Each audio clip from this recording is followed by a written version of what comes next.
Hello, everybody. We have a good discussion here. I'm going to review a discussion that just took place with between Trey Jadlow, hope I spelled his name right, and Tony Reed. Um, Now I can correct it later. Anyway, Trey Jadlow uses strictly logic. Just follow the logic, nothing more. Doesn't even use science. Doesn't even need to use science, and it's not a presuppositional argument. It's just following the logic, straight logic. Historical. You know, logic from way, way back when. So let's just watch this discussion because it's very interesting, and I think it's pretty good. So let me see if I can do here. Um, Entire screen allow. Okay, here we go. And we are off. Okay. So let me see if I can go here. Let me see. I don't know if I can follow the discussion here. It's hard to say because you lose all the comments when you refresh it. So I didn't refresh it.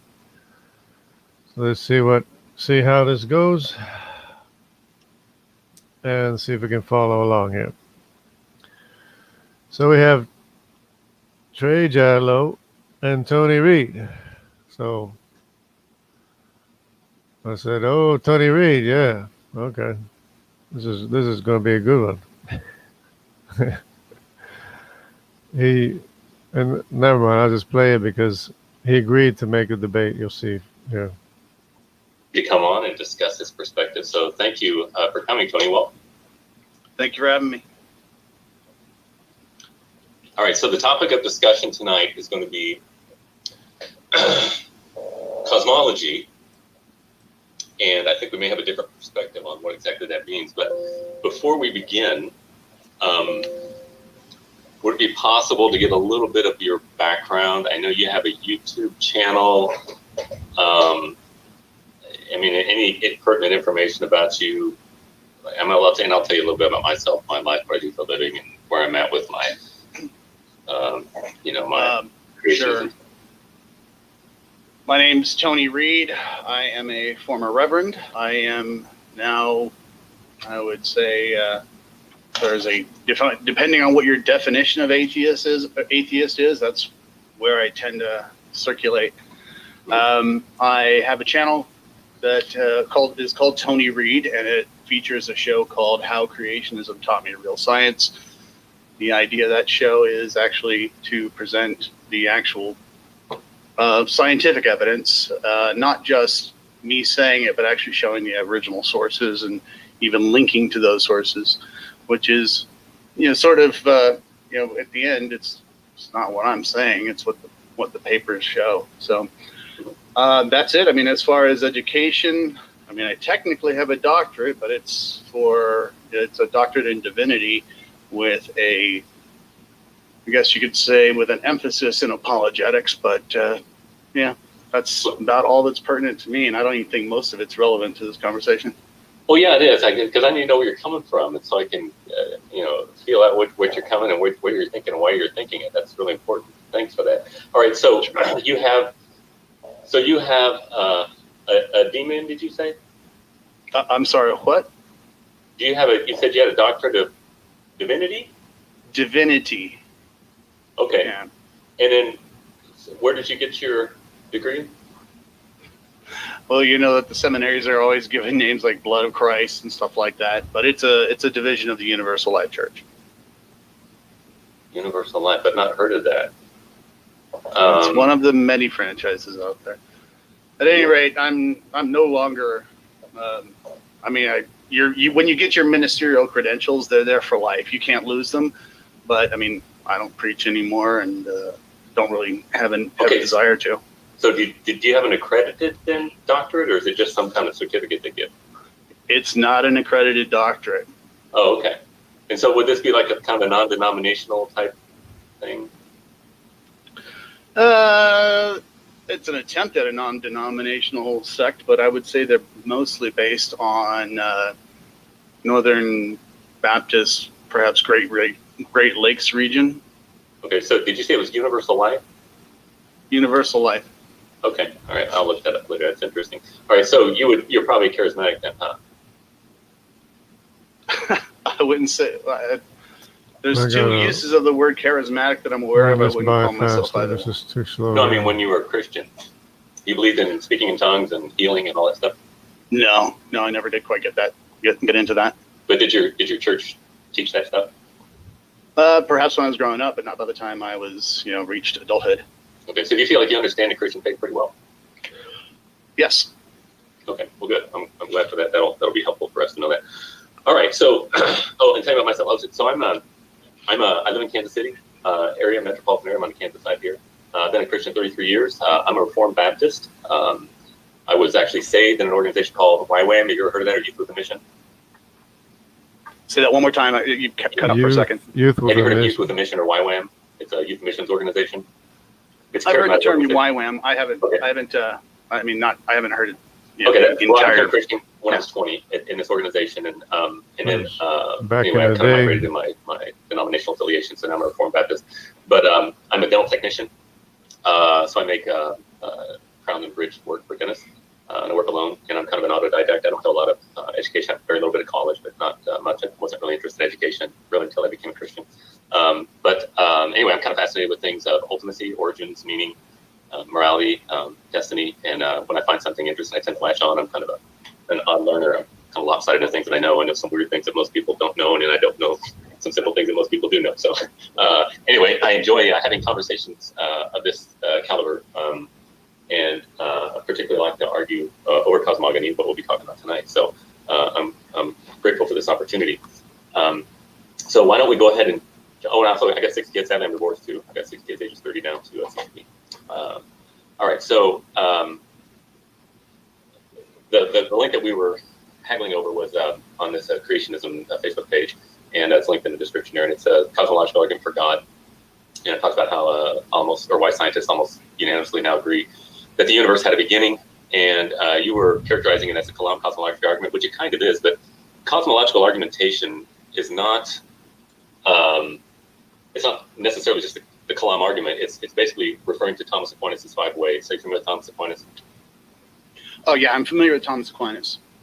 Okay, so basically he's got 5 ways that are they're called 5 proofs of God's existence. And what you're doing, what cosmological argumentation really means, you're basically just arguing from the cosmos deductively to a creator. And so it can come through through motion, through change, through contingency, through degree. That's his 4th way. And 5th way is through purpose or teleology.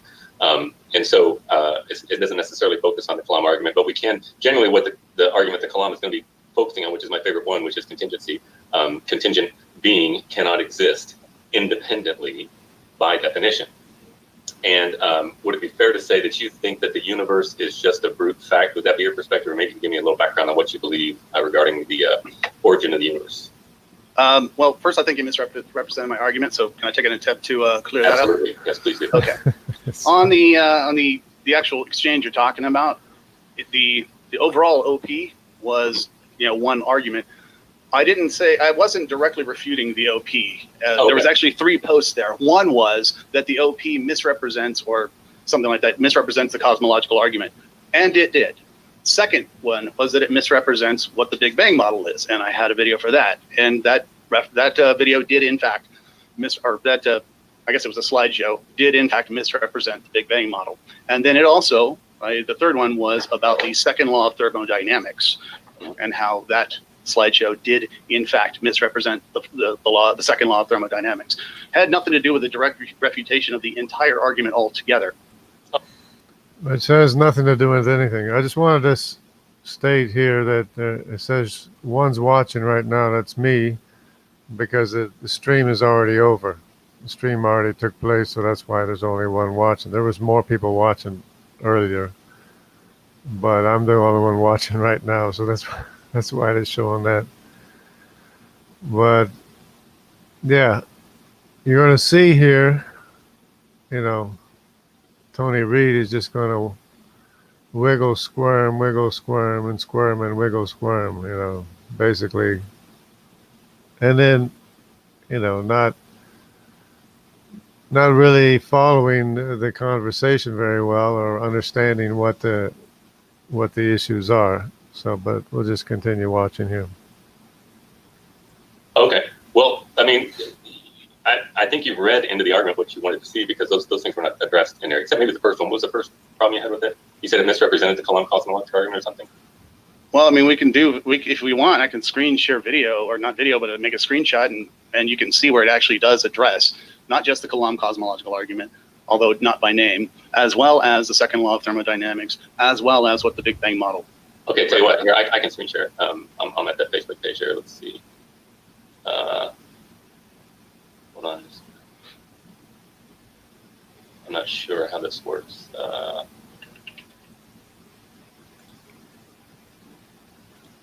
I think that should work. Can you see it now?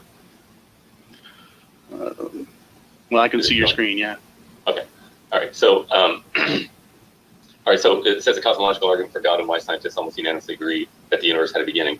Do you have a problem with that statement? So, well, yeah, I would say that the scientists have not unanimously agreed that the universe had a beginning. Okay. Well, Stephen Hawking said in The Nature of Space and Time on page 20. Just for the sake of being contrary, you say, oh, the scientists don't say the universe had a beginning. Yeah, right. He said almost everyone now believes that the universe and time itself had a beginning at the Big Bang. That's Stephen Hawking. That's great that Stephen Hawking said that or wrote that. And then if you go ahead, hold on, I'll let you finish your conversation, I promise. He did, in fact, make that statement, or at least he made some statement like that. And then in the next book, I mean, he goes over the very nature of how we can't really say time had a beginning or didn't have a beginning, especially when he goes into quantum mechanics. By the way, time is the result of the dilation of time. The slowing down of time is the result of the formation of matter that dilates time, slows time down. It shrinks distance to a measurable, quantifiable distance and a measurable, quantifiable amount of time. That's what makes it possible for things to take place and for matter to exist. Or, of course, it's the matter that dilates the time anyway, but it allows for things to take place, which is time, which is what the universe consists of. That's the scientific evidence or position. But Trey's not even going to address any of the science. He's just going to use logic by itself to defeat this, atheistic perspective that the universe, I don't know, supposedly made itself or was eternal or whatever. Okay, so was he contradicting himself, or what was he doing there? I can't speak for Stephen Hawking. I'm speaking for the scientific evidence. So, you can tell me what Stephen Hawking's public opinion was. I want to see what his published opinion was in peer review articles. Okay, well, if this was his published work. Was it peer reviewed? Well, I'm sure it was. I mean, no, it's not a journal. He did not present it in any scientific form. That was meant for public consumption. And yeah, nobody looked at it and criticized it or commented on. Okay, yeah, right.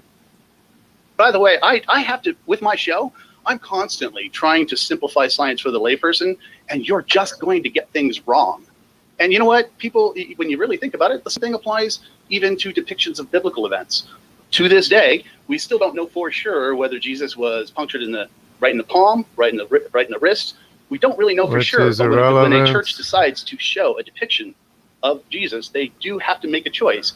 They may or may not be wrong or right, but there are going to be misrepresentations or oversimplifications that occur. And when Stephen Hawking is talking to the average person, there are some contexts that are going to be missing. Okay, well, I just quoted Stephen Hawking, and he said there's a virtual unanimous consensus that the universe had a beginning at the Big Bang. What evidence would you show that would be incorrect? Oh yeah, absolutely. If you, I mean, I can show all the details of a singularity. I mean, if you want to look, if you want me to, I mean, I don't have the paperwork ready for you right now, but a singularity in and of itself, at that point, all laws of physics as we understand them break down. We cannot say whether there was a before, whether there was a next to. We can't really even describe the moment of the Big Bang. The best we can do with the understanding of physical laws as we know them is go back to about negative 44 seconds after the Big Bang. Okay, well, I'm not talking about physics. I'm talking about metaphysics and logic. Logic. Why would we be talking about metaphysics? Logic. Why would you be bringing up Stephen Hawking in a metaphysical conversation? Well, Stephen, well, you were just saying that from a physics perspective that that the universe, that the consensus is not that the universe had a beginning, and I was quoting Stephen Hawking, who said that yes, virtually everybody does that. That's because I was answering your particular question. But my point is that if you're going to say the universe you're not making any statements. You're just saying you don't know. Would that be a fair thing to say? What? Whether there's a God or something or whatever happened? No, whether the universe had a beginning, whether the universe is contingent or not. You know what I say it is? Yeah, I get it. What I am actually saying is that, yeah, right. We don't know. We have no method of knowing at present. Well, sure we do. We have laws of logic. You know, okay. If something changes, is it affected by itself or is it affected by something outside of itself? Could be either. But this is, I mean, what you're doing is you're when it comes to the laws of logic, what we need to do is show how we can demonstrate it. What you're going to try to do is argue philosophically. The difference between philosophy and science is philosophers will sit around fire all day discussing how many teeth should be in the mouth of a horse. And one will come up with 47, one will come up with 87. The scientist goes out and counts them. They don't rely on the philosophy except for to predict. Now we can go into that. If you want to talk about what your laws of logic will predict, we can go into that. But I mean, if you're just going to make a philosophical argument, I don't have any interest in that. I'm interested in science. I don't think you understand it. You understand that science is predicated on philosophical presupposition. It doesn't make a difference. We have one requirement for something to be scientific. If you want to say science is a type of philosophy, I'll grant you that all day. But okay. What you're doing is looping it or lumping it in with all other branches of philosophy. It isn't like the other branches of philosophy because it's predicated on being able to see what you predict. Right. So nature is all there is. Matter is all there is. The only truth that we can know is that what we can experience with our senses. Would that be a fair thing to say? No. Oh, you don't believe that? You're not a physicalist? I don't have a belief on this. What I can tell you is the physical is the only thing we can really depend on. Notice how he's squirming. He doesn't even have a position. He doesn't even have a position. Like, come on. When you don't know anything or you can't take a position, there's nothing you can tell us to begin with. So you gotta, man up, take a position, and see if it stands or falls, which it is going to fall.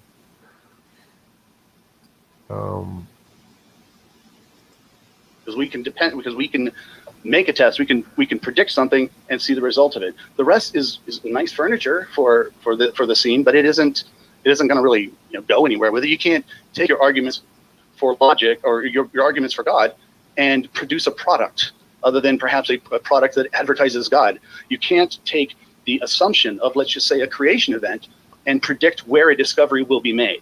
But you can do that with science. Okay. Do you? How important would you say the law of non-contradiction is to the scientific endeavor? It isn't a law, so not very. The law of non-contradiction is not a law. It's certainly not a physical law, scientific law. So it doesn't exist. Didn't say that. I just said it's not applicable. Okay, do you know what the law of non-contradiction is?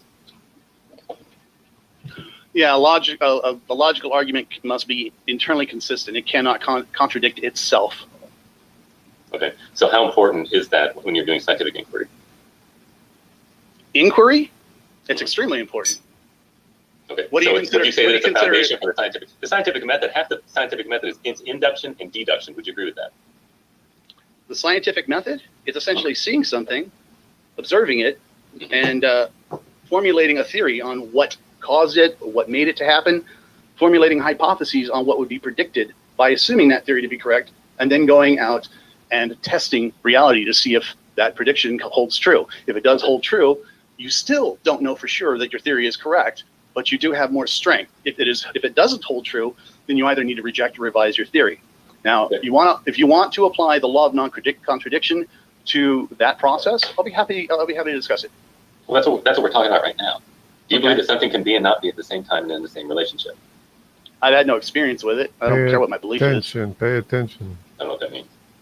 Do you believe something? I'm not talking about belief. I'm talking about with my show and everything I discuss on this subject. I'm only discussing what can be scientifically acquired, what you can test and predict. Okay. Can you test and predict the law of non-contradiction? No, you tell me. I mean, you have to rely on it to make a statement. We have. Tony, you really don't know what you're talking about, do you? We aren't talking about the same subject. That's exactly what you had intended to do. And this is exactly why I didn't want to go forward. Method, my friend. We are talking about using the scientific method, but the subject is the Kalam cosmological argument. We haven't even discussed it. Which is predicated upon the law of non-contradiction. Fair enough. Okay, so it's the law of non-contradiction. Go ahead now. Okay, so where is the contradiction? Okay, so now the two things that we've got to have in our inquiry, we've got to have a law of non-contradiction, and then we've got to have basic reliability of sense perception. Otherwise, we can't have any inquiry. Would you agree with that?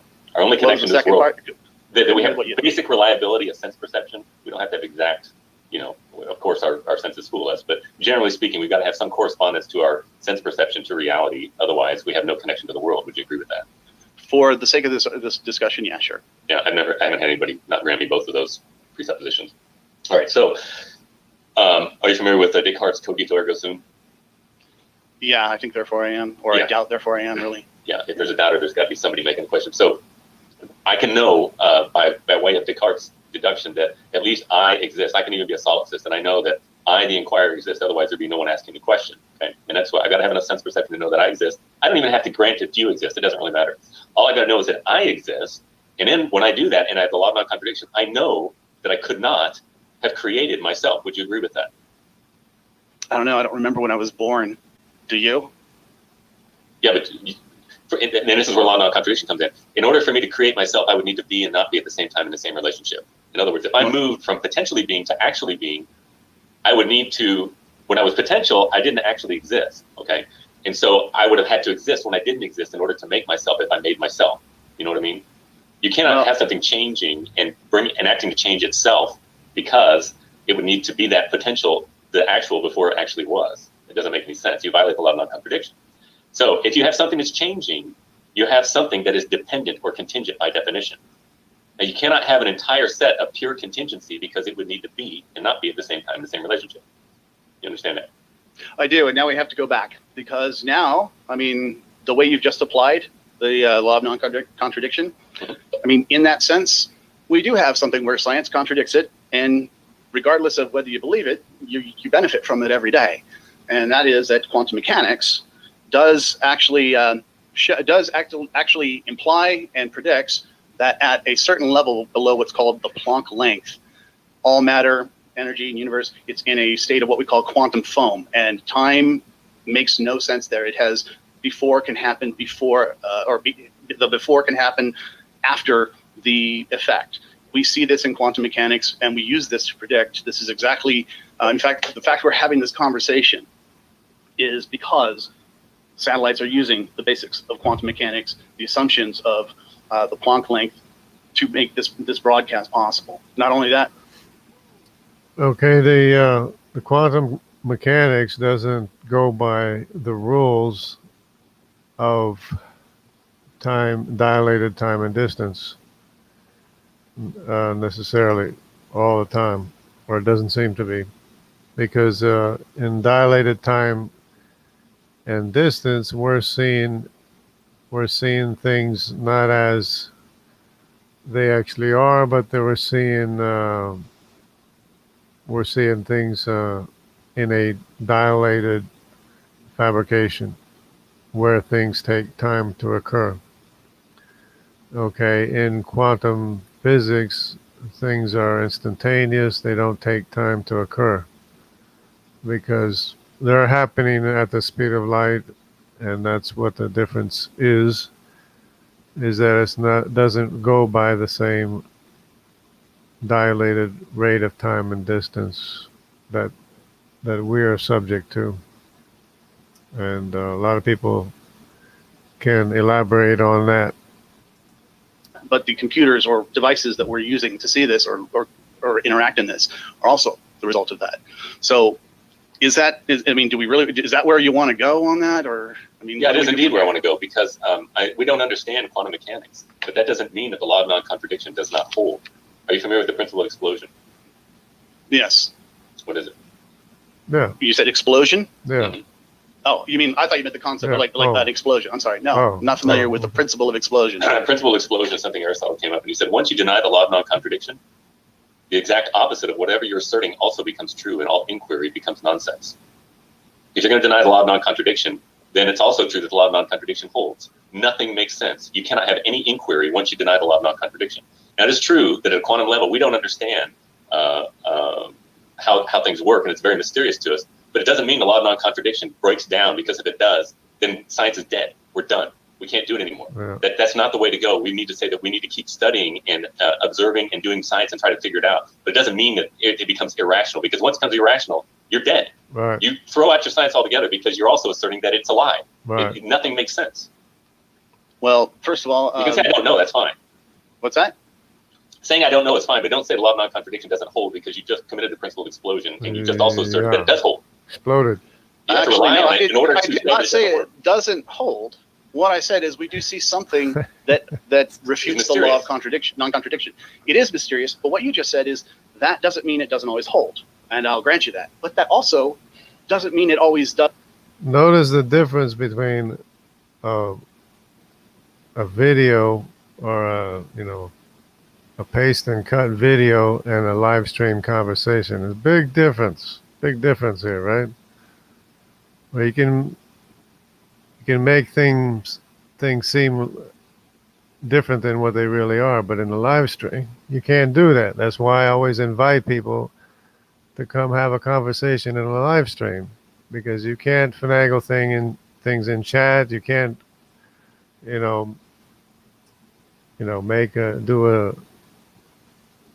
a smoke screen with a video.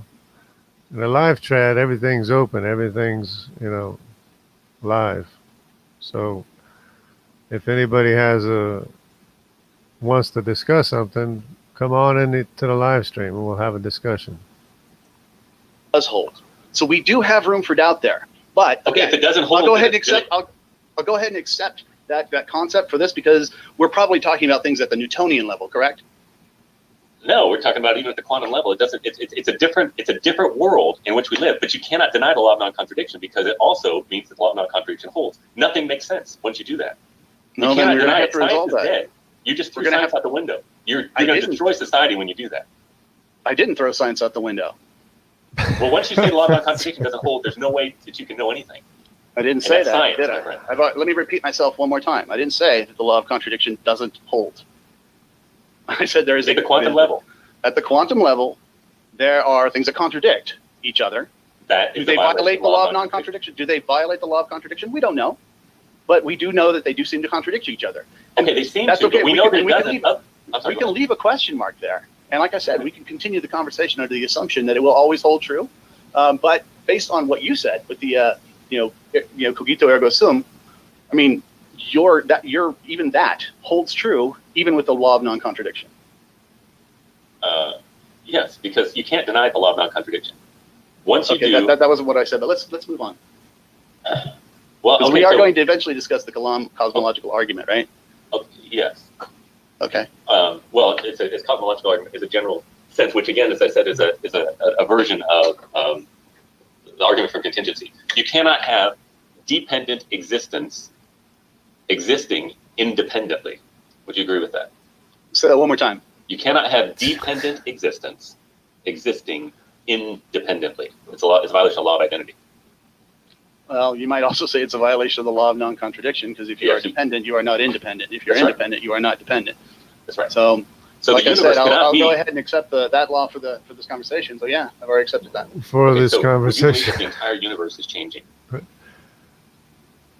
I can see it change from day to day. Until he changes his mind. If it doesn't change, then it cannot be acted upon. Because once something is acted upon, it's dependent upon that which acts upon it and acts to change. So change necessarily entails dependent existence. Let me just go ahead and say yes to your premises, and let's get to the cosmological argument. Go ahead. Give Yes. me all the premises. Let's go to the cosmological argument. Okay, if the universe is changing, it cannot exist independently. There must be two ontologies within the universe. There must be self-existent being. If there is contingent being, it's a modus ponens argument. If you grant dependent existence, you cannot deny independent existence, because dependent existence cannot exist independently. Right. Okay, okay, wait a minute. Dependent existence. What are we arguing is dependent? Anything. You the inquirer. Are you dependent? It's not exactly the same question. I mean, No, you're saying is. that the universe is dependent, therefore it can't be independent? Well, for the sake of this argument, all we're saying is I, the inquirer, exists. Nothing else exists. We don't need to mess with anything else.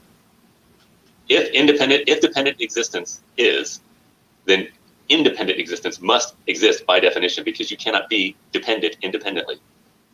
Yeah, but you can be mutually.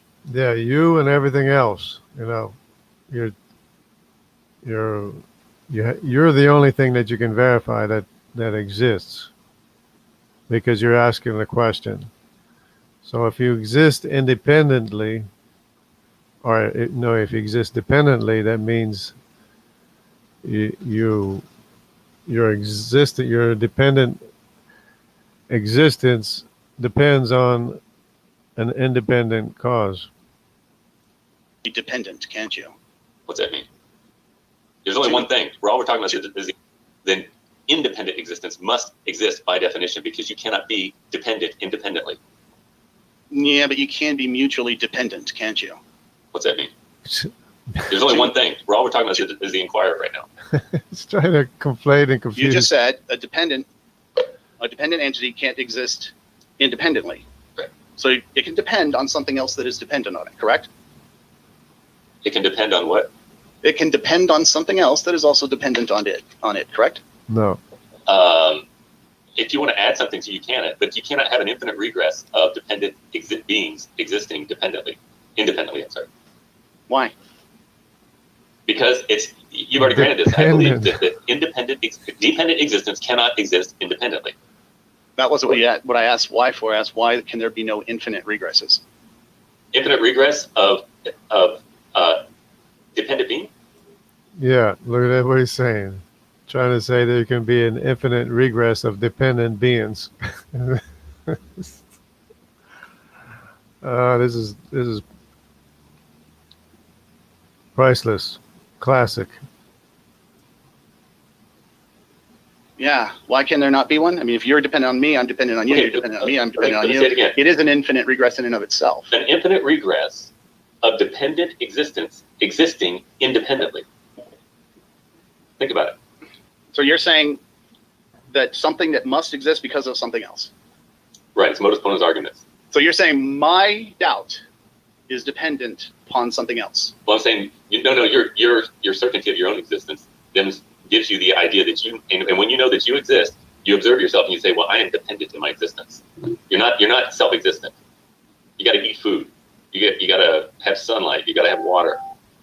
If you Yeah, don't, but we're doubting that though. We're just at the point of where you're just doubting. You're not even talking about dinner. You're just talking about I know I'm doubting, and therefore I know I am dependent because. And is the doubter changing? Probably. Okay. Well, I don't know. That probably demonstrate that you're self-existent. I mean, were you born? I'm told I was. I don't remember it, but yeah, I have a paper that says. Were you ever 10 years old? Come on. I believe it. Yeah, I remember that. So you moved from states of existence. You changed from potentially being something to actually being something. You moved from being potentially, like for me, I was potentially bald, and now I'm pretty actually bald right now. I know that I am not self-existent. Right. We're still not getting to the point to why am I dependent instead of just independent? Why must I be dependent? Dependent existence cannot be acted upon. I'm sorry, independent existence. It's independent. It cannot be acted upon. Okay? So who says anybody's acting upon the universe? Well, for our inquiry right now, would you grant that there's such a thing as dependent existence? There is such a thing as dependent existence, or at least there is such a concept of dependent existence. Instantiating in you, the inquirer. Every physical thing in the universe is dependent. It's not independent. The cause is independent. Sure. Okay. Can dependent existence exist independently? Dependent existence. Me as myself, no, I can't. Because but dependent existence, can it exist independently? All we're talking about is you What? anyway right now. Okay. So you Dependent cannot, existence cannot exist independently, or at least cannot. In this case, will not be entertaining any. We're not going to be entertaining any contradictions with the law of non-contradiction. So, dependent.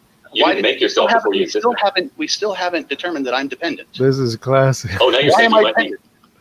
Oh, so now you're saying you're independent? No, just because I'm doubting. No, that's not what I said. I said just because I'm doubting. Why have we concluded that I'm dependent? No, the doubting gives you your ontological status. You know that you exist through doubting. You know that and not because you doubt it, it's because you can't doubt it. You know that you exist. I'm And sure people doubt that they exist. In fact, there's plenty of people who doubt that they exist. Okay, if there's no doubters, Tony, listen. If you're doubting that you exist, then there's no inquiry, right? If I'm doubting that I exist, there's no inquiry? If you're saying that if people will not grant that they themselves exist, then there's nobody to ask a question, right? Yeah, you are the one asking the question. That's the only thing you can determine. I get what you're trying to get at. And again, I'm still wondering where I become independent. If you're wondering, you can't. If I stop, if I am doubting, what makes me dependent? If you're doubting, you know that you are asking a question about existence, right? Sure. Okay, so you know that you, the inquirer, exists so that you can ask the question about existence, and you realize that you yourself are a dependent being. Why do I realize that? Because you had to eat food. No, we're just knowing that I'm doubting. We still haven't gotten to that point. Even Descartes didn't get to that point. He didn't go directly from I know I'm doubting, therefore I know my food. He had to go ahead and establish a whole line of questioning, and we can go through that. Descartes was a theist, well, man. Descartes was a doesn't make a theist. difference. Great. It doesn't And really. he did that through rational inquiry. I get this, but you are the one. But you didn't make yourself. So you are dependent and you rely on what is independent. Because it can't be only dependent things. It has to be an independent thing. You follow the logic. Presenting the argument here, not Descartes. That's exactly right. So present the argument. Why must I be dependent? Why can I not be independent? Okay, can you hold just a second, Tony? I got a phone call. Sure. So anyway, that's it is. It's still going to go on a little bit more. He's going to wiggle and squirm some more, and then they're just going to call it off in a little while. So, and we got Lucy. Sorry, I don't know. I may have to pick up my son. Lucy Lucifer here. But anyway, all right. Okay, so let's you're get saying to the cosmological argument then. Let's go ahead and get to what we were supposed to talk about. Well, the whole thing is about that which begin to exist must have a cause. The Yeah. universe had a beginning, therefore the universe has a cause. That's exactly what I'm arguing right now. Yeah. Okay. You do not know this argument. whether or not there is a God. We do not know that the universe began. That's even if there is a God. Is the We universe still changing? can't make that. The universe is changing. Okay, then it had a beginning. Change necessitates dependent existence. Dependent existence is not eternal by And it definition. has a cause.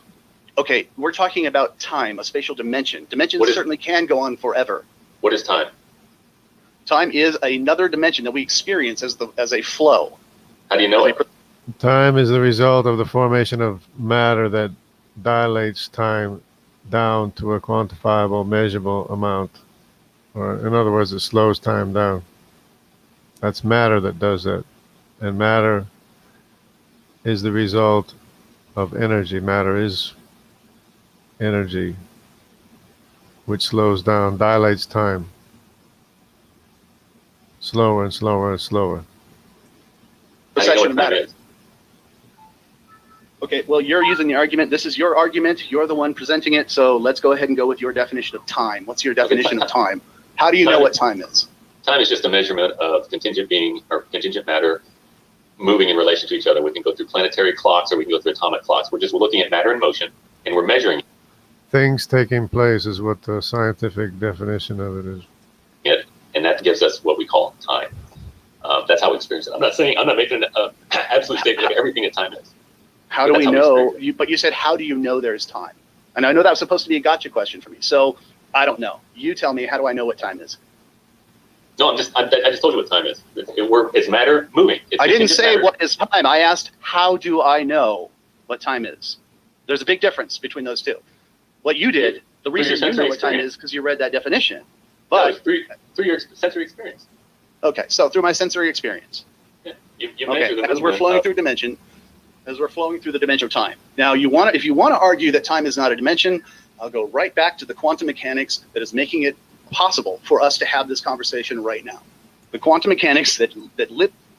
It's the formation of matter, the mass that makes time possible, that makes the dilation of time possible, and for things to take place, physical things to take place.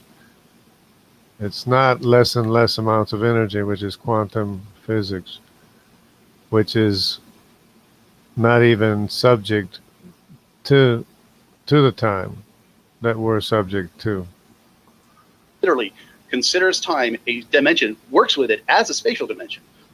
is literally it's a dimension, and that's if a dimension can certainly be infinite. The universe can be infinite. I don't know if it is. I don't know if it isn't, but it certainly can be. You don't say that I can't. Hold on, let me finish. I will let you talk because it is your channel after all. Sure. But if you're going to make the argument that we can't be here because you can't have infinity or some kind of infinity, you're acting like there isn't an infinite amount of time before the Big Bang. We don't know if there is, but the fact of the matter is that we don't know it is. We're thinking of this as a dimension. So you would not argue that I could not be in this physical location because I didn't go through all of that infinity out there in space. You would agree that I could have started right here, physically. Okay. Well, I'm not necessarily. Again, I'm not making a definitive statement about time, but I'm saying the only way that we can experience it is by contingent matter moving or having motion. Okay. And I don't really even want to... You were saying that time had a beginning. The universe had a beginning. Well, time is just matter moving. Do you believe that there was a time when motion began? I don't know if there was a time when motion began, and neither do you. Well, yes, I do, because you can't have, because time is just a measurement of contingent being. Contingent being can't be all there is. Contingency. Because it's dependent. Dependent existence is not independent. Yeah. Our measurement of time is definitely dependent on it. But it is still there even when you die, I promise you. And so once again, we're coming back to, because you did say you said you do know for sure that there was a time when something first moved, and you know that how? Because contingent being cannot be eternal. It's not independent. Right. By definition. You've already granted that. What does that have to do with it? He doesn't even understand what the point is. Okay, you're saying a contingent being. We did not say the universe was a contingent being. What we did is agree that There you go. Backtracked. Change the position. You know, you'd already agreed that everything's contingent. You know, the whole universe is contingent on energy that makes it to be what it is. Now you're going to try to say that it's not, you know, that, you know, it's turtles all the way down. It's contingent beings all the way. Oh, at some point it has to be caused by something that's not dependent, something that's independent. I'm a contingent being. The universe, you haven't even established that it's contingent yet. Okay, so the universe that you're talking about then is different in ontology than you. In other words, it's possible that the universe could be self-existent and it gives you your dependent existence. Would that be a fair statement? It could in both parts of your statement. Okay, then you conceded my argument. Which one? That independent existence cannot exist. Dependent existence cannot exist independently. There must be a God that gives you a self-existent God that gives you your dependent existence. Where you've already jumped to God from there? Where did that come in? That would be self-existent. That's all I'm arguing for right now. I'm not talking about Yahweh right now. Self-existent. What are you talking? Who said anything about self-existent? Dependent existence cannot exist independently. Argument is about. There must be some ontology that has self-existence in order for dependent existence to be. Otherwise, it wouldn't be. Great. Now, how did you establish that the universe is dependent? By your eating breakfast this morning. Are you kidding me? If you want to say the universe, so because if you want to bad. define the universe as all that there is, well, we're in agreement. We don't even need to watch the rest of this. I didn't say that either. I'm sorry? number one, I didn't say that either, and number two, neither are you. You're arguing for something Yeah. outside of the universe. Yes. We don't even need to Not watch the necessarily. rest of this Depends on thing. what you mean by outside. It's total nonsense. Anyway, so if you want to watch the whole thing, you can watch the whole thing. Because this is really, pathetic on the part of them's people, the atheists. So, hey, Iger, hey, Jim Barrack, Christian Peasant, Mitchell, Remmy Canadian, and who else we got? Anybody? Oh, we got Willie, or we had Willie. All right. Anybody want to come in and talk about it? Maybe I should invite somebody. What do you think?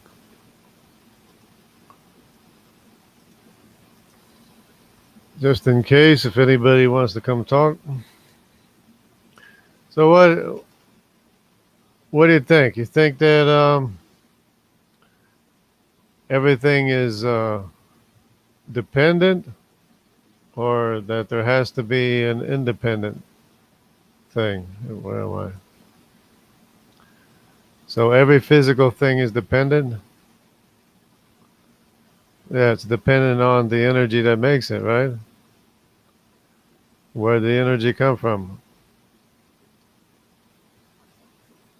Yeah, see? Ultimately, God, ultimately, the supreme definition of energy, everlasting. Okay, if you have three minds agree, they can have physical temporal contact with each other. This, by definition, is scientific proof of reality. Yeah. Yep. See, telling myself this is comedy is helping me deal with it. Yeah. Oh, it's pretty funny considering that he slams creationists, on a daily basis or whatever. And we got Iger. Iger, what's up? Dome Earthers. What we got? Steve McRae. Jim Barrack is still traumatized by Steve McRae. It is pretty funny. We got Ronan. Ronan here. Hello, John the Jargon. Hello, Ronan. How you doing? Is the sound okay? Yeah, you sound great. Okay, so I don't need to change anything, I guess.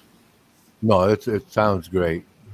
No, I just found you, so I missed whatever you had prior. I was checking my subscriptions and I saw you come up, so thought I'd join. Okay. Yeah, we were talking about contingency. What do you think about contingency? Are you dependent or independent? This is logic. That's quite loaded. This is there. no. This is This logic. It's logic. Yeah. No. But There is a mechanism. Yeah, it's logic. A logical mechanism. Are you dependent or independent? again, that's very depend. Can we break that down first? Because if I was dependent on my parents to raise me, right, from an infant. Then I became independent as a person. But you didn't cause yourself. Right? Let me finish my statement. You didn't cause yourself, right? What's that? You didn't cause yourself to exist. No. Okay, that's not. So you're dependent. No. I was dependent on my parents. I became independent, but I have to be dependent. But you can't be. Let me finish my statement. You can't be dependent in both. Let me finish my statement. I have one to or be the other. Let It's me one or finish. the other. No, though, like I said initially, that's a very loaded statement. It's one or the other. And since we're parsing logic here, I need to understand the full scope of it. And my sharing this with you sets up, right, the whole idea. In other words, I'm just trying to lay it out. I'm taking it apart, so to speak. And I was saying, depending on my See you, parents Jim. to raise me from an infant, I became independent as an adult, but I am still dependent on society. Okay, I'm still dependent. Well, you had a job, I had a job, You're, we're both retired now, but you were dependent on a job, but right? you can't. After you became independent adult, so to speak.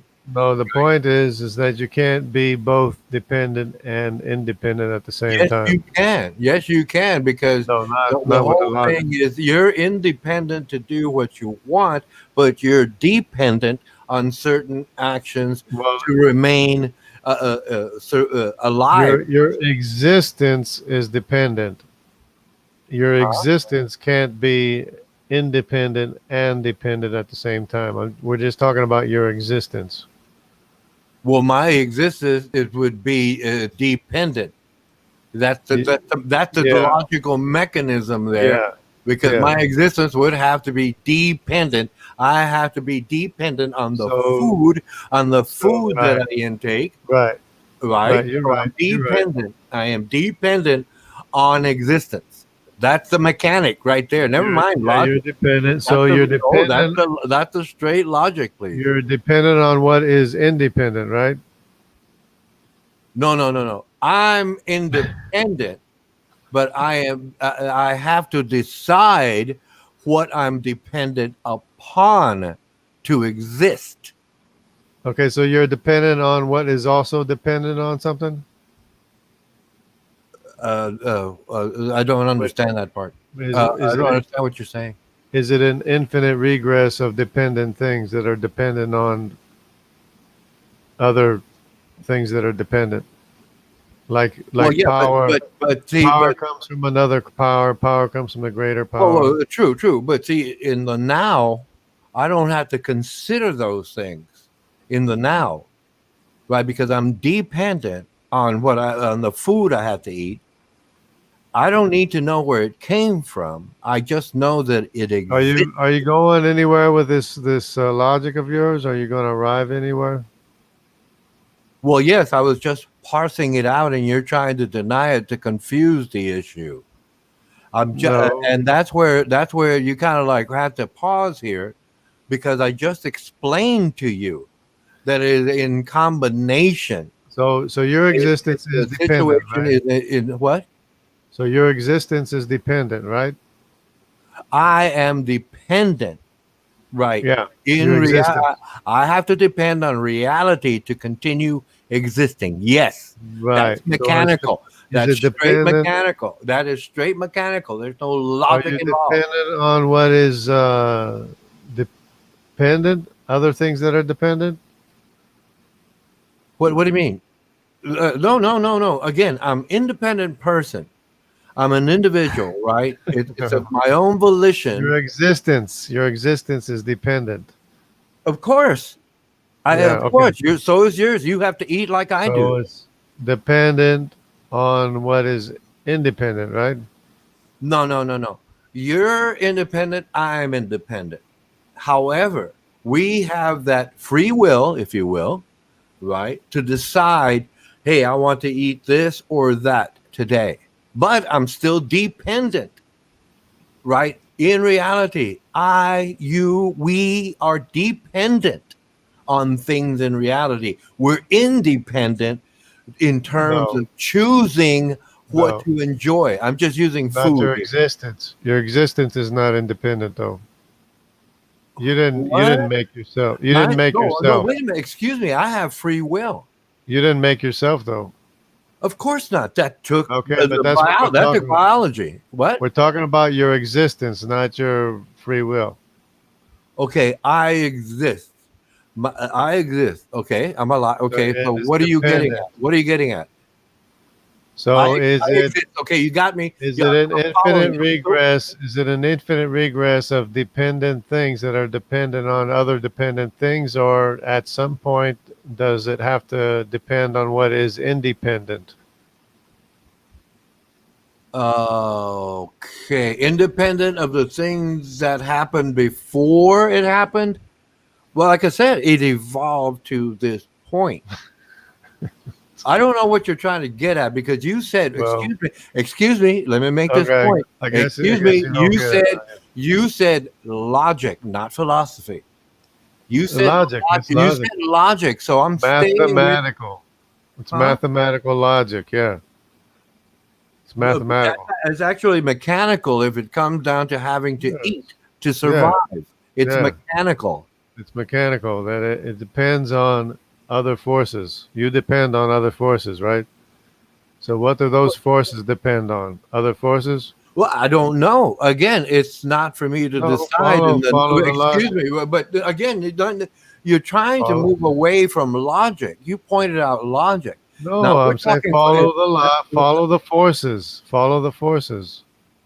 What do you mean? Follow the forces. I have free will. I don't know. Are you talking about a material force or immaterial force? This is where, yeah, I'm cornering you because that's what you're conflating. You're That cornering. is What are you exactly cornering? what you've been conflating, should I say? No, you are cornered. You No, are you in a started with corner, and you're trying to fight your way out of the corner. no. Excuse me. Yeah. You cited logic. I agreed. Okay, in terms of logic, I'm an independent person, dependent on reality to survive. Okay, we got that part. But you're trying to bring in the what is I think you said regress, I believe. Oh, I forget the word. And you're trying to bring in the higher power. But again, you started with logic. Now, if we're No, going to go to the philosophy of no. things, well, okay, let's Yeah, go it's there. always a higher power. But they're It's not one always and a higher the same. power, Ronan. But Again, what is again. that higher power? Oh no. Okay, now we're changing away from logic, and we're going into philosophy. Okay, I can still follow you, No, but it's forces. it's not one and the same, which is what you're trying to make it It's out to be. forces. We're still talking about forces. We're still talking about power. No, we were talking about logic, and That now is you're changing dependent. it to philosophy or spirituality, however you want to phrase that. No, it's logic. No, That it's not. It cannot be logic. you are dependent on other forces, and No. the other forces are dependent on other forces, right? No. It goes away from logic when you bring in, but what made the food and what made the food that made the food. Now you're Okay, getting into philosophy, right? at what point are those forces going to be dependent on other dependent things? At some point, you have to get to something that's independent, right? No, I have free will. The point is, This guy. that's just it. Even in your doctrine, as I understand it, God gave man free will. And that's why I Yeah, was using that I word agree. to tie in both ideas. We can have a discussion. I agree. We can have a discussion anytime you want. I mean, it doesn't matter with me. I'll be willing to have a discussion with you if you want. So, told me is allowed on here. I'm not seeing the outside comments, so I don't know what's being blocked or what's not being blocked. I can't see that right now because I'm not looking at it. Um, so I'm only seeing what comes through here, and I guess everything comes through here. I don't know. Okay, so yeah, I guess if nobody wants to, put, give some. Iger, you want to talk about this? Maybe. Did I? I did put the thing in. So yeah, maybe somebody else wants to talk about it too. Here's Iger. Yo. Yo, Iger, what's up? No, man, I was gonna ask you if you wanted to do a debate on geocentric versus heliocentric one day. Yeah, it sounds good. Maybe I can learn something because I don't think about it too much. But yeah, sounds good to me. All right, bro. Just stopping by to say hi. I'm off to dinner, but yeah, man, keep schooling us on how evolution is so obviously a lie, and all So the good stuff you do tell us. do you get what Jay Tradlow was talking about? The, I came in right when you opened up the chat because I was actually watching NASA live. oh, They're that's sending the little capsule. Yeah, they're sending the little capsule back to Earth. So I was hoping to catch them do some bloopers, but mostly they showed just the people in the control room talking. yeah. But yeah, that always boggles the mind. How come we used to have space shuttles and now we're back to little capsules landing in the ocean again? And how come the little capsules, when they land in the ocean, they don't cause a bunch of steam after they've been heated up to like 4,000 degrees or whatever? All right, bro, I gotta go, man. I'll talk to Okay. you next time. I gotta go eat dinner. Okay. All right, All God right. bless y'all. Peace. God bless. Yeah. I thought it was an interesting point that Trey Jadlow was bringing up. That's it's not NASA. That's SpaceX. Okay, focus on non-believers. SpaceX is private space program not controlled by NASA, but they have communication with NASA. They have you know a lot of agreements and stuff with NASA. Just because they don't, you know, you can't you can't have a space program like that that's not under the watchful eye of NASA or somebody. So there's cooperation. You might say there's cooperation there, probably. So, um, yeah. So you are contingent then, and you are dependent. So that means that what caused you to be dependent is not dependent. No, no, no. It's two different things. Again, I'm an independent being, but I am dependent But on not your my existence. environment. What? Your existence is dependent, though. On my environment. Yeah. It doesn't matter So, what I believe, so long as I can eat. It doesn't matter. I can believe all I well, want, but if I have no food, I'm a dead man. if you want to know where you came from, it does matter Well, because it can't come from dependent things all the way. At some point, it has to come from an independent thing, I'm independent. not your existence. Yes, even according to your Bible, I have free will. I don't see the confusion if I understand your Bible and I believe. Yeah, I agree. Yeah, I have free will. That's No, where but that's where it confusing. It's but confusing. your free will has nothing to do with your existence. I mean, how No, you came to be. no, no. My free will interacts with existence. Well, I think we're going around in circles here. Um, No, I think you're trying to lead away. You're trying to be tangential. You're trying to say something else so, influences. so you're dependent on something else as a dependent, I right? am dependent on my surroundings for Right. existence. Which is dependent on other things, right? Well, yeah, that's nature. Right. So is it always dependent on something else? Well, yeah, that's part of evolution that brings us to this point. So you think it's always dependent on something else that's a dependent? Well, yeah. Again, But we that have does to eat. but We that have to doesn't eat. explain it's if it's always comes from something else that's dependent, it doesn't explain where it came from. Right. Okay, so at some point it has to come from Science hasn't figured that part out. something that's independent. Well, yeah, but that hasn't been Okay. that So hasn't been explained. you just admitted the existence of God. Thanks. No, that Okay. no, I gotta close down the stream because otherwise we'll be just going around in you're circles. just looking for one opportunity, huh? Okay, thank you for your time. It's a pleasure every time, Cat. Thank you, Ronan. Thank Yeah, yes. So we're out of here.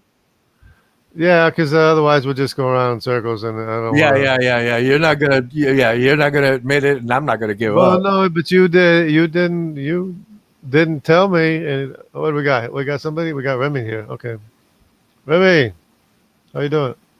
Sup? So what do you think about the logic of the contingency? Do you got do you got a microphone? Yeah, I do. I just didn't want to interrupt you guys. Oh, so did you hear anything about the discussion with Trey Jadlow and Tony Reed? I'll have to say I came in Okay, well that's a okay. little late, so It was about contingency. What do you think about contingency? both Or have you sides ever? are in both sides in the end objectively or subjective. What I mean by that is both sides are of the argument, or at least both representatives of either side were trying to argue by their own experience and by their own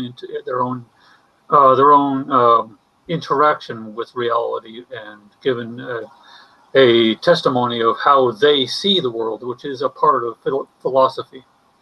Okay, so So philosophy tries to explain the world around us, or the possible world that could be, by analyzing and recognizing what is actually prevalent in nature and the limitations on space, matter, energy, and time. yeah, but the point that the Trey Jadlow was making to Tony Reed was that we know that we exist because we can question what's going on, and if we're questioning what's going on, we know that we exist. But the other point is that we are dependent. That we didn't make ourselves. We're dependent on other things making us our existence. Our existence Oh, is you're dependent. talking about the fabric of reality. We are dependent on the fabric of reality. Is that what you're getting at? The quantum physics paradox? Well, yeah, we're dependent on the physics that makes us, which is also dependent on whatever makes the Mm-hmm. physical universe, right? Mm-hmm. But at some point, is it always? Are you always dependent on what is also dependent, or does at some point Oh, does again, the it what? depends on it. Well, I'm using the word depend a lot. Okay, so it relies. I'll try to use that word. It relies on the presumption of how you're arguing for it, because in regards to how someone is dependent is the crux of the argument. So how are you dependent is in regards to nature, or how are you dependent in regards to yourself? Yeah, So our like existence. your interaction with reality is evident with humanity socially evolving, not biologically evolving, not naturally evolving, but because we are living in a world today compared that is vastly superior than anything, say, 3,000 years ago. Well, Therefore reality is changeable to an extent by independence of nature. yeah, But in regards to the nature of humanity, our animal cells and everything of our organics, and how our organics are dependent on this rock to continue to rotate on its axis, to spin around the sun in a specific speed and a specific yeah. alignment and a specific distance from the sun. That's So a different matter. So yeah, our existence is dependent on this physical world. mm-hmm. So if something happened to this physical world that would change or would influence our existence or change our existence, our Yep, state of existence. like someone in say Japan or the Netherlands might not be sorry they may be half the Earth away, half the globe away from Yellowstone Park International Park, but people are saying within the next few decades or within the next few hundred years, the caldera, or some people are, it's better for me to call it the super volcano, but it's caldera, may explode, and it will cause the extinction of everything on Earth if it did explode. Therefore, therefore, you are dependent on the status quo, as someone might say, to continue in nature. Yeah. So we're all we're all dependent on the physical universe. We're dependent on DNA. We're dependent on our ancestry, and so our existence is dependent on other things. So at some point, does it always continue to be, what we're dependent on? Does that continue to be dependent on what is also dependent on something else, which is dependent on something else, which is dependent on something else, No, it's a contingency, yeah. Yeah. or at some point is everything that's dependent on what is independent?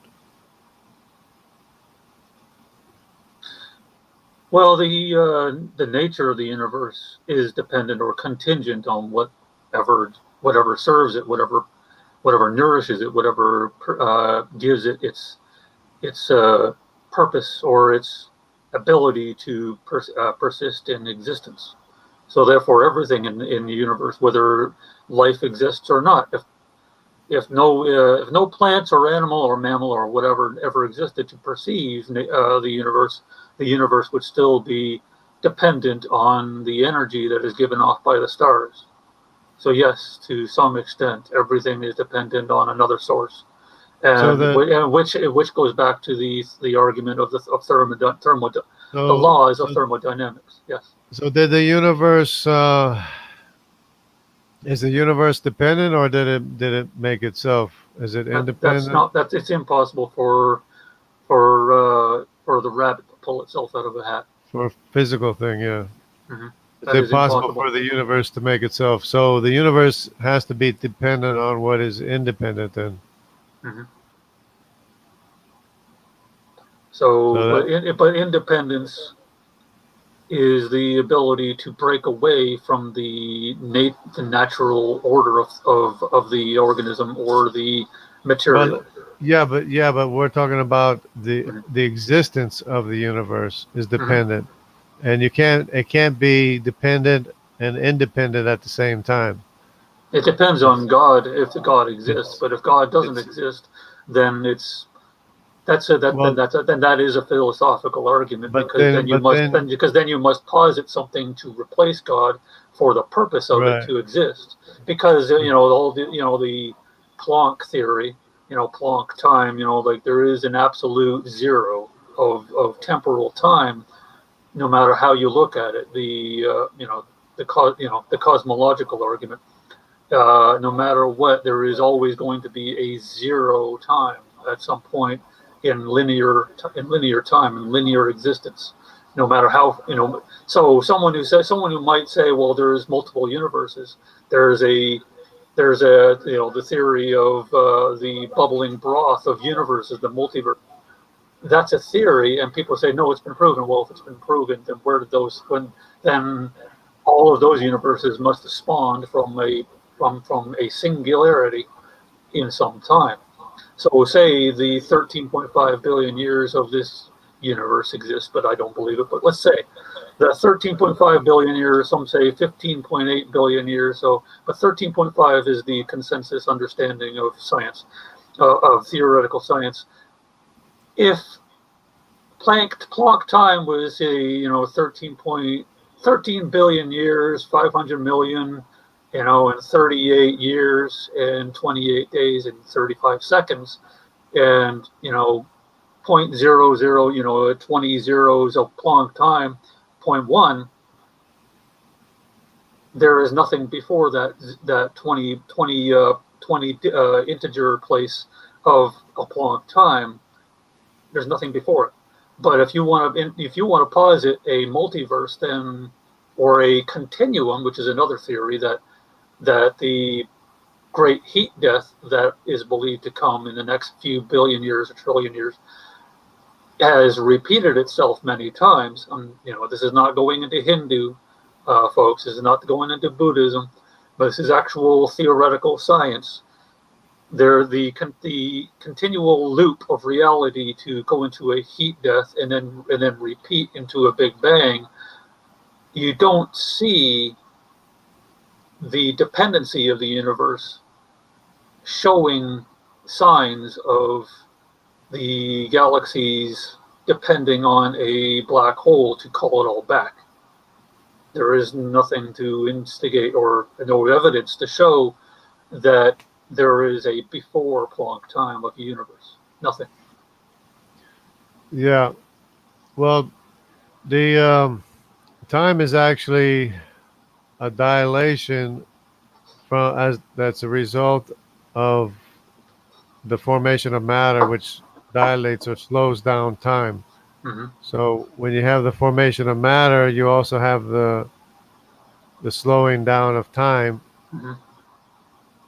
and Yeah, where physical things can take place. Where Yep, and time slows down depending on how far it is away from a body of mass in regards to gravity and light or energy. right, and it has to be a lot of matter to slow down time. Mm-hmm. It can't be just little bits of matter. It has to be, in fact, all the matter in the universe is what dilates time Mm-hmm. everywhere in the universe, basically. Yeah. Like, let's say the Oort or Oort cloud, where theoretically people actually say that they've seen the Oort cloud but folks, the Oort cloud is where theoretically comets come from, or where they're born from. So let's say that exists.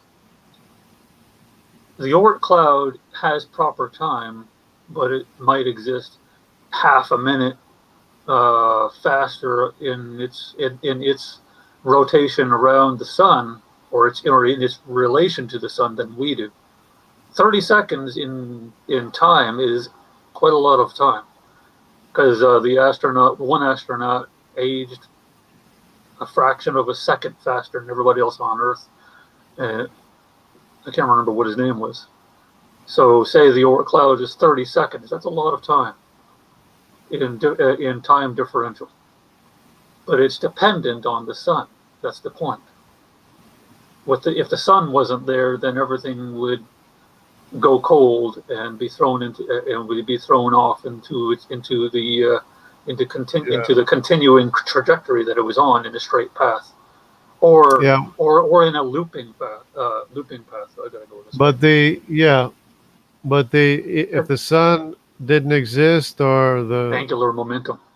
the other planets didn't exist, there would still be the dilation of time because of all the matter in the rest of the universe. It doesn't depend only on the sun or even the black hole of our galaxy. Mm-hmm. Exactly. I mean, apparently there's a lot more black holes than what they realize, which is probably the cause of the dark matter that they can't find. Which I always suggested to begin with, but anyways. That's a fun topic on its own, dark matter and dark energy. Go on. Yeah, because with the gravitational, the interferometers, they're detecting a lot more collisions of black holes than they ever expected to see. Mm-hmm. So there's a lot more out there than what they thought. Yeah, and in regards to your free will in the Bible there, Ronan, I'm not a Calvinist. I actually disagree deeply with Calvinists, but it is inescapable that God, I'm certain that God exists, but I can't prove it to you. Therefore, I have to say, if God exists, although I don't like saying the word "if" in regards to God, but I have to be an intellectually honest person. If God exists, and if it is the God of the Bible, Yahweh, or Elohim, Yahweh, or El Shaddai, then it is in the end his choice whether you spend the rest of your existence, your mentality, your consciousness, your ability to perceive any reality around you in heaven or in hell. It is up to him. No matter what you do on earth right now, like I could turn around and kill someone and in 10 years repent of it, and if God sees me to actually be honest with him, to saying that I did not need to do that, I repent and I am solely sorry for it, mankind will not forgive me, but God will. It is up to him. So therefore, your free will to do something on earth is up to you, but God's free will to choose the consequences of what happens to you on earth or in the afterlife after you're dead is up to him in the ultimate. Therefore, you are in every aspect, if God exists, in every aspect of your being, your essence, your existence is up to God. Not just your creation, not just the spark of everything that you are, not the spark of the two people that came together to conceive you one day, but it's up to him to come up with the spirit to breathe into the cells that your parents gave up from their loins to create you. Therefore, whether you are destined to heaven or destined to hell is up to him, and you can choose what to do with those cells that you were given by God. Yes, go ahead. Yeah, the only thing we can do is just trust God, and that He's able to give us grace to be able to do every good thing, because that's what He says, is that He's able to convince us to do every good thing. He's able to make all grace abound towards us, which is the Christian teaching. It's, salvation is through sanctification by the Spirit, and believing what's true. But anyways, that's a little bit off topic. I mean, from the from the discussion, the video that I was watching with Trey, Jadlow, and Tony Reed, they were talking about contingency and whether or not we are dependent. And if we're dependent, we're not independent. In other words, we didn't cause ourselves, and neither did the universe cause itself, so that it has to depend on what is independent and not dependent. So I just thought that was pretty good logic there. And you can watch the whole video if you want to, if you're interested, with Trey, Jadlow, and Tony Reed. And I played most of it myself. It just got too too pathetic, whatever, too boring to watch the whole thing again. But it was pretty interesting, though.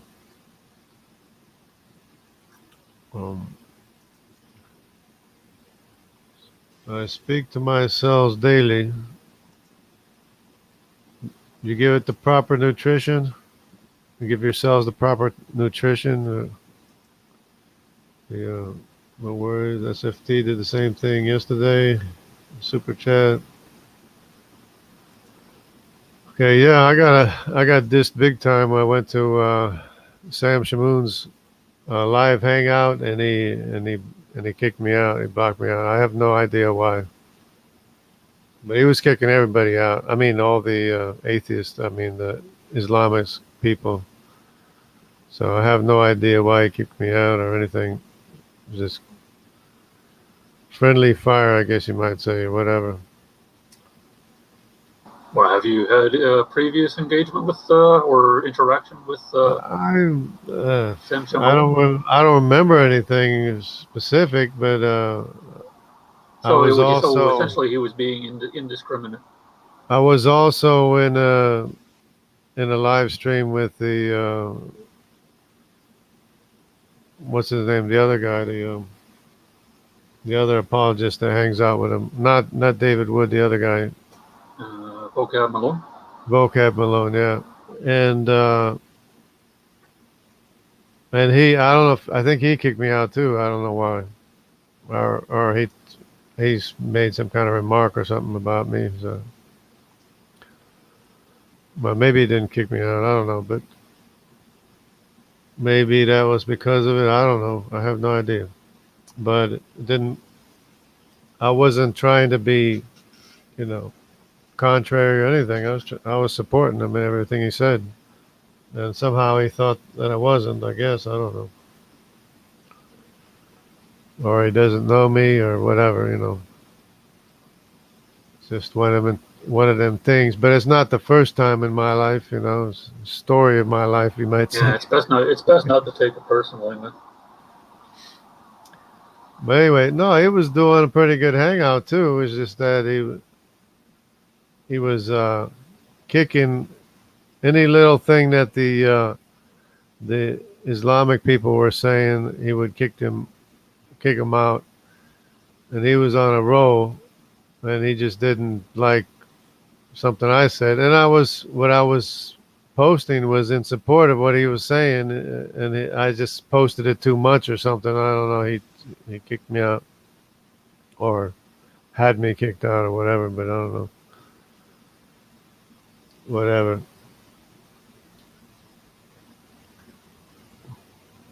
But let's see.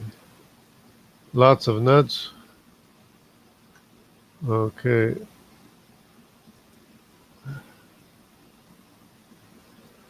Well, I don't know. I'm running low. Either I close the hangout before I lose my time, or I just let it keep on going.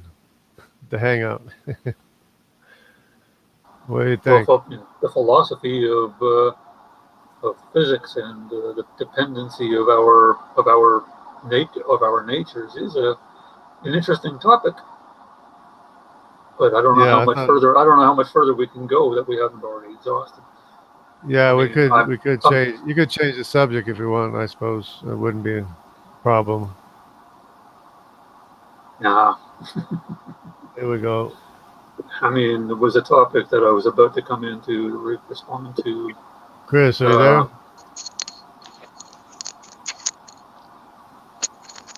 I hear Chris. Maybe you got to work on your avatar, or about a microphone. You got a microphone? Are you talking to me? Yeah. Yeah, I'm getting my microphone I had last night at Nev's. It works a lot better. It sounds real good. Yeah, sounds very good. Yeah, I was gonna. I'd like to have commented on Iger's statements before he left, but then that's a whole bag of nails and worms that I'd rather not get into. Yeah, I think he wants to have a discussion with me, teach me about heliocentric or Geo versus helio. Helio geo. meaning that the Earth goes around the sun, but geo meaning that the Earth is stationary and the sun is the sun is either in their model is either inside this glass dome or outside the glass dome, and they can't make. And I've seen both arguments. Yeah. And so that's another. I don't want to get into it because I don't need him coming in here and yelling my head off because flat earthers seem to have a temper on them. Apparently they're sending. I mean, they already have video cameras, video in the sun from different angles, different locations, and they sent a probe to investigate the sun. So we should be getting the results from that in the coming years. So that should be interesting anyway. So they would pretty much have to know where the sun is to be able to get the video cameras out there and to send a probe to the sun. So that would be one thing. Yeah, your microphone sounds real good, Chris, compared to. Okay, Yeah. is it? Can you hear me now? Yeah, you're Yeah. great. You're not muffled. Okay, good. Yeah, I found one Yeah, that worked. I told Nep I ordered two, and the Sony was not as good as the. I don't even know what brand this one is. I threw away the Yeah, the one box. you were using at the end of last night's hangout was pretty good. Yeah. Okay. Well, good. Yeah, well, Hey, sometimes I just order something from Amazon. It seems to work pretty good. that's what I'm gonna try too. Well, I just bought I just spent like I don't think like $7.99 or something on it because I wasn't gonna spend a lot unless I knew for a fact one worked. But it got $1,000 phone and the microphone's junk, so that's crazy. I've Well, spend $7.99 fixes the problem. so have you ever thought about the logical uh, argument of contingency, or the Yeah, William Lane Craig puts forth, yeah, or the, he's yeah, one of them. it's the cosmological whatever you call it, the Kalam Yeah, argument. yeah, I believe that goes something like I can't remember. Anything that exists has an explanation of its existence, and then it goes 1, 2. That explanation is in an external cause, or it's either 2 in the necessity of its own nature. That's And the way. then it goes into multiverse, where if God is possible in one universe, then because he's omnipresent, then he exists, then he is necessary because for Right. you to be omnipresent, you have to be in every universe. Therefore, he is necessary and he exists. Every possible universe. But if he doesn't, exist, then why is there Yeah, why is it that the majority of humanity throughout all of history has believed? The majority. I didn't say all, Ronan. Just you're the kind of person to point out. I'm not sorry. I don't mean to attack you.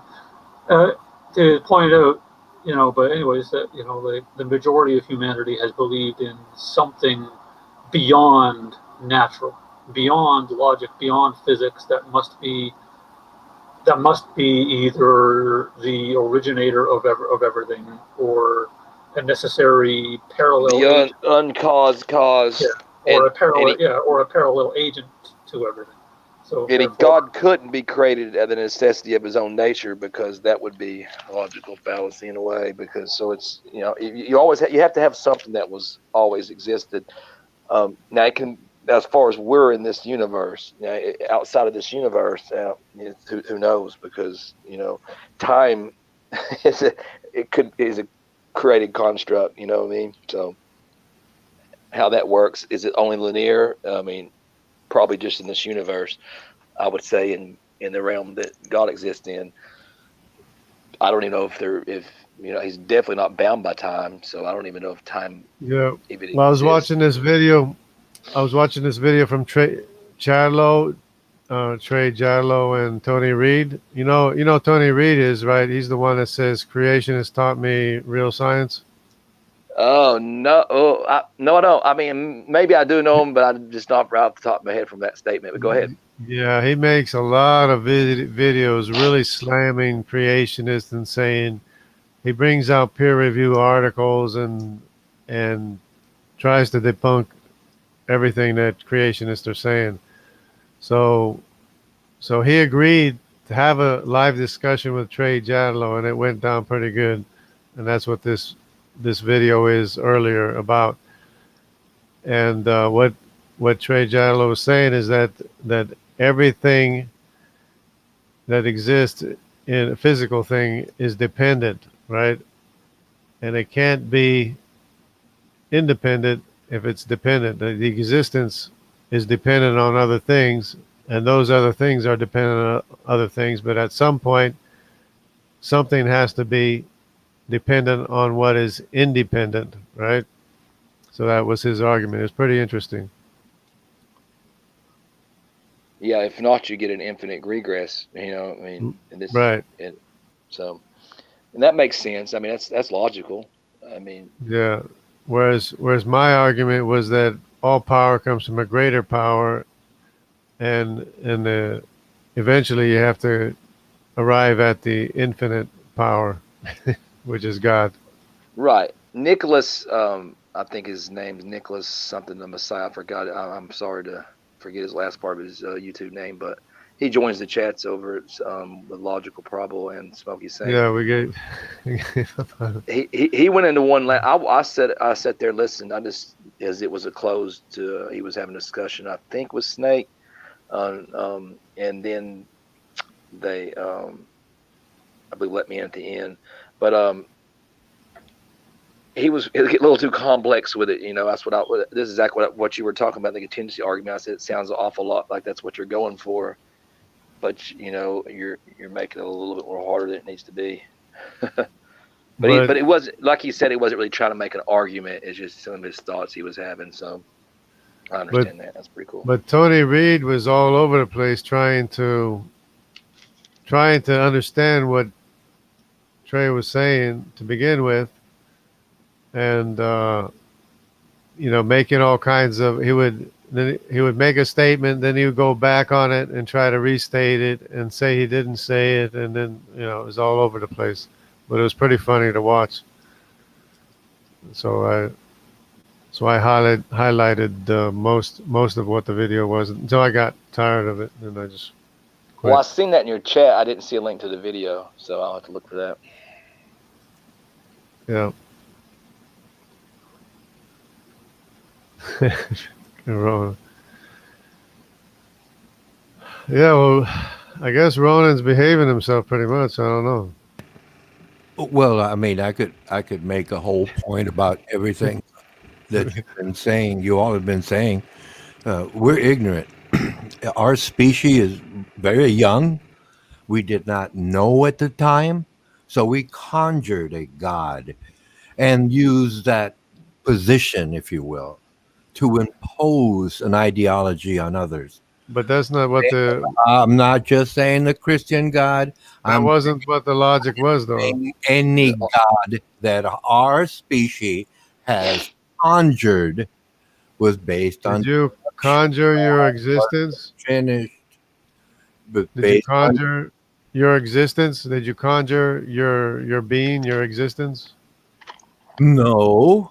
Okay, no, then. That happened. That's not what we're talking about, then. Biological process that contributes to evolution. We're talking about logic that leads to your maker. Okay, but I wasn't talking about that. I was making. Yeah, you're saying we're making up God, and we're not making up God. That's a false statement. We're not making up God. It's not made up. We're following what the logic shows. No. Your logic is one thing.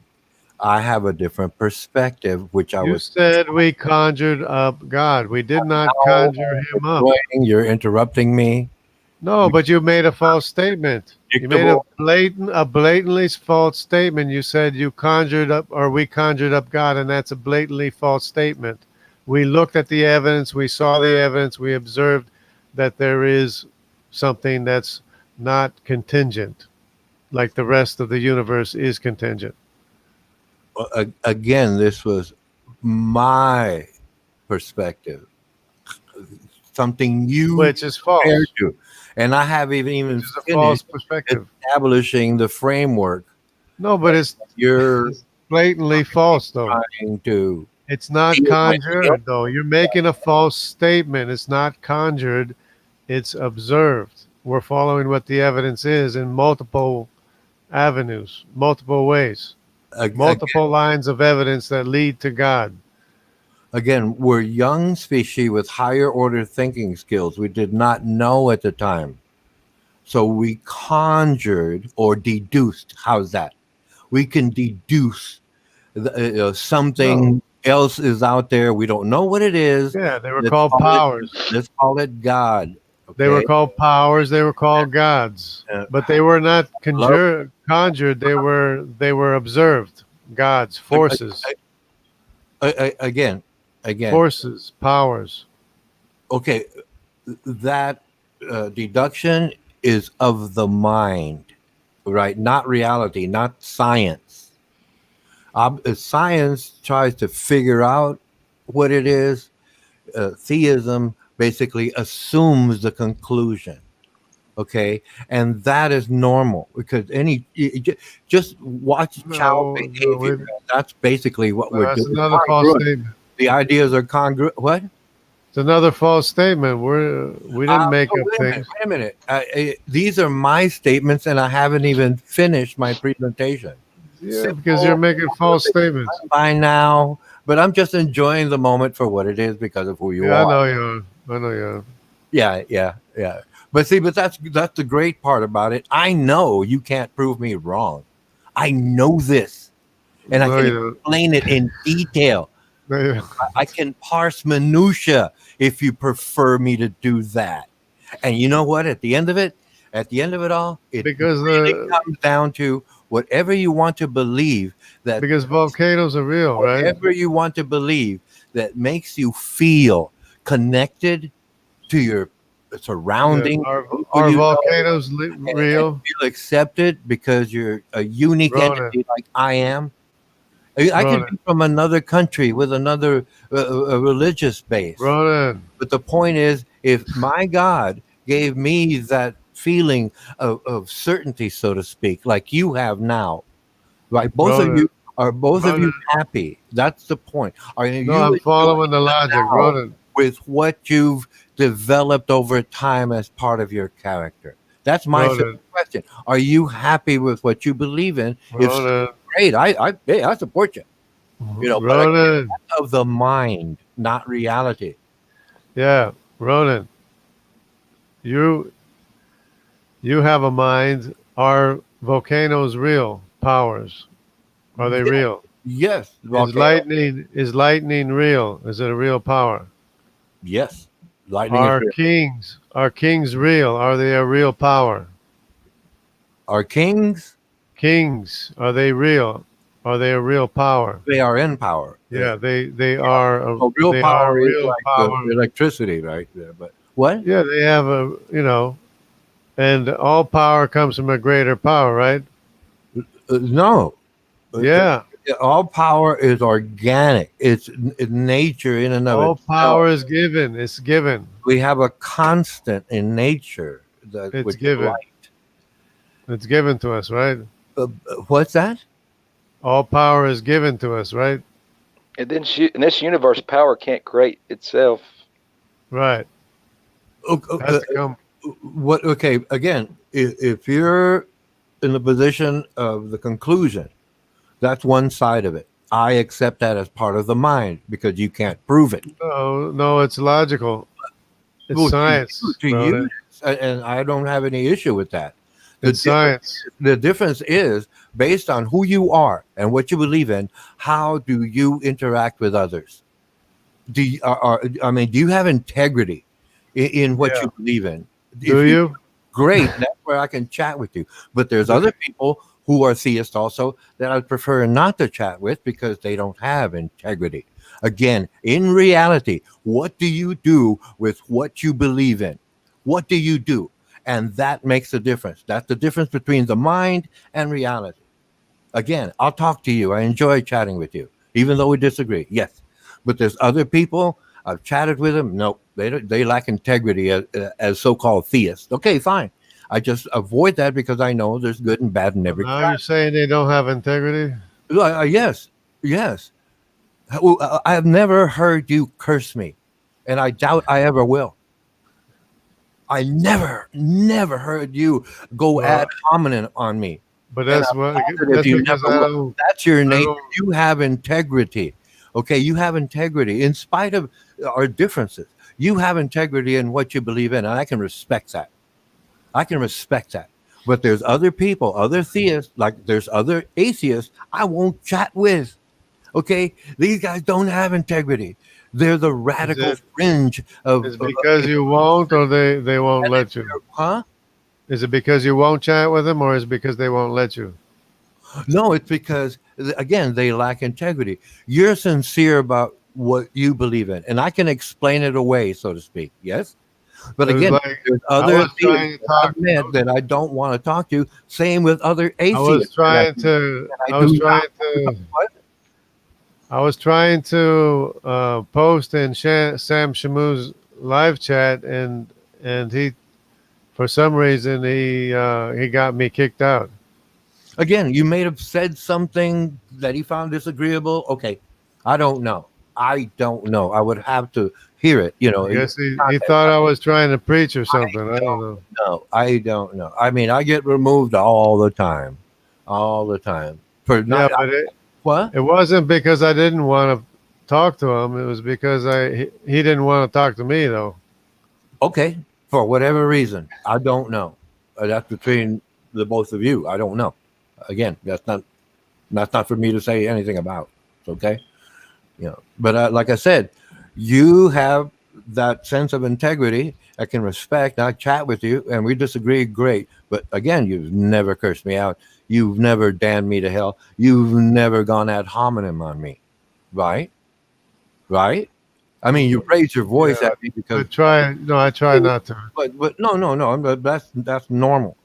But you didn't lose that so-called self-composure to that degree that you basically ruined, any position you may hold by contradicting it in the first place. Again, I know theists who I just can't talk to because they lack integrity. And I know atheists, again, that I won't talk to because they lack integrity. Okay, that's it for me. Okay, that's it. Well, do they lack integrity or they just don't want to talk to you? No, they lack integrity because I've heard those individuals, again, theists and atheists, talk to other people. And they're radical with other people also.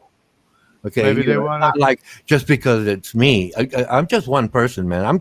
Look. All I do, I'm accountable to my fellow human beings, and I try to contribute to the greater good. That's it for me. That's my reality, and I enjoy it. I'm happy with it. Okay. And if you say I'm lacking integrity, explain it to me, and I'll change instantaneous. I will change right now. Okay, But I know you know. We all know those so-called Christians. Why ought we contribute to the greater good? I mean, that you're implying that we should do something. I do. I contributed. I'm not talking about you. I'm not talking about anyone else. Right. If a person is damning me to hell, that's not contributing to the greater good. If a person says, I believe there's a hell, but my Jesus says to love you.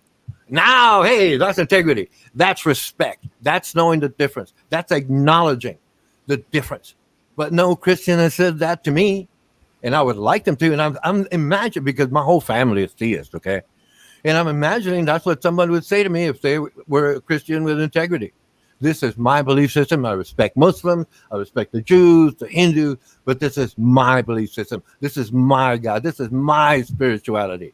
And never mind what they say. What is it? The fruits of their labor?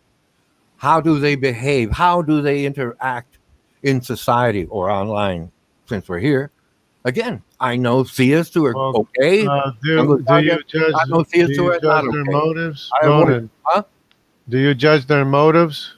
Do you know what their motives are for being online? Yeah, I figured it out by listening to them. Yeah. I've talked to Muslims. Please understand this. I've also talked to a Muslim, and their motives are identical. They approach it in a different way, but they're identical.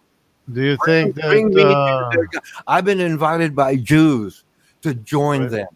Is it possible? I'm invited by Muslims. Okay, does it mean I'm a bad person? I don't know. That's not for me to say.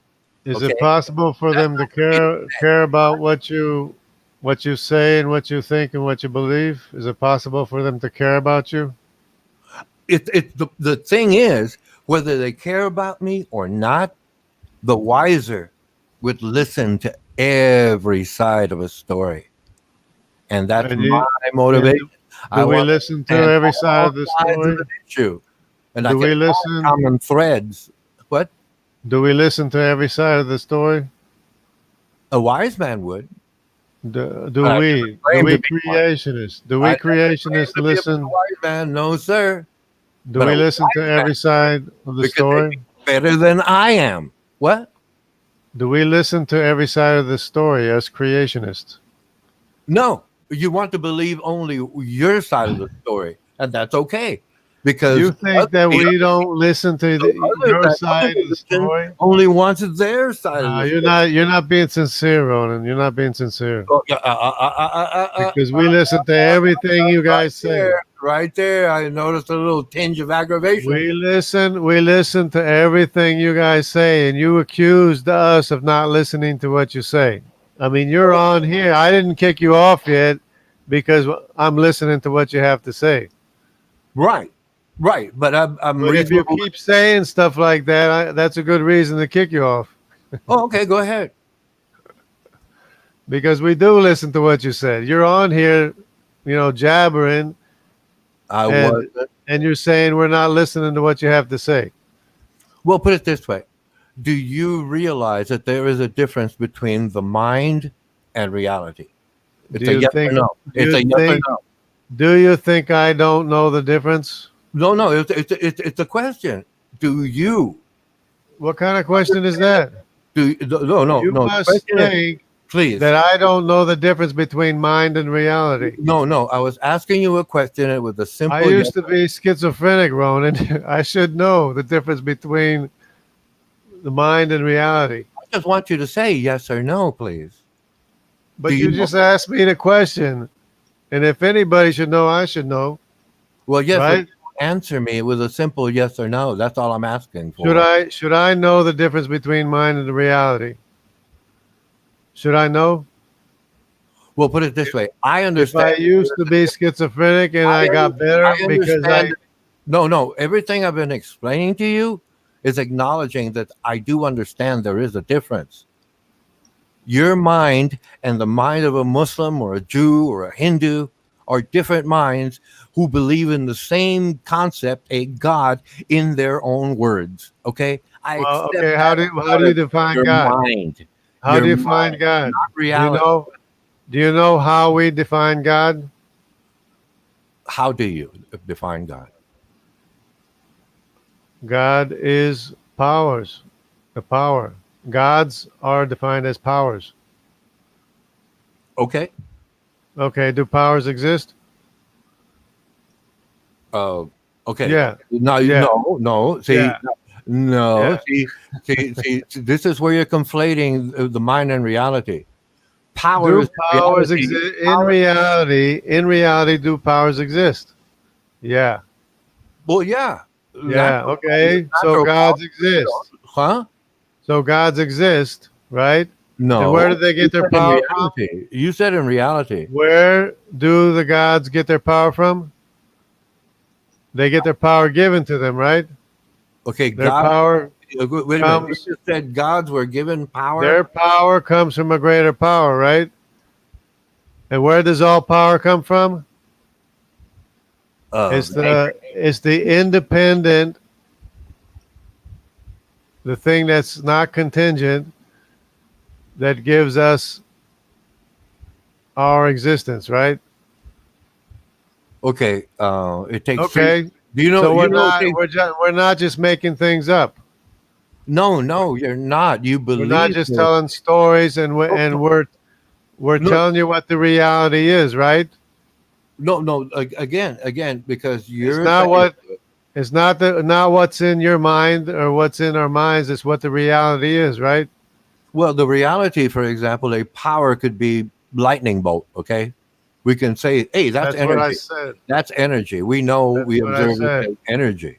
That's what I said. Where does that power come from? Okay, but the higher power thing, right now, So you're- it didn't come from a higher power. huh? It didn't come from a higher power. No, that came from nature. That's, And where did nature get its power from? we you have to understand.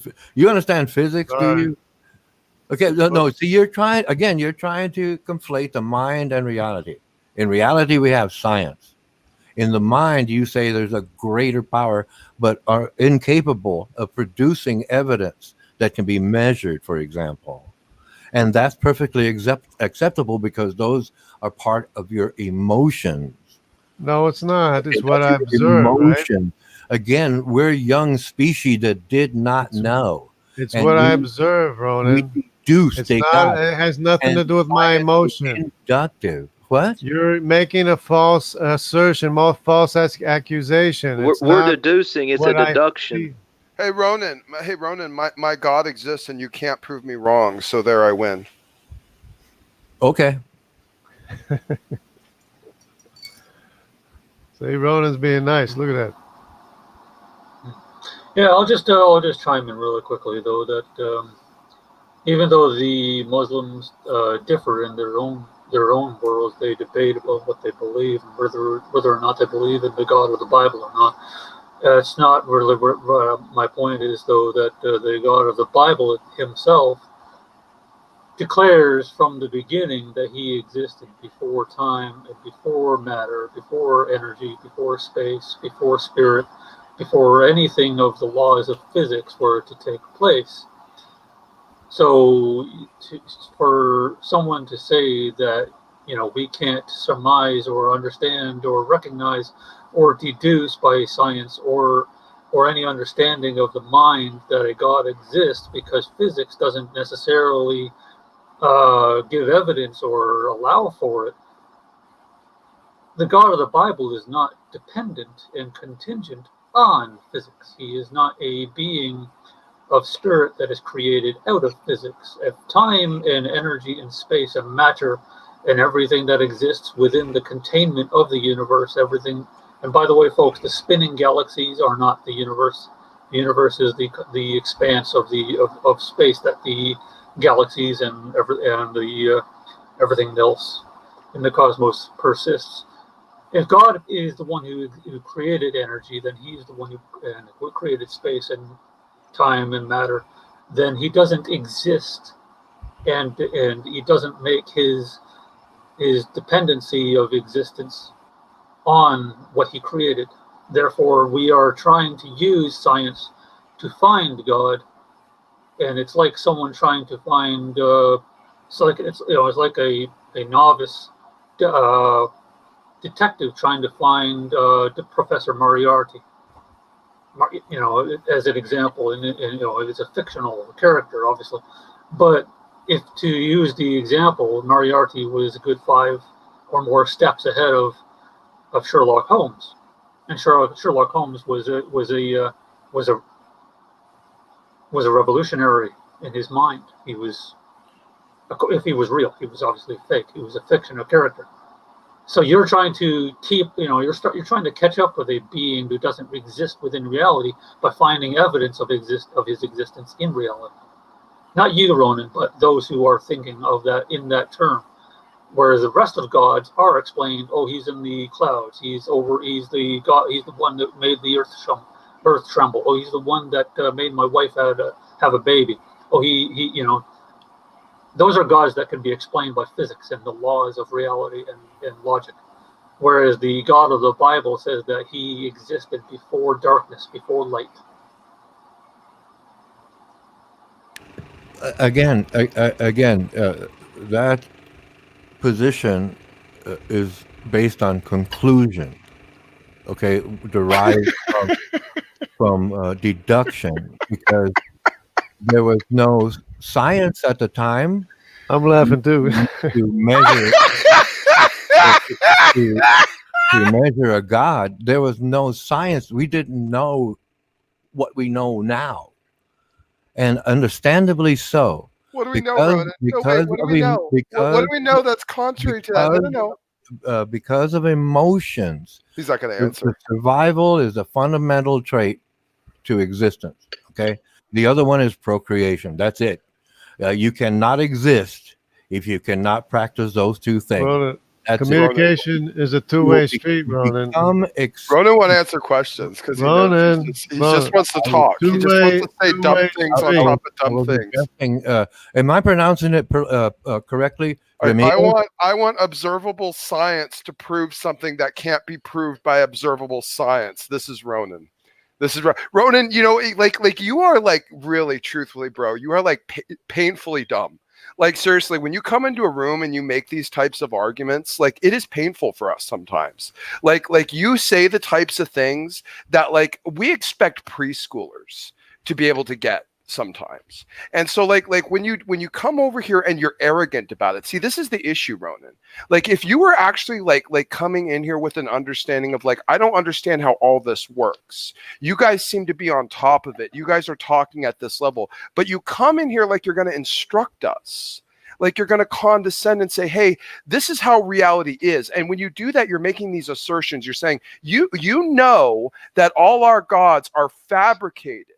And we give you arguments, you ignore our arguments, and then you condescend to us, and then you give us garbage when we condescend back at you. Like you don't even actualize what you're really doing. You don't provide arguments, you provide assertions. But anyway, I just wanted to say that. I'll let you guys get back to it. I'm out of here. I'm supposed to be resting today. Take care. Shalom, Smokey. And the point being, we did not know at the time, because that's evident, because there is no one overall God. There's multiple gods. India, Hindu, okay? There's multiple gods. Thor, all of those gods out there. There would have been one, right? But each group, right, deduced, this is how we explain the unknown. We didn't know. It's emotional. It's part of survival. It's like a child, an infant, if you will.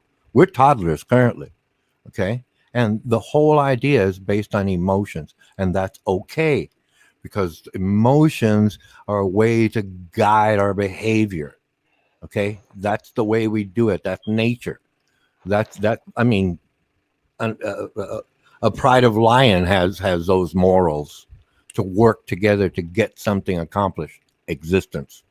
And that's what man did, but he explained lions it. Have morals? Explained it via, Lions have moral. Can you define morals? Well, yeah, morals are accepted behavior within a given group. Whatever that behavior may be is within that given group. Whatever So that group is. So morals are defined by, like, let's say a species that. No, morals change. Morals change in humanity. Morals change over time, not in the animal kingdom, because that's a standard of existence. But in mankind, morals change over time. Okay, that's what we've been doing by eliminating slavery, pedophilia. We're trying to eliminate.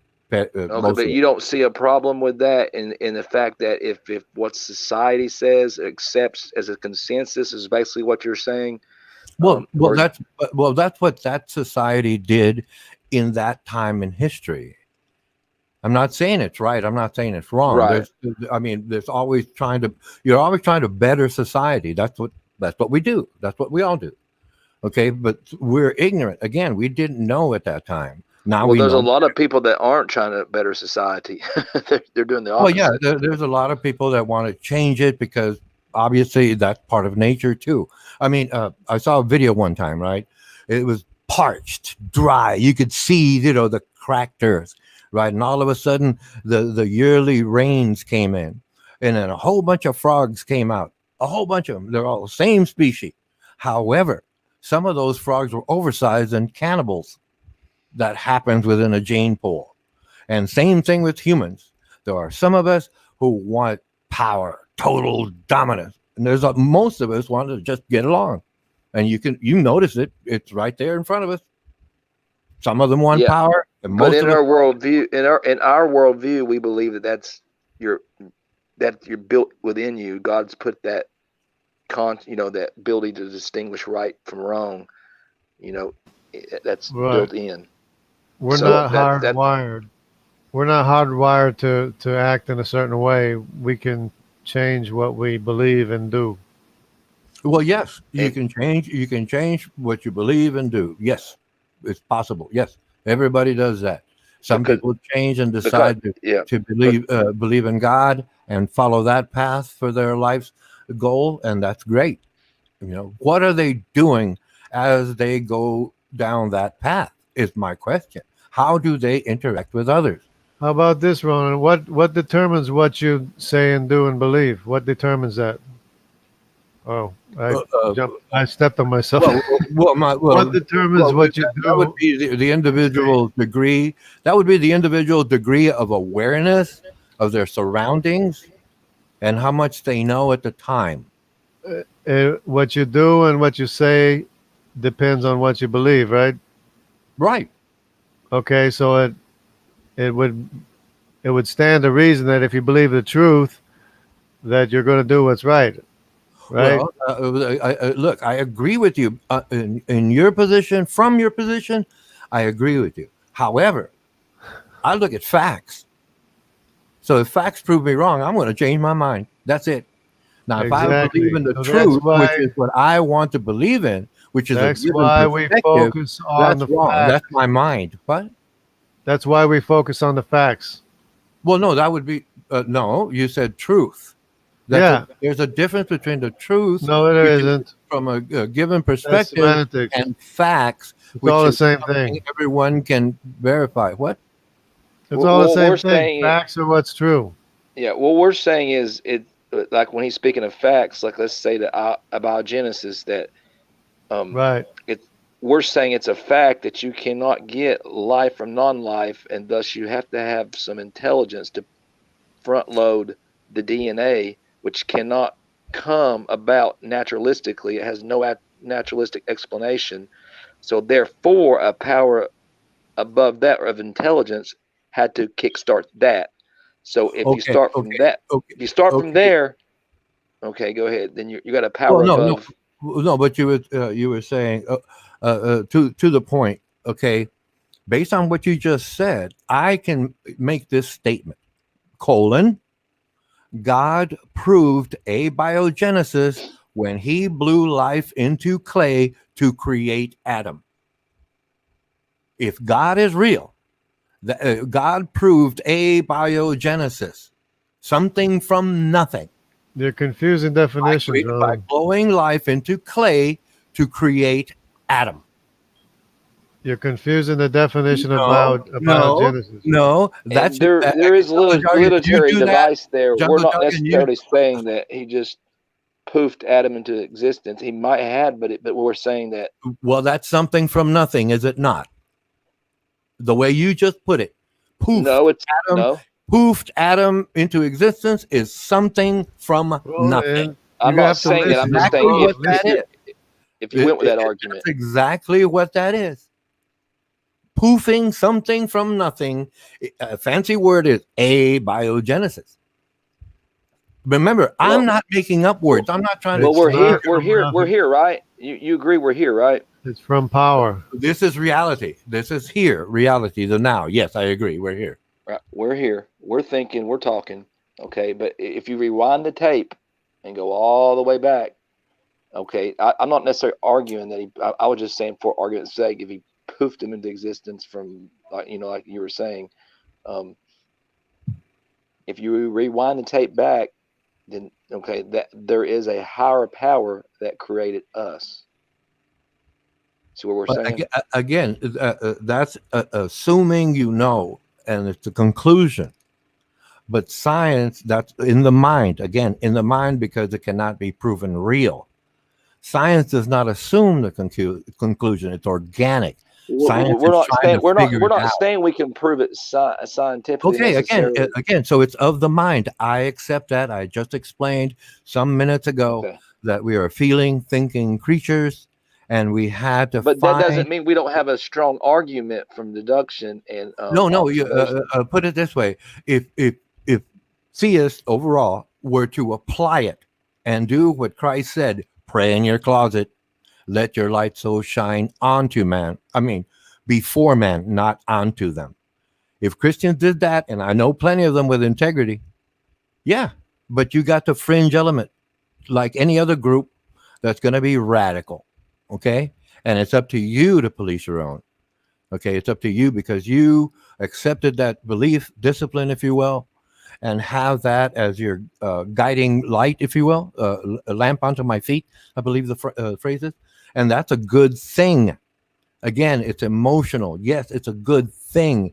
A tradition of that, because it works, continues. Okay. That's why Christianity keeps going on over generations. Same thing with other religions. Because there is foundation there. Okay, there is foundation. Obviously, it needs modification, but you cannot modify scripture. So, okay, that has to be accepted. I got it. But how do you, the person who believes, interact with others based on your foundation?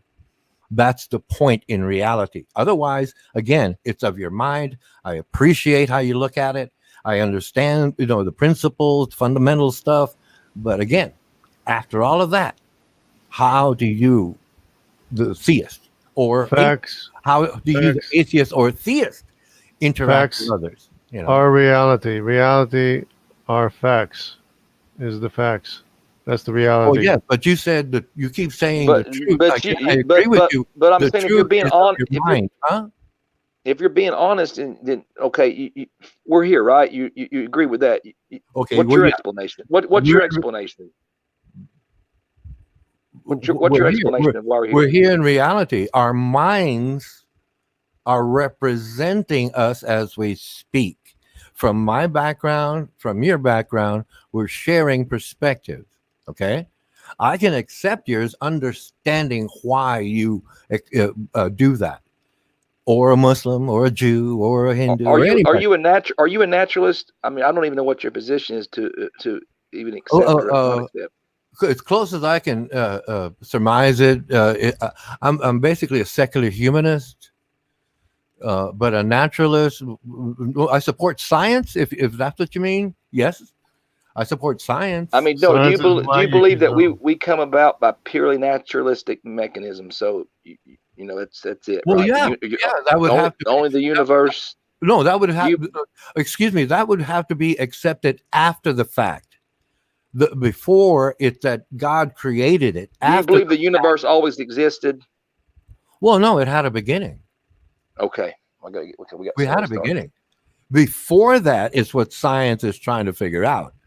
But again, that is organic. There is no conclusion there in science. You're not concluding anything. I mean, science is not concluding. But the theist Science is the making mind, major the conclusions. mind, the They're just logic. wrong. Well, no. It's the left brain is the science part. The right brain is the theist part. Hey, Emotion. watch it. And there's nothing wrong with it. Again, there's nothing wrong with that. It has parameters there. I might resemble that remark. But well, yeah, we're not. You're basically, I mean, in a way, saying that it's kind of illogical to have a review because there's other religions. I'd much rather have a discussion with other theists of other denominations or that believe in other gods than atheists, because at least they come to a point to realize that you couldn't get here, or DNA, let's say, for example, couldn't come about on its own. So something had to create that. So then you start deducing from there. You know what I mean? Yeah. Yeah, you believe in magical matter, Ronan. No. But if you don't, you have to have it. You have to. I mean, if you're being honest, you have to have an what's your how do you believe it came about? You know what I mean? I don't know. Like theists can't prove a god. You don't know. Okay. Again, We have multiple lines to prove there's God, Ronan. No. Again, I know why we humans developed the idea of a God. I know why we're doing it. Okay. And you're in the group that is practicing that again, and it's a very large group. So there's nothing wrong with it. There's And multiple the fact that it is part of our emotional profile, not our logical profile. That's what I disagree. I don't believe it. I'm just believing God purely on emotion. Oh, okay. Again, that's your truth. Again, I can accept that. Yeah, you're emotional. But I also accept the fact that it's in your mind until you can prove it real. Okay, and that's prove it to myself or prove it to you. Otherwise, you would have proven God to me by now, in reality, because we're talking with each other. In your mind is where you're thinking, going about your day, really, like focusing on something. You're not talking.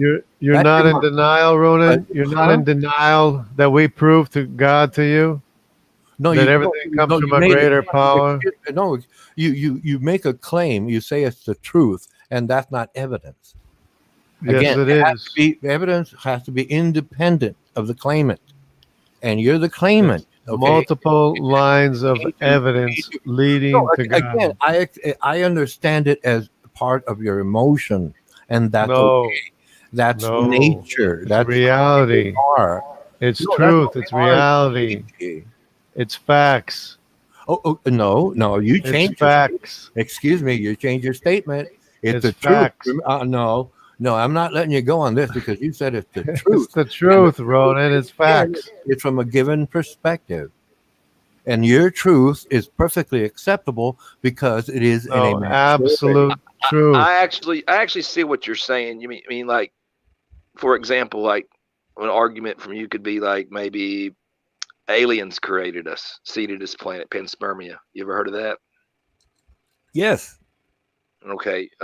But what I'm saying is, I mean, to be honest, you can't just sit here and I mean, that's why we're always, that's why one of our big arguments is about Genesis is because it's so compelling.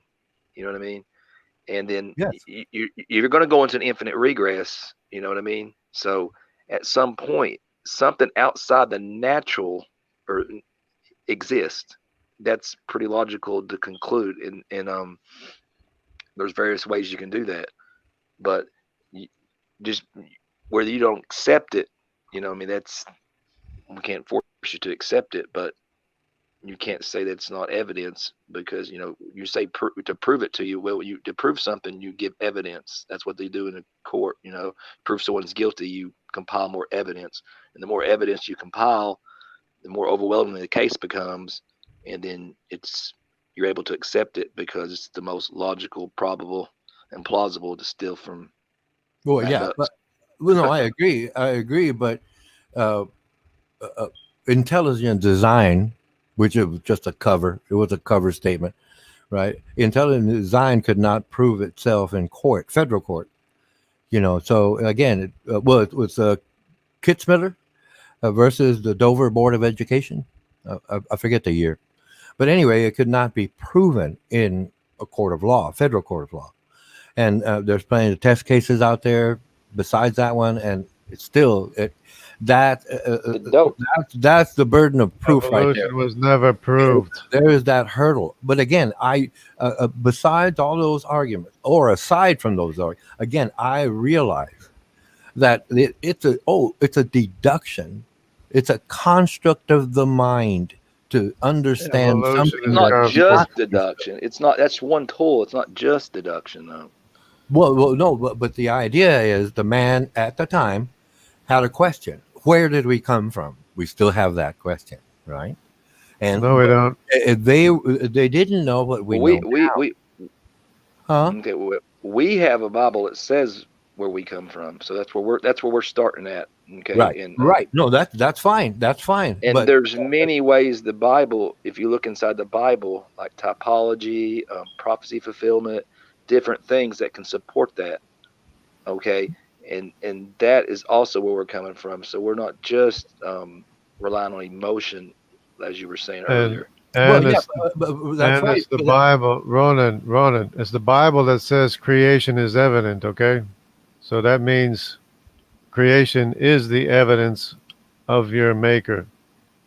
Okay, whether God is real or not, right, or Jesus or any religion is real, right, and you believe in something, right, whatever that is.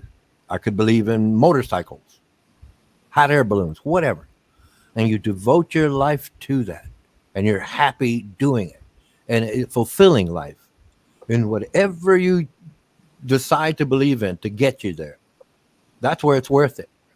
That's where everything is worth it to anyone No, because you have a guiding principle that you Again, accept. you're applying. Now you're implying that there is a purpose to life, No, the purpose to life. Flying kites No, gives you meaning? okay, no. Again, this is the reality part.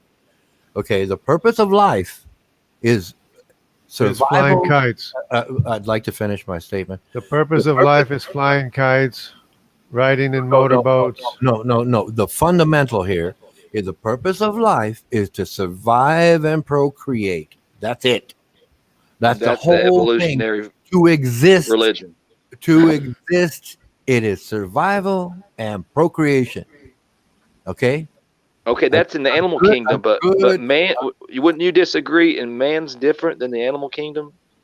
Yes, we have higher order thinking skills. We think in the abstract. That's the only difference. And that's a major difference. And we did not come with instructions. We didn't know at the time. Like we And so you still think are that really that ability evolved? Well, yes, there's a scientific explanation for it, actually. Let me get it. Okay, it's concordance. That's the channel. He's a scientist, and he explains it. I think it said 4.5 million years ago, around there. Right. You won't even get scientists to agree what. I don't mean to cut you off. I'm sorry. You won't even get scientists to agree on what consciousness is. You know what I mean? So. Well, no. I don't know how you could. Well, no. Conscious is the degree of awareness. We're aware. That's being conscious, right? That's just it. That's consciousness. Animals are conscious. A tree is conscious. A tree has feelings. A tree is conscious. Well, yes, it is to its own degree of awareness. If you hit a tree with an axe, the sap comes out, and over time, a year's time, you'll see the tree drop its leaves. That's pre-programmed in the tree. That's the pre-programmed response. You know what I'm saying? That's nature. That's nature. We just but that's what we're saying. We just happen to have higher order thinking skills. That's what makes us different from so-called animals or trees, right? Trees can't go out there and make a building. We can. Lions can't decide to figure out how to make an airplane. We can. We have that capability. Higher order thinking skills. We can think in the abstract.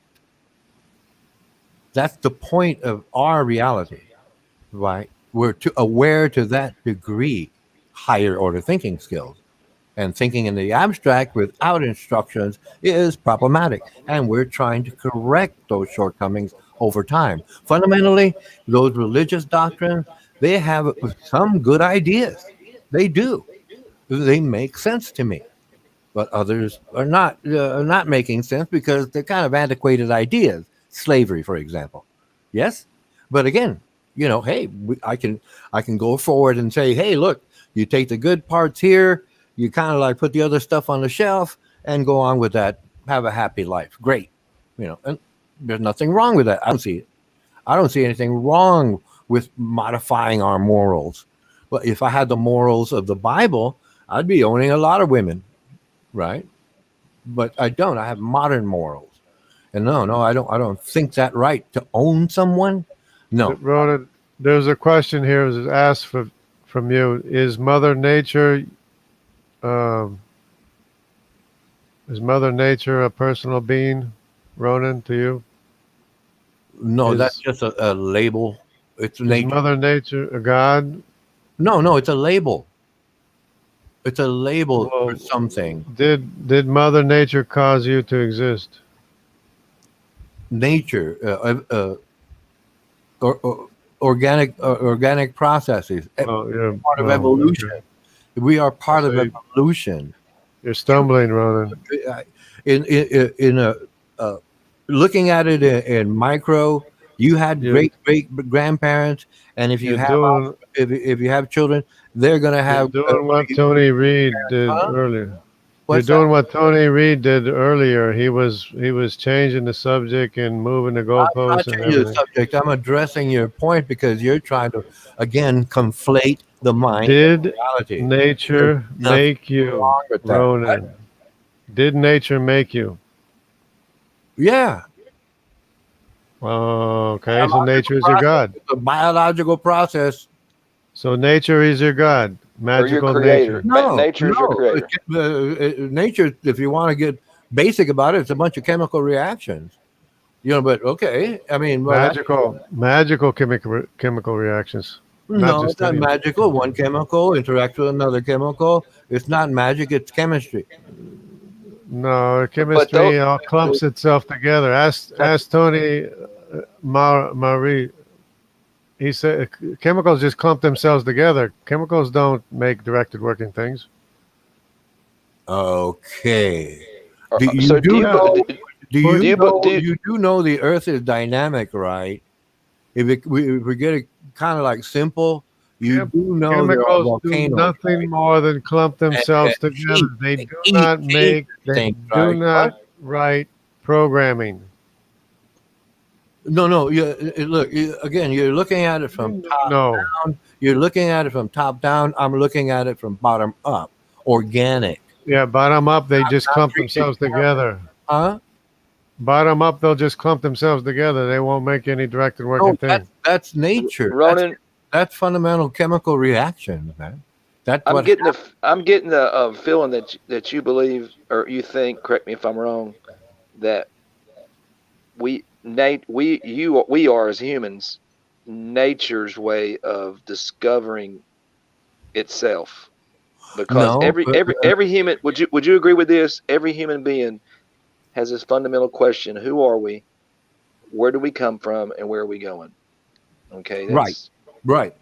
Because we didn't come, again, to my point, because we did not come with instructions. That's why we have that question. That to me, that's. Well, I believe why we have those questions is because precisely because we did come with the instructions. No, it's part of our survival. Again, two things: survival and procreation. It's part of our survival trait to be curious and want to figure things out. Because again, we have higher order thinking skills. Who gave you that? We're thinking. Who gave that to you? I am saying it after studying all of these giants in science. Okay, that's why I can say these things. I studied all of those giants. Who gave you the property? Who gave you those properties? Studying currently. What? Who gave you those properties to be curious? Who gave that to you? Who made you curious? Sure. Again, as part of nature. No, nature can't do anything. Properties. Are dogs curious about who they are, what they are, where they come from? Dogs? No. Dogs, cats, animals like that. They see themselves in the mirror, and they see themselves in the mirror. So that's what I'm saying about the conscious. And then they just go on with their life. They don't think, do I have to do my hair? Do my paws need trimming? They don't think in the abstract. Again, they're aware of their surroundings. You've seen videos on YouTube, cats and dogs. They do oddball things for human beings, or they think amongst themselves and do weird things. They interact in reality. Yes, that's what they do. They tease each other, chase each other, bark, meow, whatever, right? But we have higher order thinking skills. That's the difference. Yeah, yes, we have tribal warfare. Animals are aware of us, and they cuddle up or chase. And you believe they evolved. Okay, I got you. Everything is evolved from nature. Again, it's over time, a great period of time. Okay, if that time was somehow lowered, would that prove the necessity for a God for you? If that what was lowered, please? If the time factor was lowered, okay, you didn't have this time. Would that prove the necessity of a God to you? You don't have this deep time. Like something happens spontaneously. No, I'm just saying you don't have this deep time. Like evolutionists claim, you got 3 billion years or so, whatever how long the Earth has been here, and slowly we've evolved. What if there was evidence that showed that deep time? There's flaws in that theory of deep time. Well, if there was evidence for it, science would change its mind. What, have you investigated soft tissue in dinosaurs? Oh, that was collagen. Okay, it's a protein. No. Dr. Mary Schweitzer found it was collagen. which is a No, protein. doctor. I looked it up. Excuse me. Have you looked into Dr. Mark Armitage's work? Dr. No, Mark no, Armitage. no, I can't. He No. he was he was fired. He had peer-reviewed work, and he was fired because his work was correct, but his conclusions he drew, he was fired for. He had a lawsuit and he won the lawsuit. Okay, And he he's got won some the great lawsuit in court, Ronan, in court.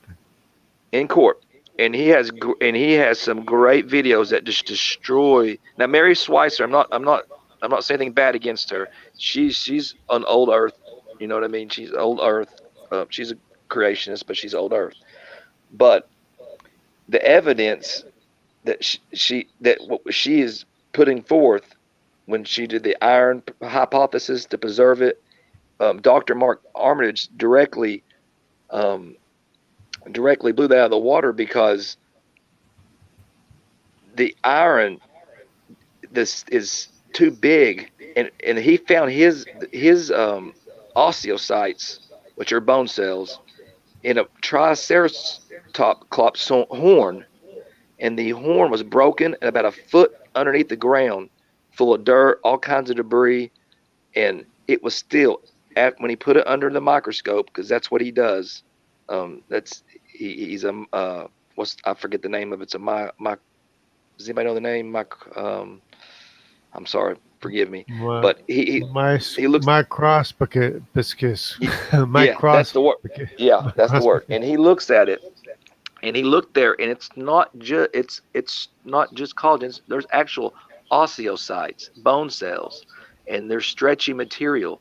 Okay, would be impossible to be there. Now, either dinosaurs live longer than the evolutionary timeline, or B, they're not millions of years old. Well, again, you pointed. Well, I pointed out Dr. Schweitzer. You pointed out this gentleman. That's only two incidents. Excuse me. That's only two incidents. It's just starting well, out. He predicted it was going to be found in a lot more bone, and it is. It's found in. They're going back and looking. It's not exceptions. It's kind of like normal. And even where he was digging at, you could. He said, and this is not just him, the students with him, and many other people besides him. You can smell decay. Okay, so they can, like where flesh decays. You know what I mean? You can that. There's an odor when something dies, when a human body or an animal. We've all smelt it. Yeah, smell of death. That smell. They could in the dig site. They could smell that they could smell it. So that's more evidence. But he goes into it, and he actually looks at it under a microscope, and does basically the same thing she did, and found the same thing she did. Okay, so Collagen. if you watch her first interview, she was blown away.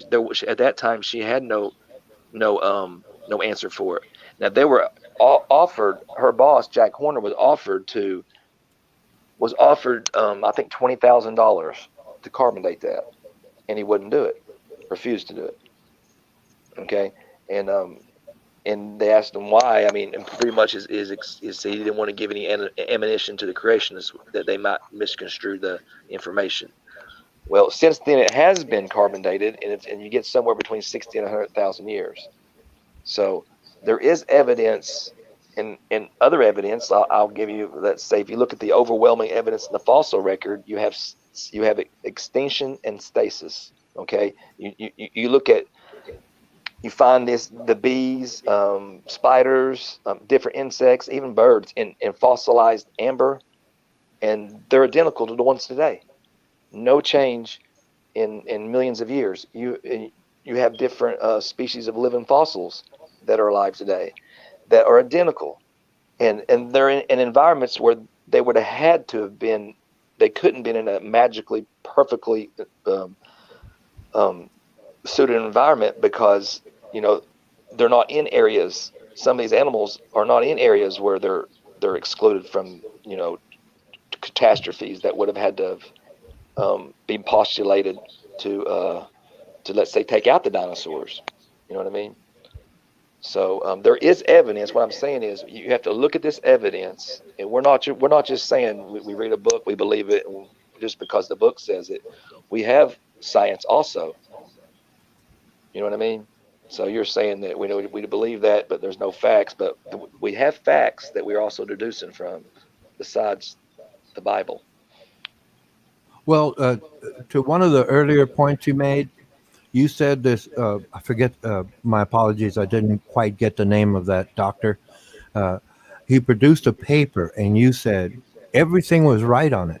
No one disagreed. But then they fired him. So I'm imagining right now that the court case was based on the fact that no one disagreed with what he wrote. So why did he get fired? And that's where he won. That's the technicality there. Yeah. He posted Astica. He No, had no, the histamine. no.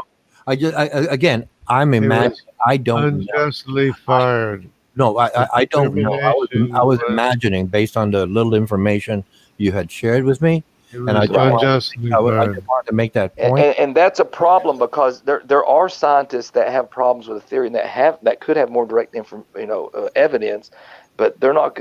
They have a job to maintain. You know what I mean? So you can't appeal to authority or like you did earlier. A little bit you did. You appeal to the consensus. That's appeal to authority. Yeah. Well, no. We're saying that's kind of that they've got jobs on the line, so they would have a motive to. I'm not saying lie, but present it in their worldview. Now go ahead. I'm sorry. Well, no. I just wanted to touch on that, but what I wanted to get to was toward the end there, where you pointed out that there were these insects caught in amber. And have you ever heard of a coelacanth, the fish? Yeah. It was supposedly the missing link between the lobe-finned fish was supposedly the missing link. No, that would be the tiktaalik. No. That's between reptiles. Well, to the point I'm trying to get to, they found they had found fossilized coelacanth, and then some years ago, they actually found live specimens, like those bugs. Identical. I'm getting to the point. I was drawing a comparison. Okay, go ahead. I'm sorry. Those bugs there that got caught in amber look like the one today.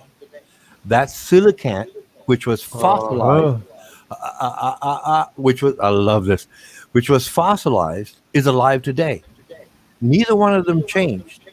Because, I love this. Because the environment did not change. Okay? Survival of the fittest does not mean intelligence or strength. The environment hasn't changed in 65 million years. It means the capacity. A likely story. I love this. It means the capacity for that species to adapt to the environment. And if the environment does not change, the species or bug will not change either. Okay, you know that it just the coelacanth disappeared from the fossil record. Supposedly, it was missing for 75 million years. Right, that would make sense. That would make sense. That does not make sense. There was something that happened, probably earthquake, right? Or okay, well then how? Okay, so there goes your perfectly suited environment. Okay, I'm trying to explain how that happened. Go ahead. I'm sorry. Go ahead. Okay. Just imagine a bay, and there's a volcano right near the bay. I'm making it simple, and it's full of coelacanths, man, full of them, right? And then all of a sudden, off goes the volcano, massive eruption. And it falls onto the bay. Obviously, anything living in that bay. Nice story. Hold on. Let him finish because I'm.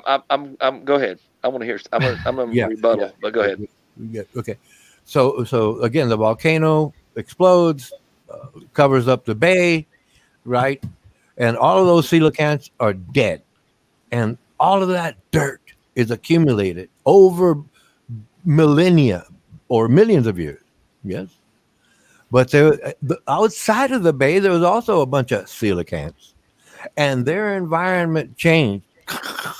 And all of a sudden, millions of years later, we find them Okay, but if they're because if they're that if small they're in a group, if okay, listen though, if they're in an area where they're secluded like that, avoiding all these catastrophes for these all these millions of years, that everything else radically changed. That's what drove their radical change. Then they're in a low population, and there's going to be mutations building up so fast that how does that animal go again, again, 200 million years with again, not again, there will with be that mutation load? there will be no change The population's going to be smaller. if the environment remains constant. There may Okay, have been changes when that group of coelacanths was isolated, okay. What about but horseshoe then they went crab? on. What They about went horseshoe crabs? 400 million years, no change. on. Okay, they're still coming on the beaches. Okay, Yeah, how did they? because How the did they? environment they did not need. They What about did the other not animals need. that? What about the other animals around that live with a horseshoe crab today? And they changed during that time. But their environment changed. A food source might have But been the horseshoe crabs might didn't have at been all. look, a food What is source the might have been ancestry? eliminated, and a certain part of that group, right, started eating another food source for What is the 100,000 years, ancestry of and then the horseshoe crab? since we're using fish, the water, the actual water movement could have changed. If you see the footage of the coelacanth, it's deep water. The water doesn't move, and that's when they Have you change. heard of punctuated equilibrium? Yep, I've heard of it. Okay. You know why? You know why you know what was postulated? No, go You ahead. know why? No, go It ahead. was because he says why, because I mean, and I'm not even paraphrasing. I'm just going to sum it up. Because of the overwhelming what the fossil record shows is an overwhelming evidence of stasis and extinction. Okay, and they have to postulate that somehow evolution can kick in and speed up when it needs to. So here you have no change at all, which is stasis. You're supposed to have gradualism, which is small point mutations over millions of years. You can't have big jumps. Small point mutations, that's gradualism. You have punctuated equilibrium, very fast changes, and then you have stasis, which is no change. So therefore, all the bases are covered. Heads they win, tails you lose. You can't falsify that. That's you can make up any story you wanted to make up, like you're doing now, or any scientist could ad hoc could make it up No, and just again, a magically instituted environment. But you're having these catastrophes. How are no, all there's more than one living fossil. all, There's a all, plethora. no, all of what you said applies, but they don't apply at the same time to the same species. Okay, some don't change. Coelacanth But doesn't see, change. the thing is regardless of even if they're in a great environment, there's no need to change. Okay, you're still having the mutations. Our offspring are going to have, like, if you have a child, it's going to have mutations. Okay, more one or two more than you did. Okay, if not more. I'm just saying one or two. You know what I'm saying? Just for argument's sake. And those mutations are generally neutral. Okay, if they're not neutral, they're deleterious. They're negative. Okay, and then supposedly every once in a while you have a good one that somehow helps the species, and it takes over the population. But you have to for that to take over the population, you have to have death too, because if not, it's just going to get weeded right back out. So you have to isolate that population, and that's where punctuated equilibrium comes in. And you have like a bottleneck, but they've still provided no evidence for that. That is just a fairy tale within another fairy tale. There is no scientific backing on that. And if you have any, I'd be great to hear it, because I haven't found any, and I've studied on it pretty extensively. Go ahead. Okay, yeah, let's use humans. Okay, there's humans, and we have a population, whatever, right? And then we're gonna Yes. split. We're gonna split them. Some of them live near the ocean. Some of them live in the mountains. I'm just gonna keep it one and the other. There's other combinations, but yeah, let's keep it simple. Over generations, right? The people on the beach are gonna be going fishing. They're gonna go fishing. They're gonna eat what they're gonna eat. They're still same group of people. Over generations, the people in the mountains are going to eat what they eat in the mountains, right? Right. Right. So it would stand to reason that because of the environment, they adapted to the environment over time. Let's say the beach changes constantly, right? Those people would have different diets, but the mountains stayed the same. Right. And those people have the same diet over multiple generations, thousands, right?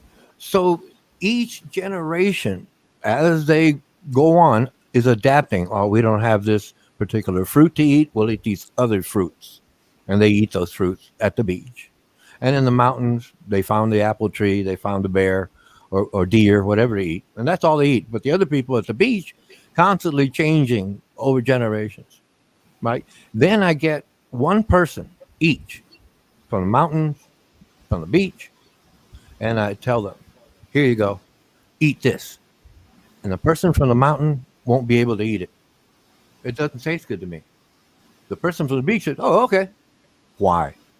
Because over generations, the practice of adapting to different food sources was implemented within that group at the beach. In the mountains, they always ate the same thing. Let me give you another one. This is a good one I like. I had this one before. If I Yeah, took okay, but you got to explain the change though. It can't the just be change, necessity. no, Necessity, no, I'm gonna give you necessities. again Okay. because one cannot eat a variety of food, the mountain people, and the other one can, the beach people. And I was going to give you the example. If I took a German, I'm talking German from way back when, way before Hitler. I'm talking the early beer masters. I like German beer, best beer in the world. Anyway, I don't drink anymore. But if I took one of those guys, right, and then I took an American Indian, they never knew fire water. That's what they used to call it, fire water. Never knew it. Over 40,000 years, I believe. Right? DNA has proved the American Indian was here 40,000 years before Columbus arrived. But the point being, they never that one Indian never drank alcohol. And I sit them both down and I serve them a good beer each. That German, I wet my whistle. The Indian would be half drunk. 2 beers. Oh, that tastes good. The Indian would start going crazy. And that happens, man. And that happened. And that was the example I was using with the beach people and mountain people. They're not ready, they can't readily adapt unless they have a history. Stasis, the mountain people, and Can you comprehend? equilibrium, the Do you beach. comprehend 200 million years? Actually, it's Yes, 300, I just, yes, I 300 million years. Okay. yes, that's what I'm just explaining Okay. to Let you. me get to my point here for a second. They before they found that, like you said, they found that coelacanth. Lo and behold, before they found it, it was missing from the fossil record. That was supposed to be the missing link between lobe-finned fish. No, again, it was a They used to say their lobe fins. They even had examples in museums of showing that how they use their fins to walk on the bottom of the water, to walk out. Okay, and then they show them in their natural environment, and they're not using them like they showed in their animations. Okay, because we actually found one, and it's alive, identical to the one that was supposedly was identical to the one that was 200 million plus years old, and it's exactly the same. It had no change.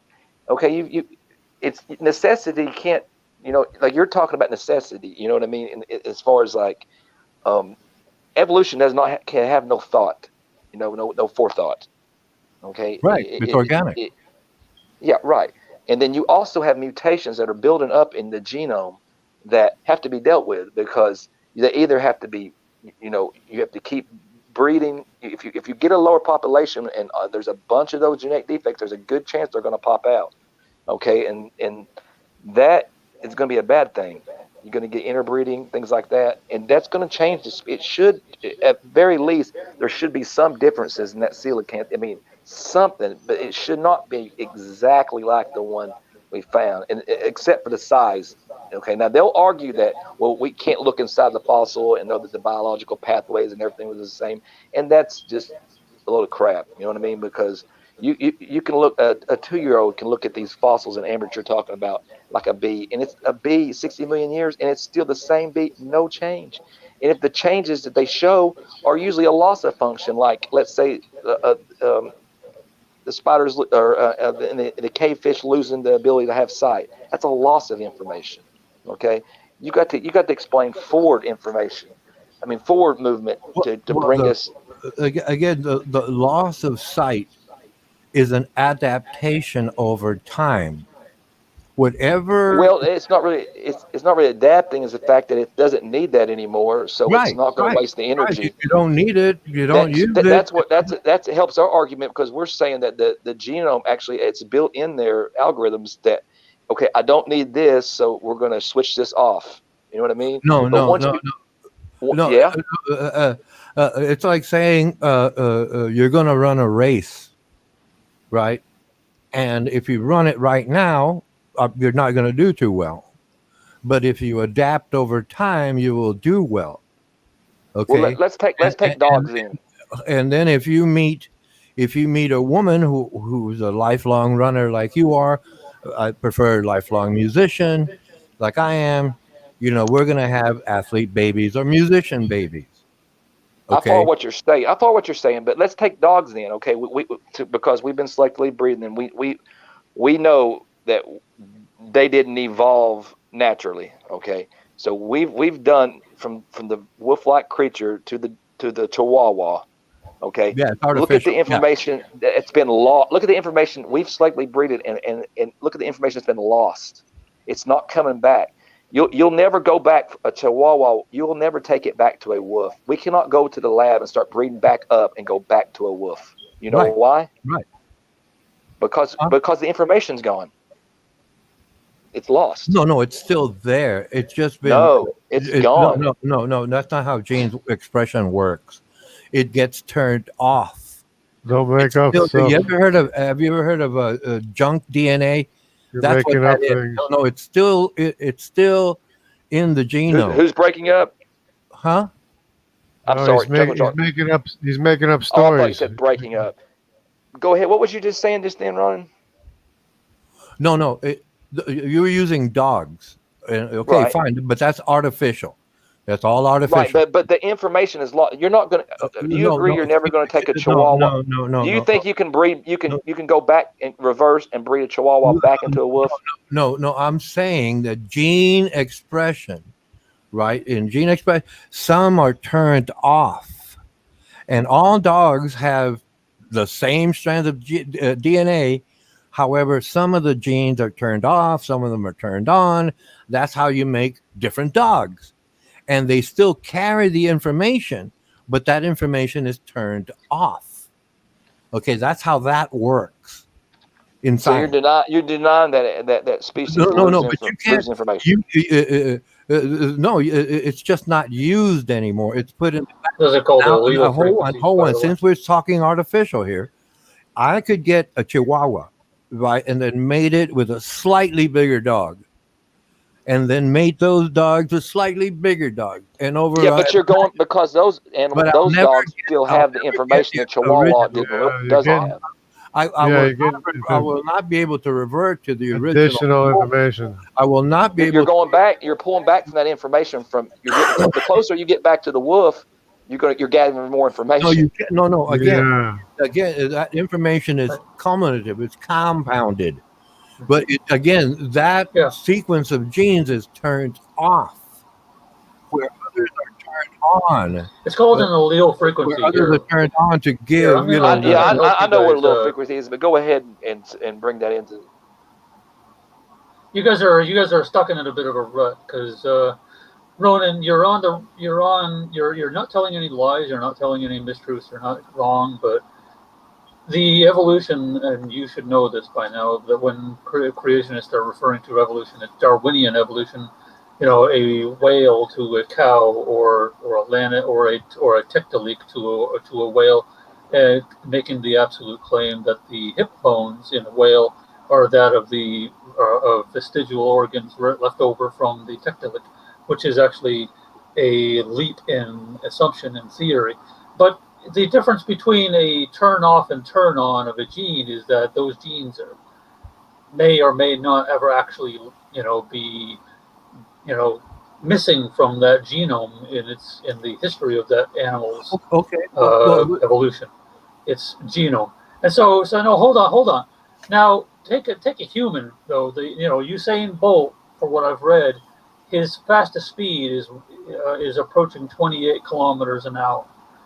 Now, if he breeds and say 15 generations of Usain Bolt as clean as possible, if we embraced eugenics, say, if we embraced eugenics, I'm not for eugenics, but there is no way that a human is going to develop legs similar or even approaching the functionality and performance of that of a cheetah, 66 kilometers an hour.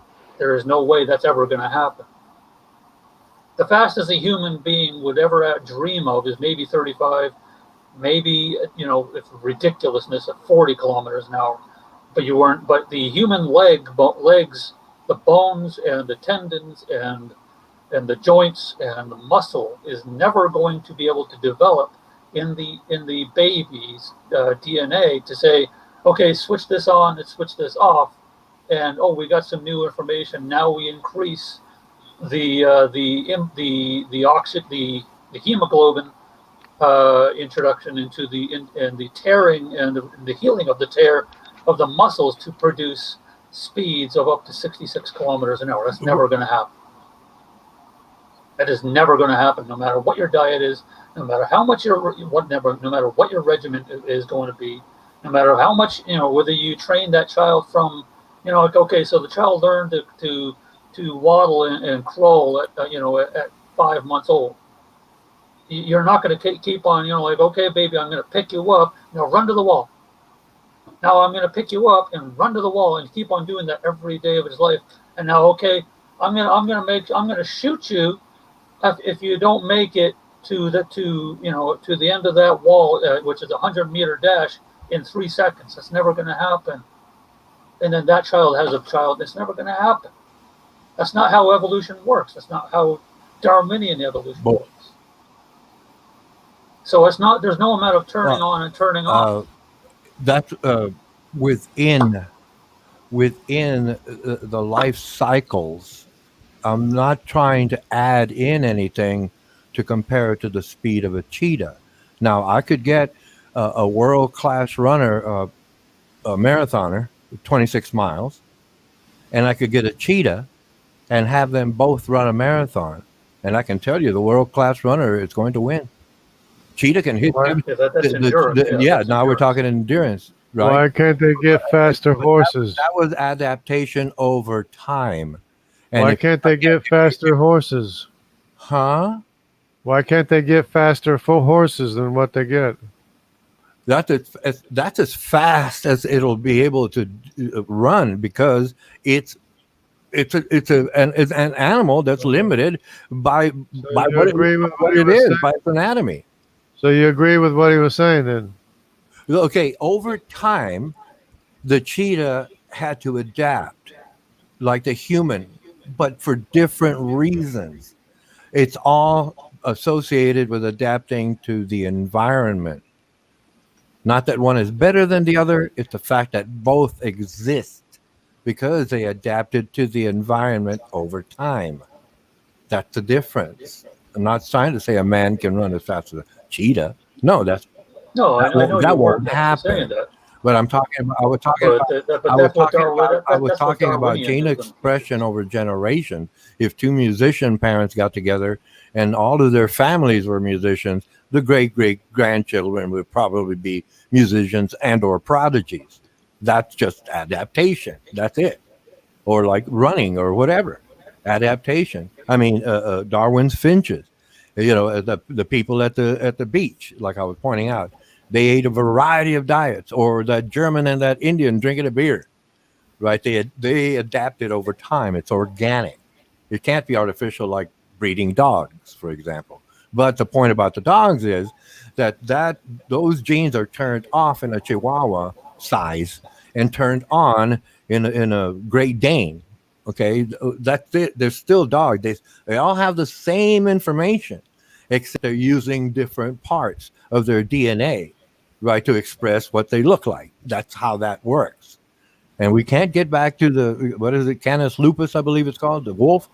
Well, no, we can get near it, but all that other information that got mixed in is still going to be there in the DNA. It'll be what's called junk DNA because it's turned off, but it's still there, right? That's the lineage, if you will. So how does it get information that's not there to be something other than a dog? It doesn't. Again, that's organic. It's Okay, so there's no evolution. it's like again trying to get a man to run the fast as a cheetah. Well, So no evolution. Yeah, like you can have a Great Dane and put a Chihuahua or a Shih Tzu next to it. They can't mate No. anymore. They're incompatible. But they're still Right, they still But have but like DNA. They still have canine or canid. Sorry, canid well, yeah, DNA. yeah, They're still dogs. You know, a wolf is not right, necessarily a dog because it's not domesticated. By the way, folks, because if you say a wolf is not a dog, right. you're right, but a wolf is a canine.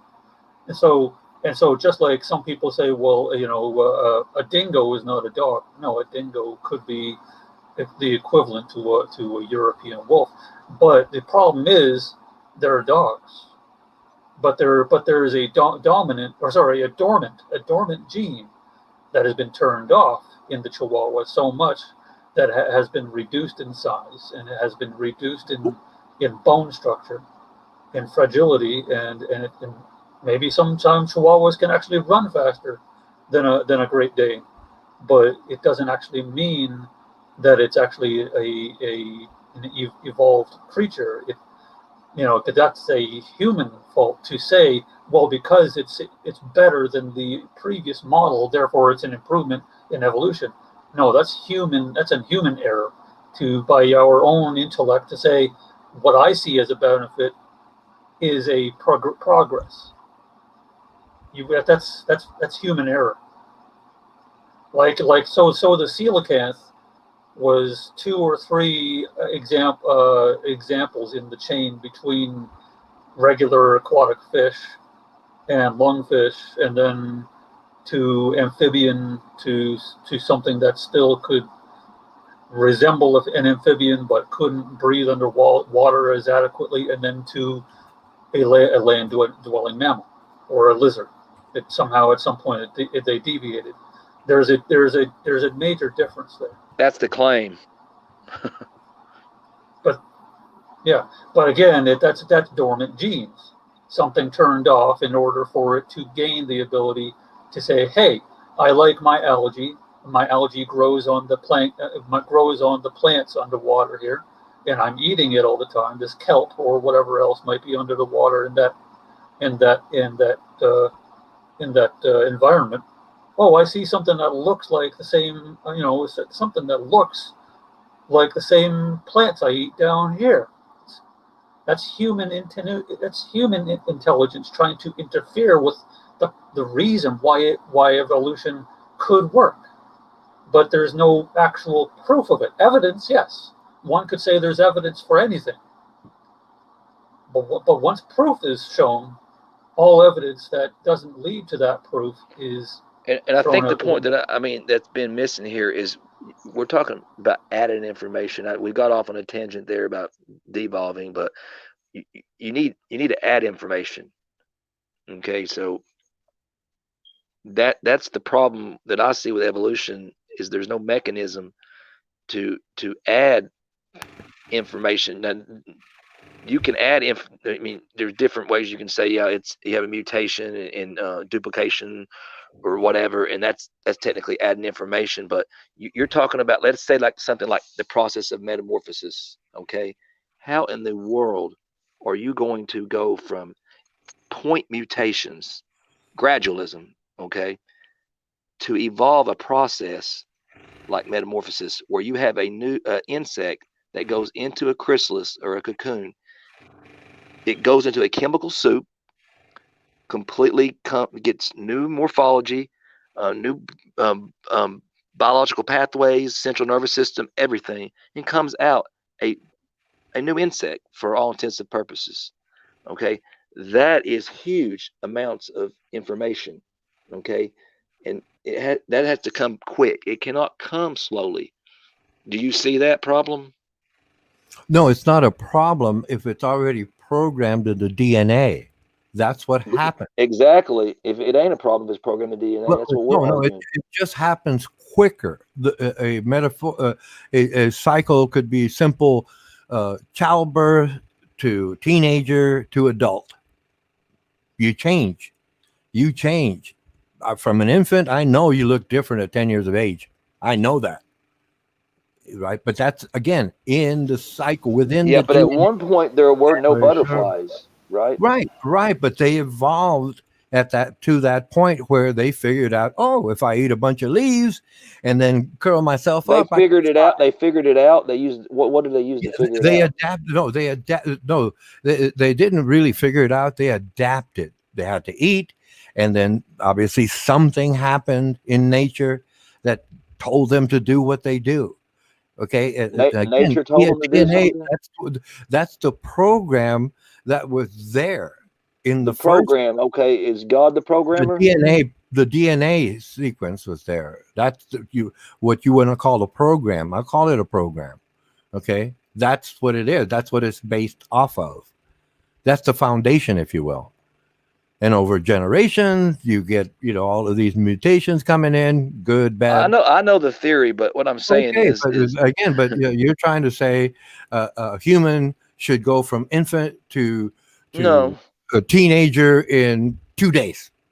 Well, no, no. that's not the way our particular My cycle. specific point was you have to get a cocoon. What good is a half cocoon? I don't understand. Or okay, what good? I mean, if okay, at some point there was no cocoon being made by an insect, right?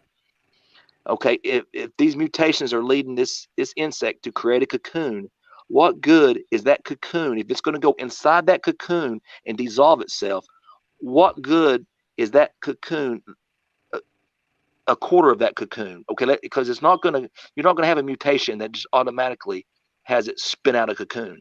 It's going to take successive point mutations. That's the problem with gradualism, and that's what I was getting at. Why they try to punctuate equilibrium, but that doesn't solve the problem. Because no, but you said it goes into a cocoon, and then I can't quote you because I missed it, but along the lines of a chemical process. Well, yeah, that's how it changes. There are chemical processes. I understand it changes, but you're talking, huh? But you're saying that successive, random, unguided, no program, random, unguided accidents, really mistakes in the genome somehow get selected for because they're advantageous, even though they're random. They can somehow use them, so they're gonna use them because it's just utility. So you've got a insect that's making that we know observe making a cocoon. Okay, at what point did it?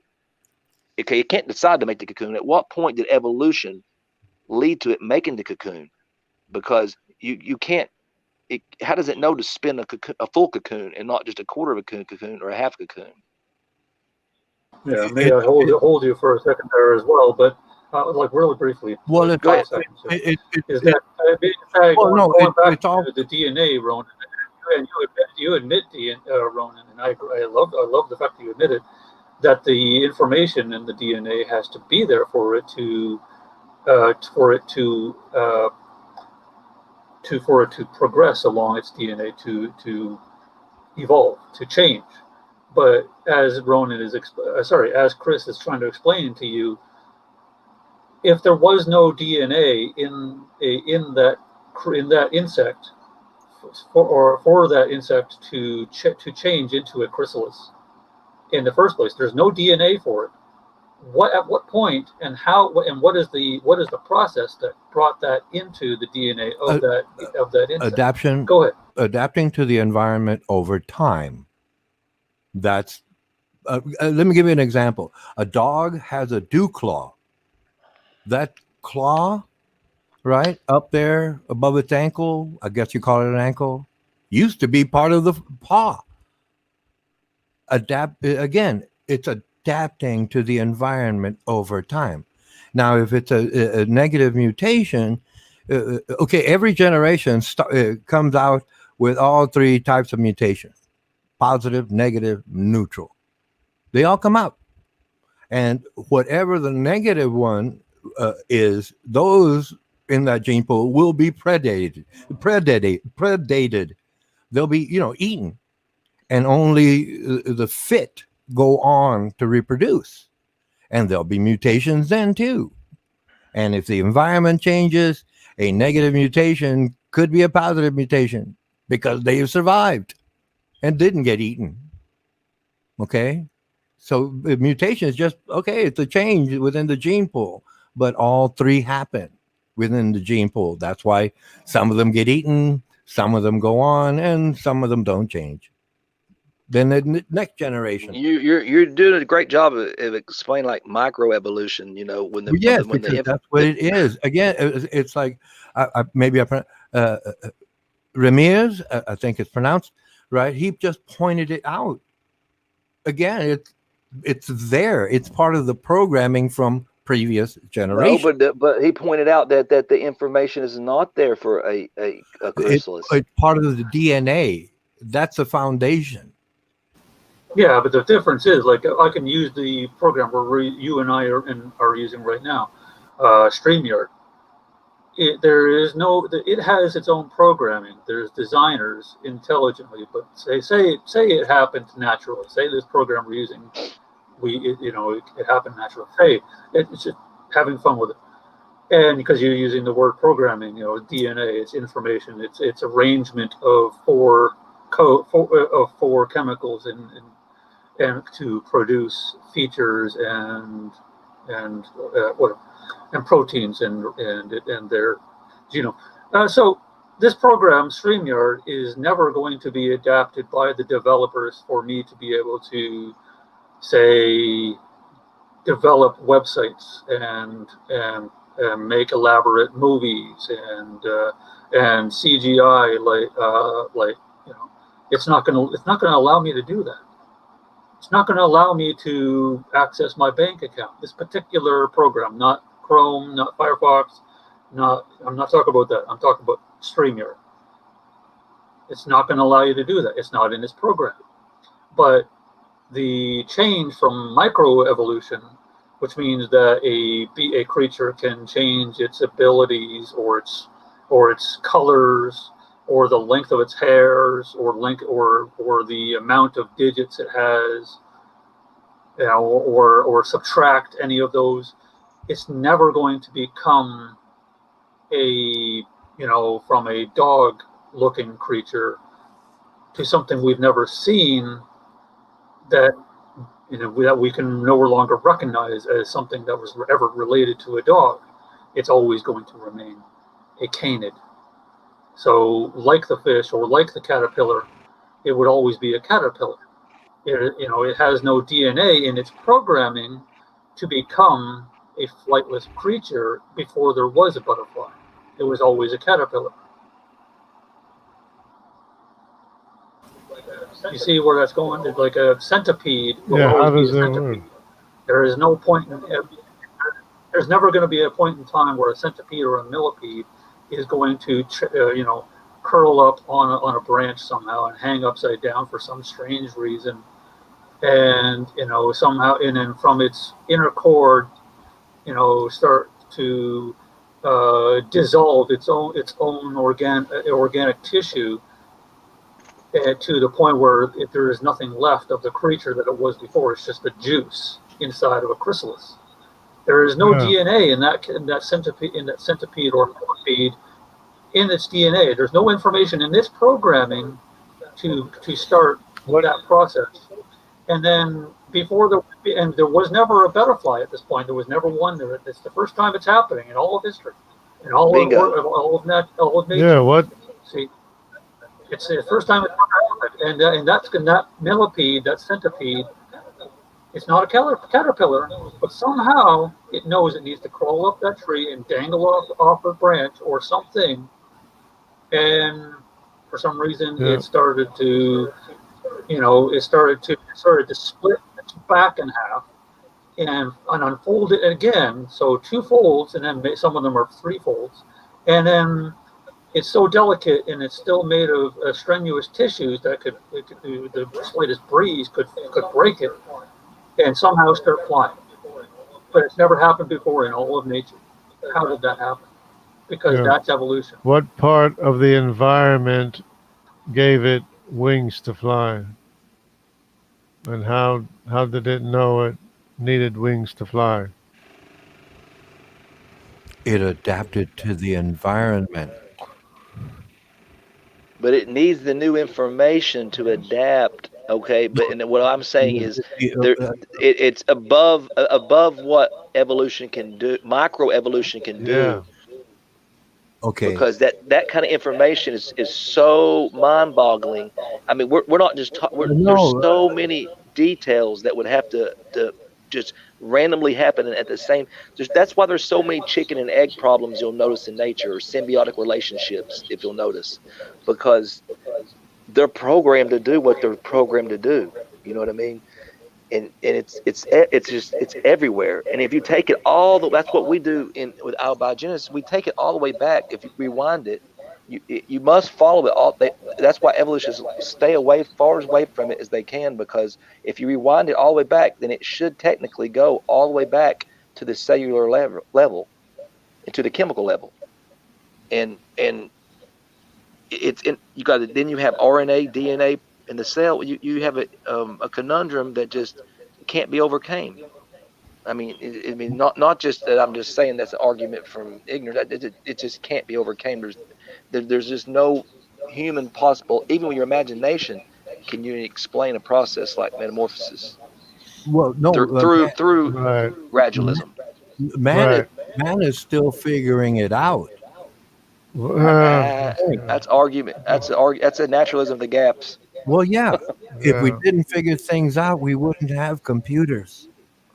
There's nothing in the environment we to didn't write have programming to give it wings. if we didn't develop theories, we could not be using computers right now. Well, That's great. if you- That's a good point. That's a very good point. I understand that, and if you remember, Richard Dawkins was big on the selfish gene and the genotype controlling the phenotype, and then along came epigenetics and this junk DNA, and Dr. Noble had a big talk on this, and pointed out the error in Dawkins' line of thinking in his book, because if without epigenetics, physiology has no say in the matter. It's just basically whatever happens in the genome that randomly occurs. That's what comes out. So we're finding now that through epigenetics that it's even more mind-bogglingly complex than before, and that there's even more reason to believe that it was front-loaded with the information. Go ahead. Yeah. Well, okay. If we don't take it to the micro level, let's just take it again with two sets of parents. Both of them are lifelong professionals, and they're going to have children who have that skill because they practiced it. Their children. Okay, let me give you an example. There's this parents, right? A lifelong family, the whole family, man. They're just a whole bunch of musicians, good musicians, right? Family bloodline. And the two parents have a new baby. Congratulations. And they're traveling somewhere, foreign country. And then the parents die off. And then the child gets adopted, right? Infant, right? Gets adopted by the people there, not knowing where the parents came from. And they raise the child. And then one day they show a child a musical instrument. But that family that raised them just enjoys it. They don't play it. Dad's a mechanic, mom's a homemaker. The whole family history has nothing to do with music.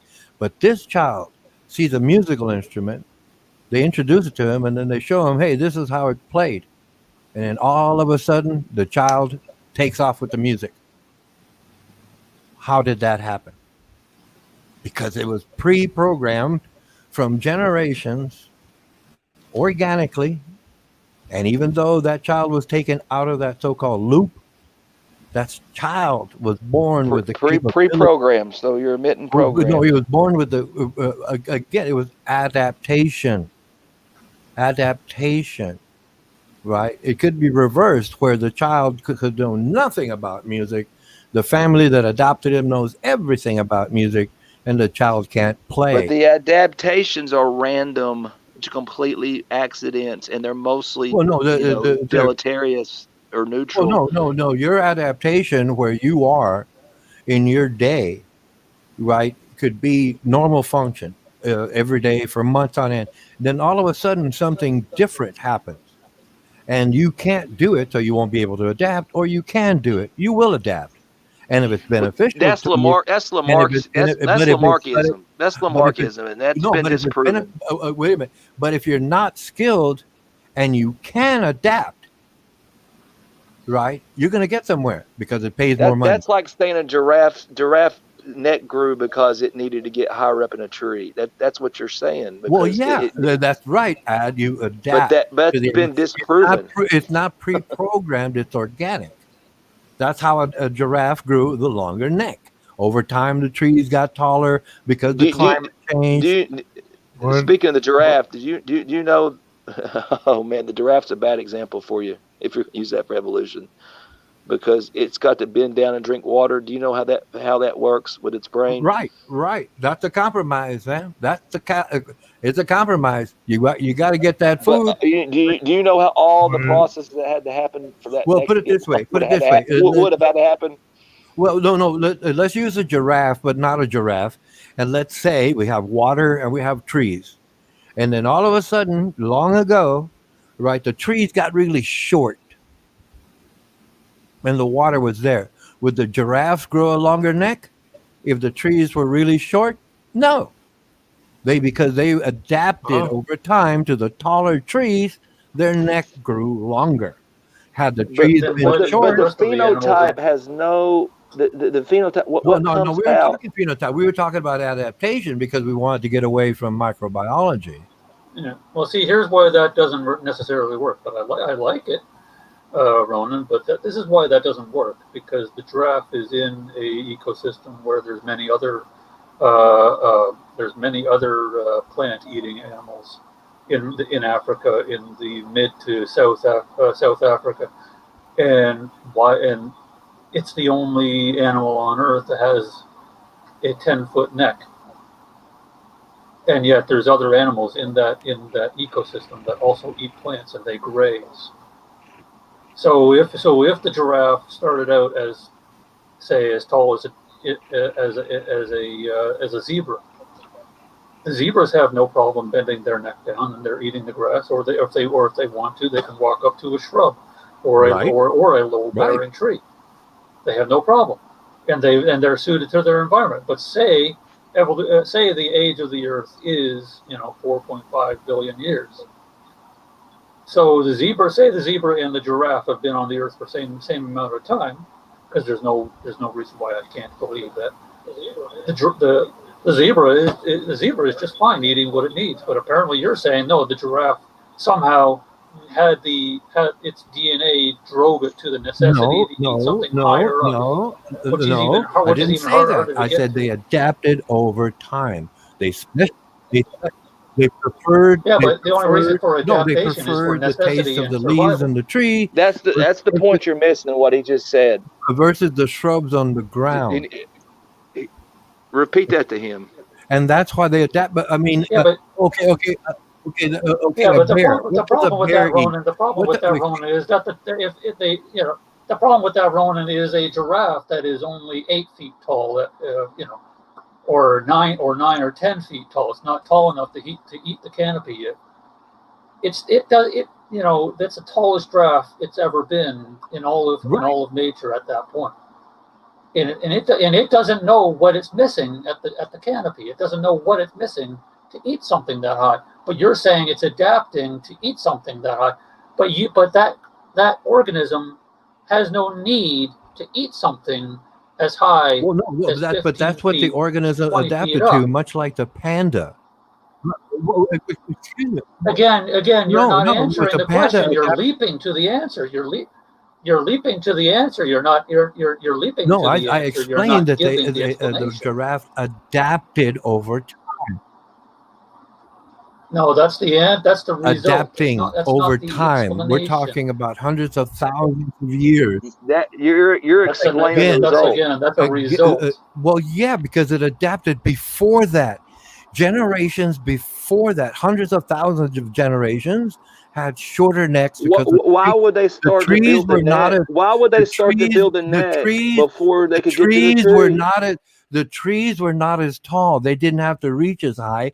And over time, the climate changed. The trees got taller, and consequently, the giraffes that They had evolved at longer the same necks, time. the giraffes that had longer necks survived. That's part of the existence in a gene pool. Some are going to survive because they can adapt, negative mutation, and some can, positive mutation. Nice They story. grew taller because the trees got taller over time. No, Climate changing see, over time.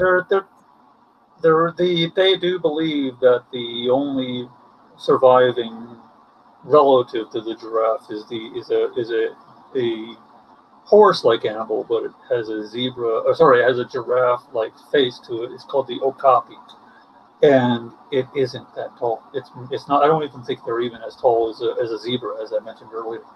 But it's perfectly adapted, as you would say. But it's perfectly fit to its environment, and so would the giraffe, because, as I said before, the giraffe shares the same savanna with the zebra, and the zebra, it has ample food.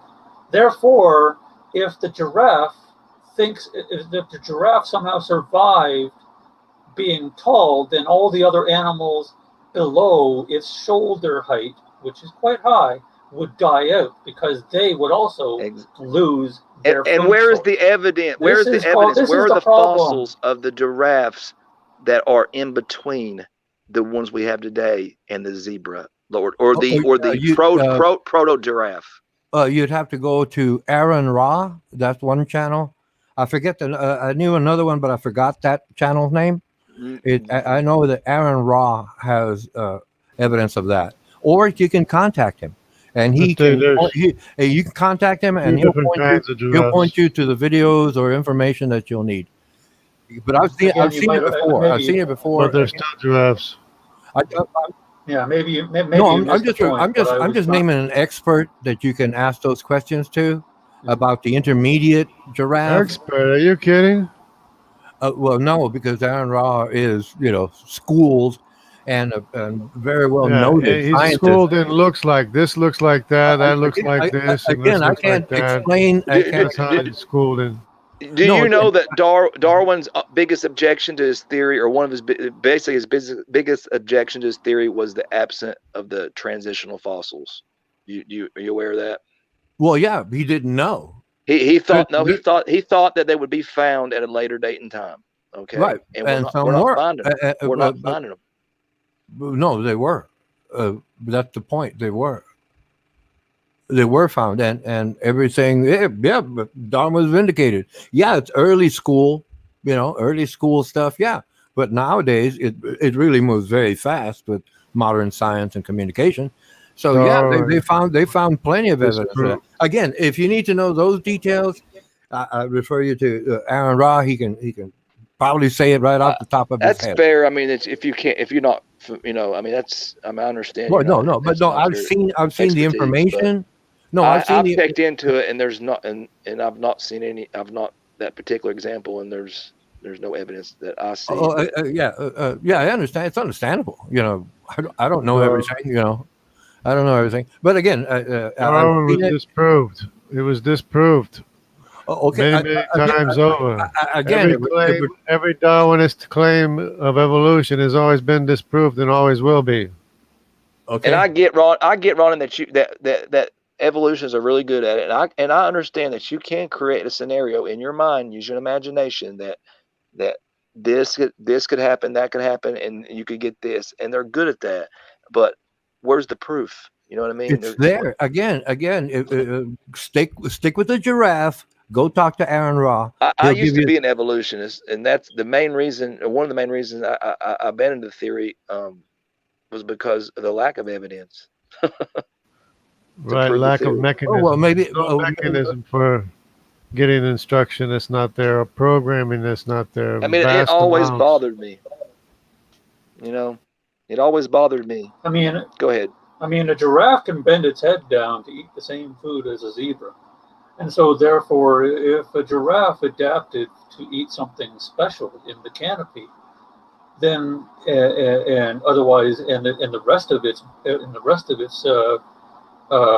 ancestors died out because they didn't have a food source because they had to eat something higher up, but they can eat the same thing as a zebra. Then there should be no more zebras. That's a I'm good just saying. point. And also the giraffe, it doesn't, as it even, it didn't just evolve a longer neck. Okay, if it bent down to like drink water and it didn't have the brain that it has that can absorb like a sponge, it would pass out and die.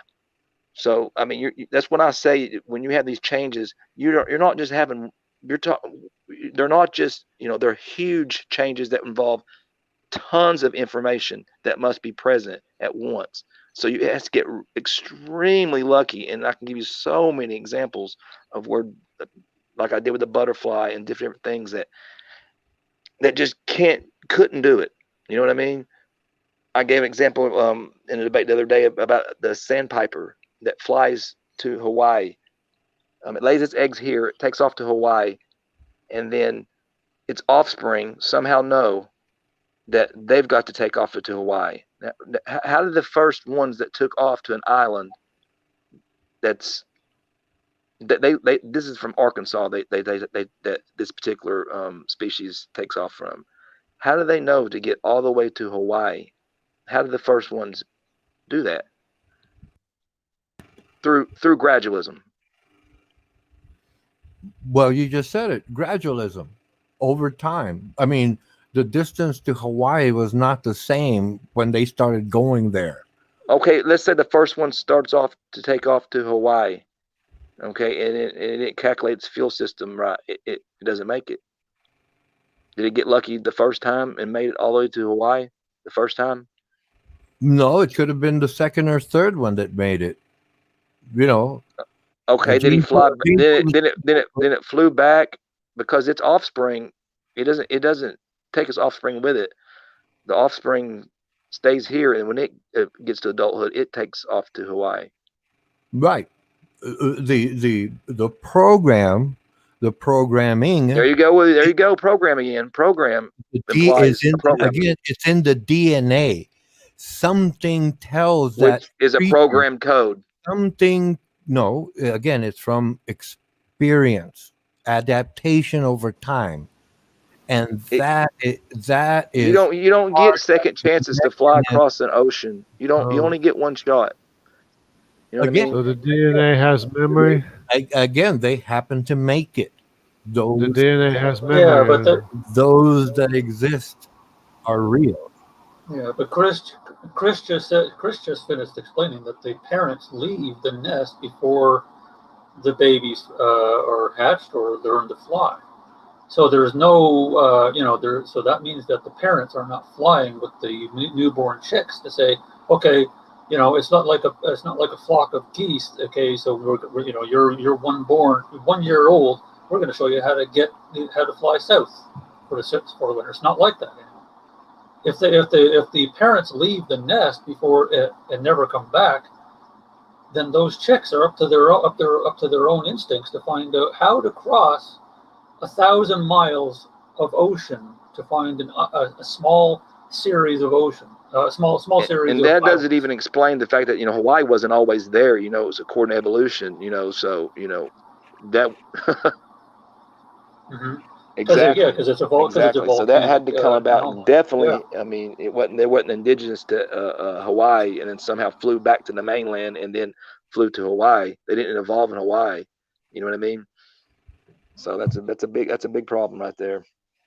So what you got, Ronan, is maybe you want to imagine maybe a stepping stone image in your mind in the Pacific from, say, California, or what may be a larger shelving of California that we don't have today.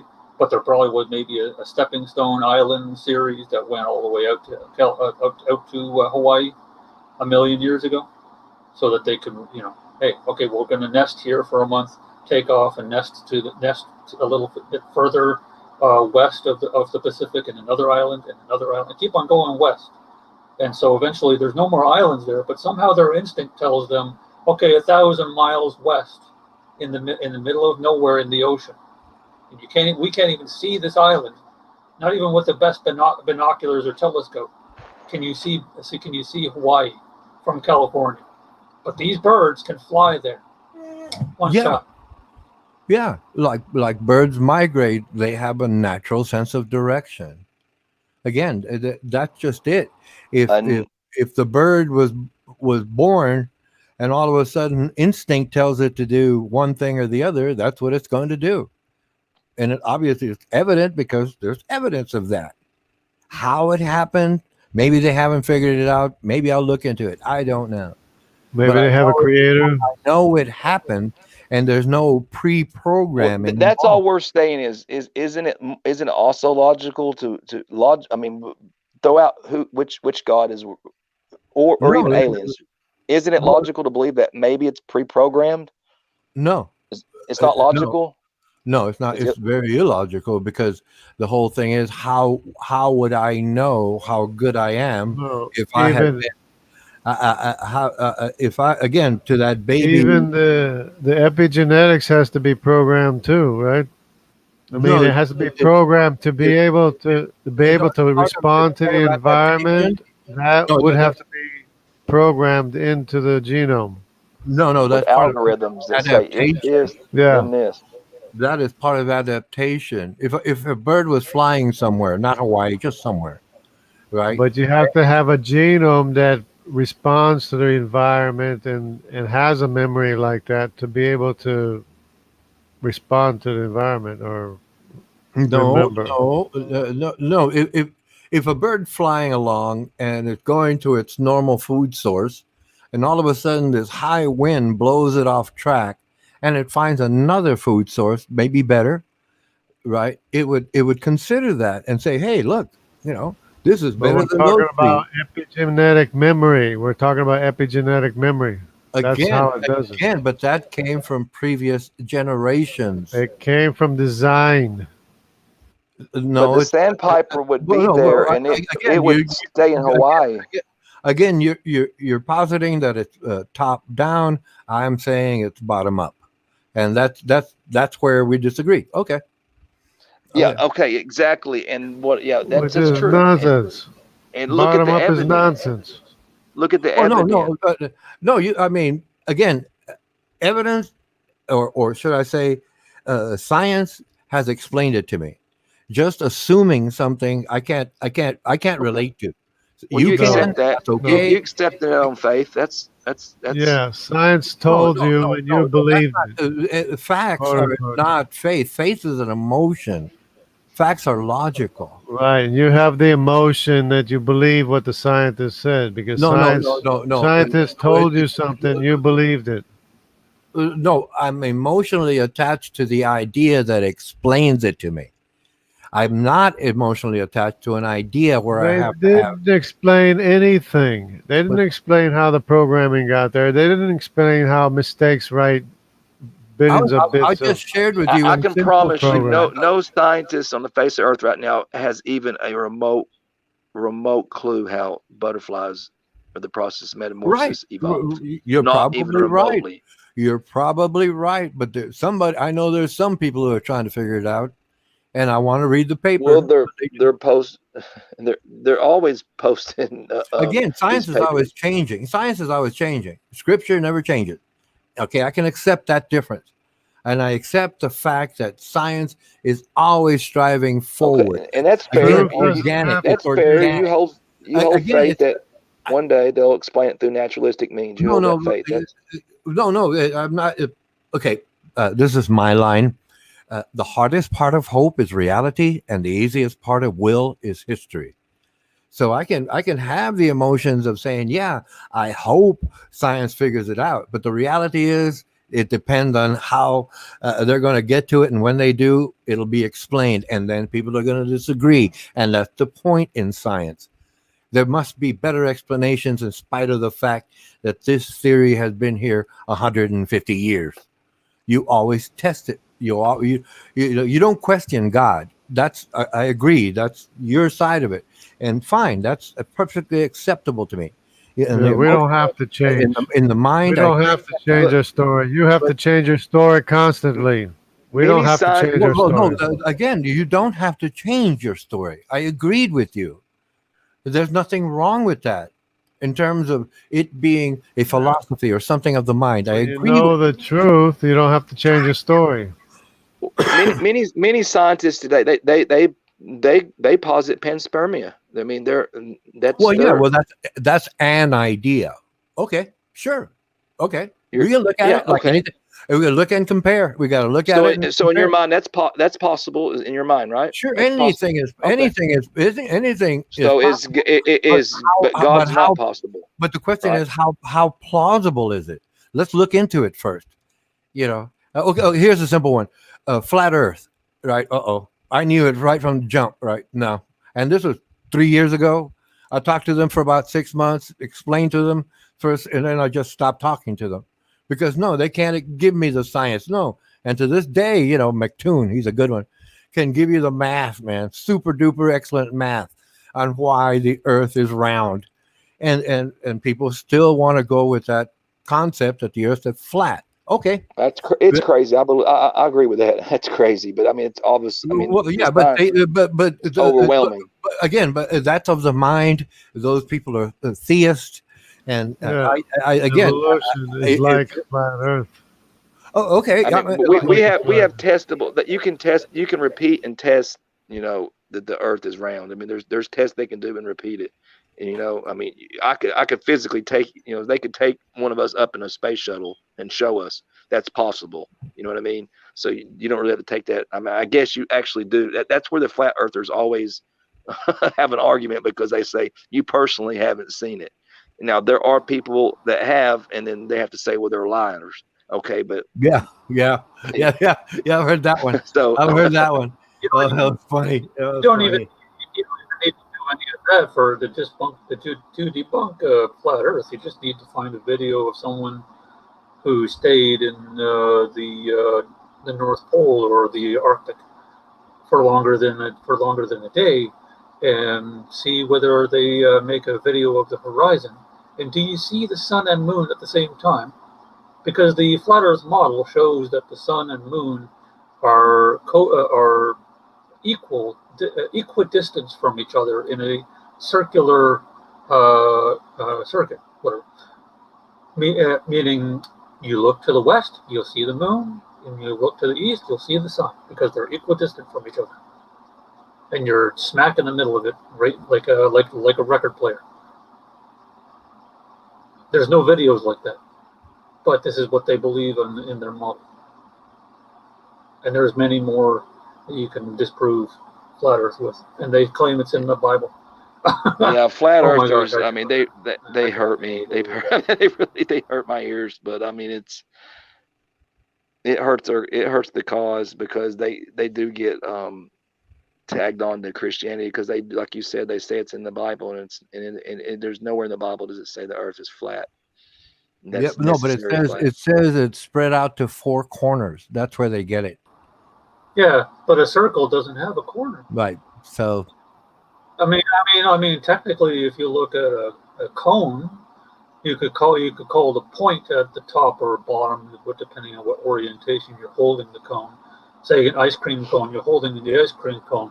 The top of it is a circle, but there's a point at the bottom that could be considered a corner. Yep. But there's not four. Oh, my last chat with a flat earther was about 4 weeks ago, and I come up with different scenarios all the time.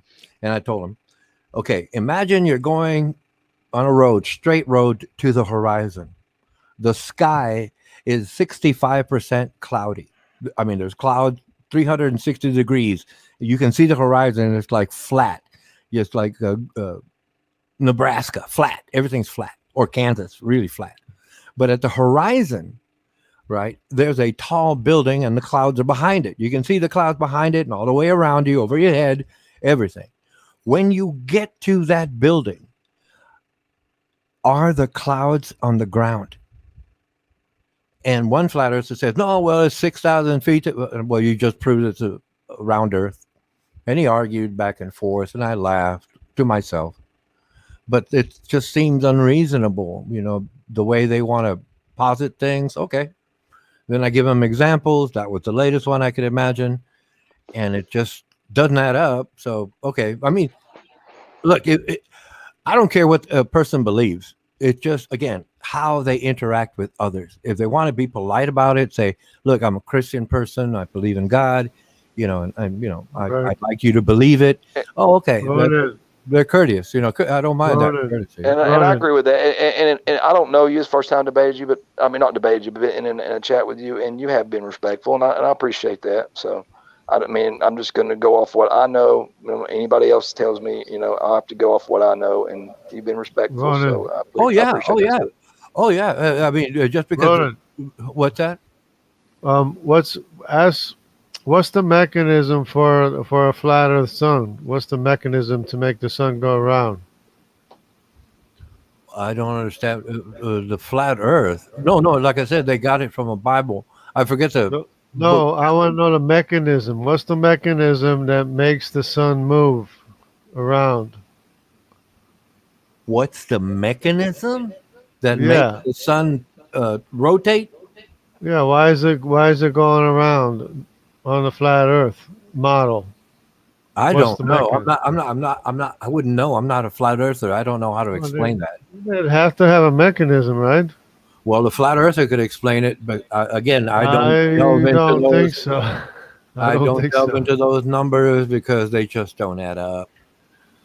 I don't think they have a mechanism. I never heard them explain a Like I said, I mechanism. don't know. I don't know. I just know that science has explained things to me, and I support science on this case. In this case, so Well, I used to live on the other side of the equator, and I've seen the Southern Cross, so it's like, yeah. You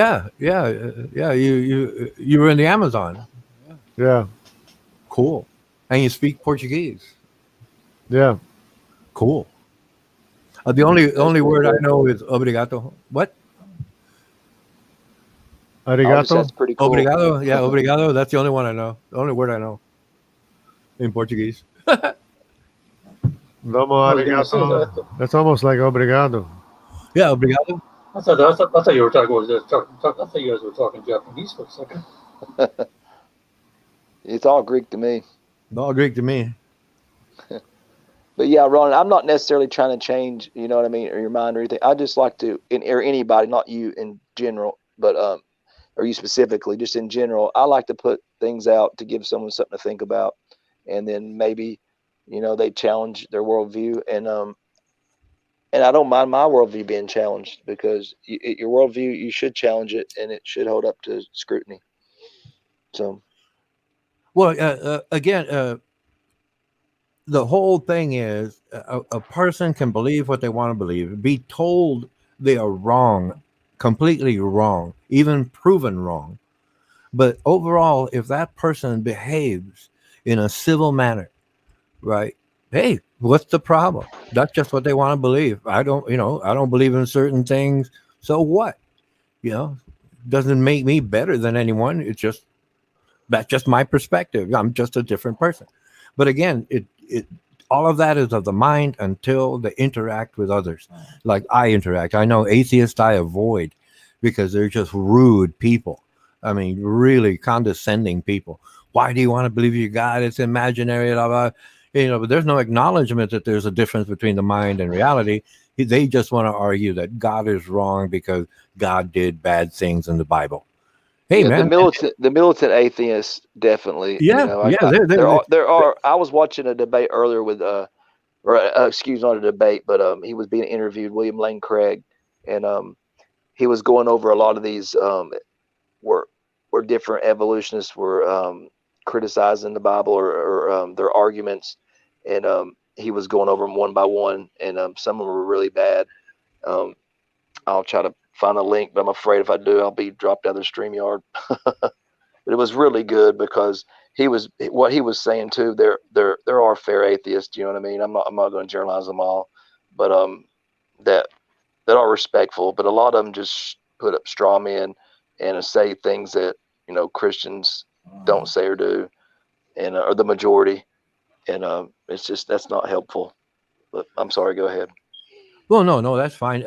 What I've realized on either side, right? If the person becomes, let's just say, animated to the point where they start being rude, right? I know that person has a bad argument. If they can be civil, like you and I, we're chatting about it. Yeah, we realize, oh, okay, you look at it differently.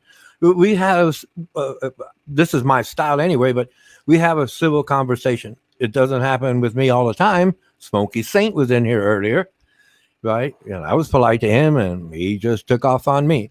And I'm saying that's not all Christians. He's one of the few that are the problem. Yes. Like plenty of atheists I know are the problem. Yes. They don't want to look at it in terms of, oh, there's a difference between the mind and reality. And in reality, how do I interact based on what I believe? Right? That doesn't matter. It applies to everyone. Right? How do I, and if the person doesn't really think or isn't aware to that degree or is just afraid, they're going to behave accordingly. Okay. That's who they are. Yeah, well, I used to be an atheist, so I know how atheists think because I used to be one. So, I mean. Okay, you know what? I read an article some years ago, right? And myself, I'm logically minded. I'm more of an engineer. I'm retired anyway, but I'm in that field, right? I deal with metal, numbers, welding, all sorts of goodies, right? Make machinery, things work, right? But people in the medical profession, right? A large percentage of them are theists.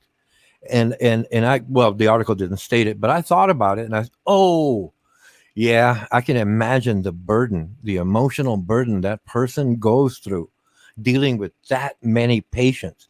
And notice they're not all well at all. And it's such a heavy burden. And then I realized, oh, it's the same thing as a person doing meditation or yoga. Prayer is basically the same thing, another label to focus on something. And it relieves that tension, it helps them, right? Deal with what you have to look at is a tragedy every day. Myself, I can't do it. When my wife or children were sick, I felt helpless, man, completely helpless. Here I am, a man that can make metal do anything, right? And I can't make my children well or my wife feel better because they're sick. And it's like, I even tried it when I was a young person, right? And I can do emergency real easy. It's real snap, right? You just behave. But over a long period of time, I can't do it. And like I said, I imagine those doctors, nurses, healthcare workers, they deal with it every day. And this person, needing this kind of help to survive, breathing, walking, transfusions, pouring out the bag of urine, whatever that is. I can't do that. I realize that about me, right? But those people in medicine, they need something, and God is one of their.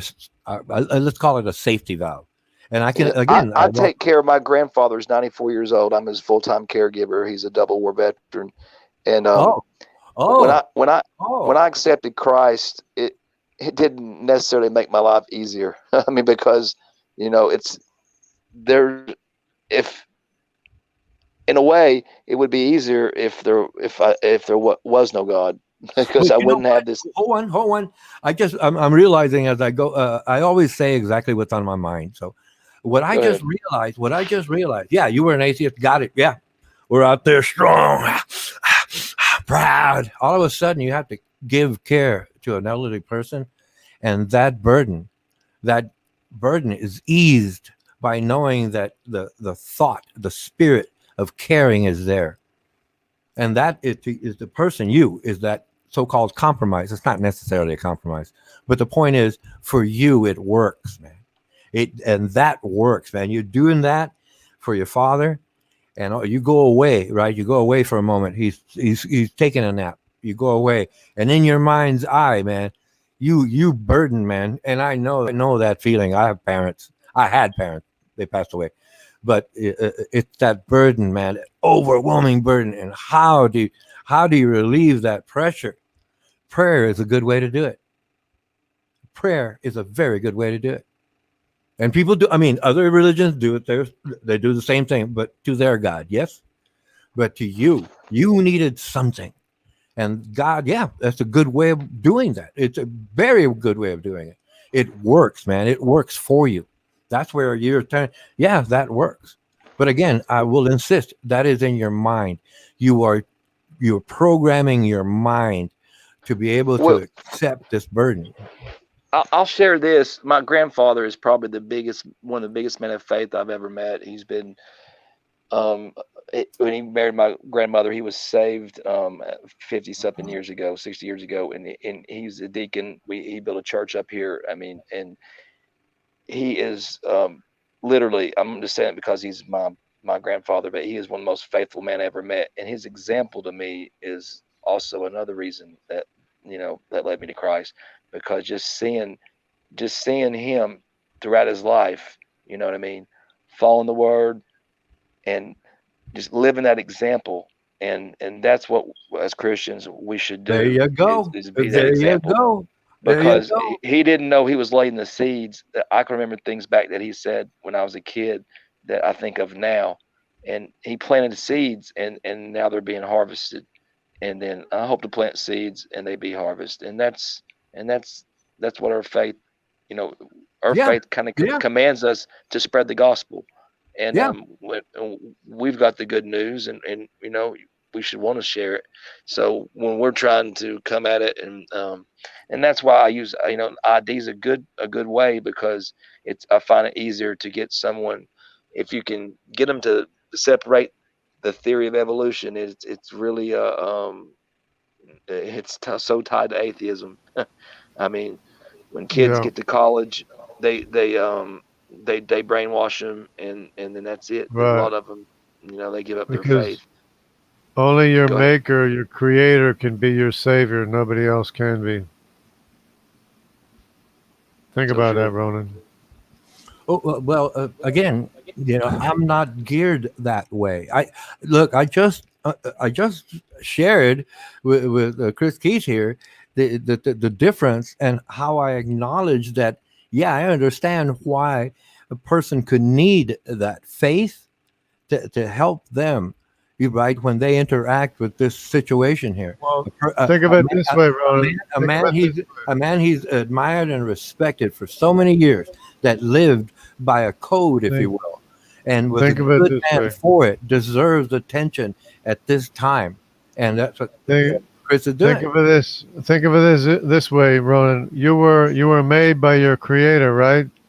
No, I was made by my parents. So it stands to reason that the only person to remake you again or raise you from the dead would be your maker, your creator, right?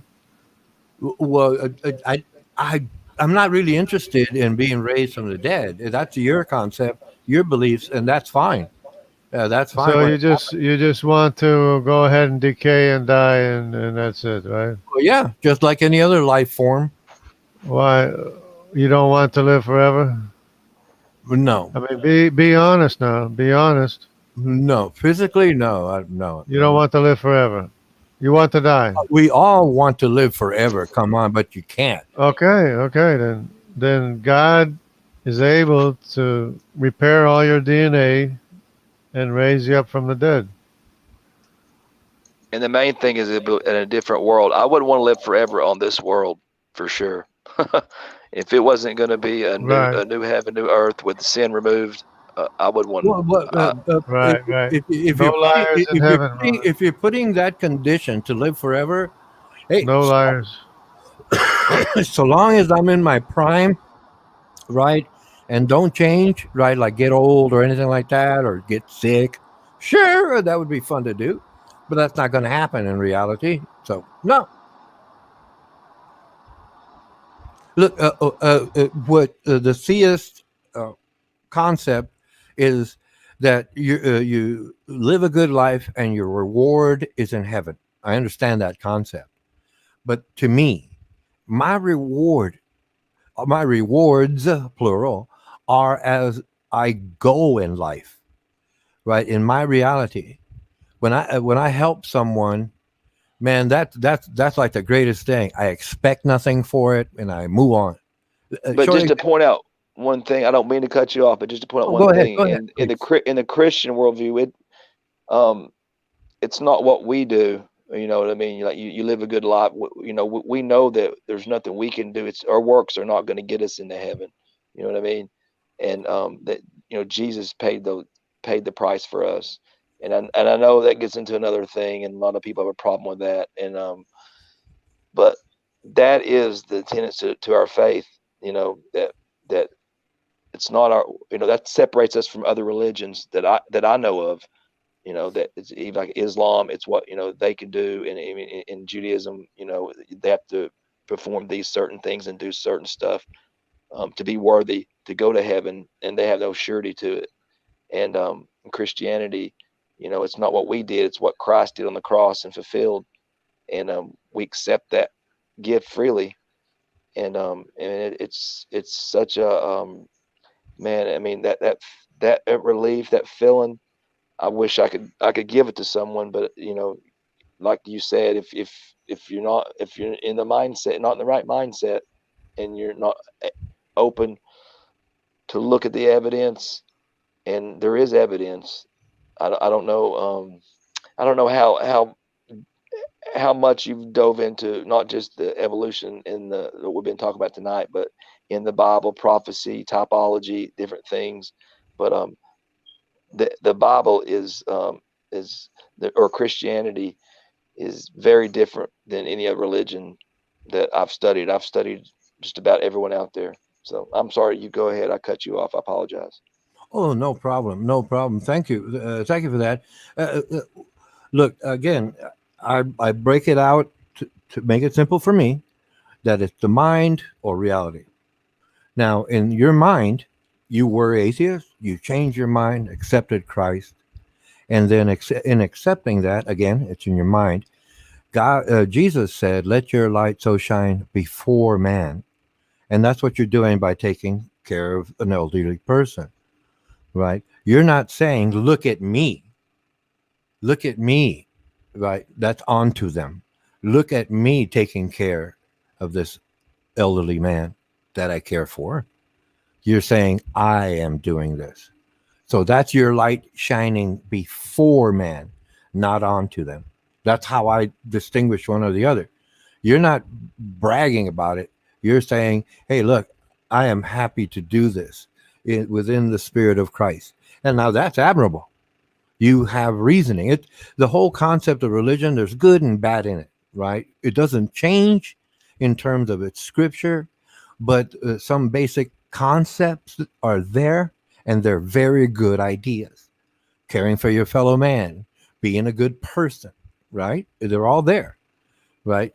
But again, it includes some other things that in modern times are not acceptable, and I can understand that, right? So if you, who you are, right, are sharing with me and we're having a civil conversation, hey, I can respect it. Hey, man, you're good. You chose a good idea that helps you interact, not cope, right? But you interact, right? Your spirit is strong using that faith, which is great, right? And that's the point of that, to accept it as that and be that. But again, there's good and bad in every crowd. And then there's other people who make the concept Christianity look bad because they lack integrity. And that's, again, good and bad in every crowd. Like I have atheist people in my crowd that I won't even talk to nowadays because they just get the whole thing wrong Sure. by saying, look at me. I'm better than you because I believe this. Sure. And And you're an atheist. You're not agnostic. You're an atheist. I'm technically a more secular humanist, but atheism is included there. In other words, I don't look at atheism to Because argue I believe, against. atheism. I mean, a hard atheist. I don't even like to use those terms, but I mean, when you say you're an atheist, then you're saying that you're denying that there's the possibility of any God. I think there's a misunderstanding. Okay, I'm 65 years of age. I abandoned God at 13 years of age. I didn't know the word atheist until about 12 years ago now. And when I first heard it, I said, atheist? Oh, like atypical, not Okay. typical. You're So an object critic. I'm not a theist. You're an object credit giver. God, I'm just not a theist. Right, Ronan? You're an object credit giver? What's that? You're an object credit giver. Object critic giver. Object That's credit confusing. giver. Object credit giver. Yeah. I don't And understand that. I In don't. biblical vernacular, you're an idolater. Idolater. Okay, yeah. I wouldn't say I idolize science, but yeah, I can accept science. No, you idolize matter. You believe in magical matter. No, I believe in chemistry. That's not magic. Yeah, you idolize chemicals that only clump together. Yeah, if you want to phrase it that way, sure. However Yeah, you want to define yeah. it. You believe in magic. You No, believe in things that aren't true. You believe in powers that don't exist. No, I Yeah. accept what is explained to me. No, science explains You things. believe in powers that don't even exist, Ronan. What do you mean? Science has explained things. No, it hasn't. You do hold a certain amount of faith, though, in these scientists are going to figure out eventually. So you have to admit that you do hold some faith in that, right? I mean, Yeah. Well, if I'm hearing you correctly, I you're mean that saying you hope. Do you not hope that they're going to figure it out, or do you don't care they figure it out? Or I mean, no. I would like mankind to figure out what happened before the Big Bang. If they can figure that out, then they could call it a god or whatever they call it when they get there. But that's incredibly difficult right now. So I don't know. Science is looking for the answer. Again, theism assumes the conclusion. I mean, that's it. Fine, that's okay. But I regulate that to the mind because it's not part of reality. And that's perfectly acceptable if a person understands what I'm trying to get at. Because another mind could believe in another God. And their argument holds true also because they too can provide no evidence for their claim. And again, that's part of the mind. Okay. That's what I understand. Some people why can be we right do and wrong, like the flat earthers you believe are wrong. So some people can be right and wrong. that's kind of obvious, Yeah. At this point. Okay, hold on. At this point, not when the Bible was written. Okay, they didn't know Greek. They didn't know the Greeks, right? They didn't know. They didn't know Galileo. They didn't know, and that's fine. That culture didn't know at the time. That's fine. Yeah. But they can't claim flat Earth today because science obviously disagrees and can prove them wrong. That's like I said, there's good things. Jesus said some great things in the Bible. I even quoted him: "Let your light so shine before man, not onto them." Like I like to add all the time. But in my opinion, the more science, as the farther we get along in science, the more we're finding out that it's more complex at the cellular level than we even imagined. Oh yeah. So, and again, we're still talking. So in the pendulum swinging from naturalism to an explanation outside the natural, for me, it's definitely swinging to some kind of explanation outside of our natural laws. So that just strengthens my faith or confidence in my belief. But go ahead. Well, no, but we are within the swing of the pendulum, and you're saying the pendulum reaches one point in its arc before it starts reversing direction, and you're thinking there's something outside of the pendulum that made it go back, where the weight was already there with the pendulum. So again, to me, it's two things: a mind or reality. And I understand why we have the concept of a God in our mind. I You know. just believe if evolution wasn't introduced, that there would be a lot more theists because the theory, what it postulates, and what it can actually prove are two totally different things, in my opinion. Oh no, no. Again, to me, it makes sense from the emotional side of it, the mind, and it works for people. It's a form of discipline, if you will. Whether it's meditation or prayer, it doesn't matter. It's a focus on an idea and using the guidelines within the idea. A person follows that pattern and can have a good life because obviously the tradition shows. Because my parents were good Christian people. I have relatives who are good Christian people. But I have one relative who's former inmate, but he's a Christian.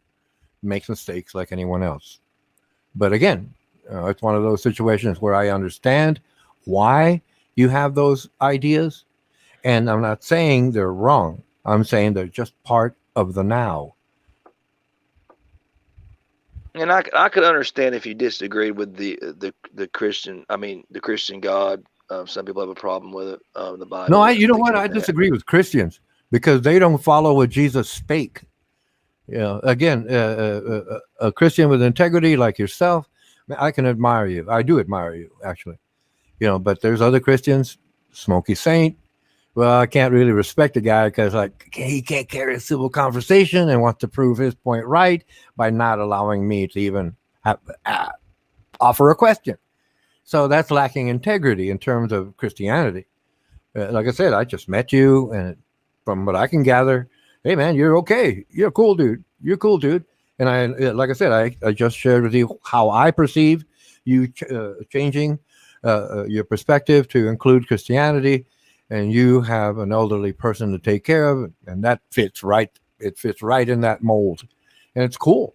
It's cool. It works. The point that it works for you, whatever that is. It's like some people, that have a problem with hypertension and stuff, and the doctor says, start eating a plant-based diet, very little meat, maybe once a week, and you'll feel better. And if the person takes the advice, they will get better. They do get better. But how food is, and people love it. But again, it's like I said, I can fully respect and admire your position. And even though I disagree in terms of reality, that your mind is functioning to the point where it can interact and bear this burden, right? Love this person because of what he did and how he lived. And that's a very good thing to believe in, man. Fellow man like that, admirable. Right, and he was a great example to me. But I found Christ before, before I started taking care of him. And Well, yeah, but you had nothing to compare it to. Now you do. That's where you have an advantage over most atheists. If it comes down to it, you're not arguing for one side or the other. You're saying, hey, this is what I've become. And from your light showing on to me, hey, it looks good. Yeah, and generally that's what I want to do is from just this angle. What? Go ahead. No, please.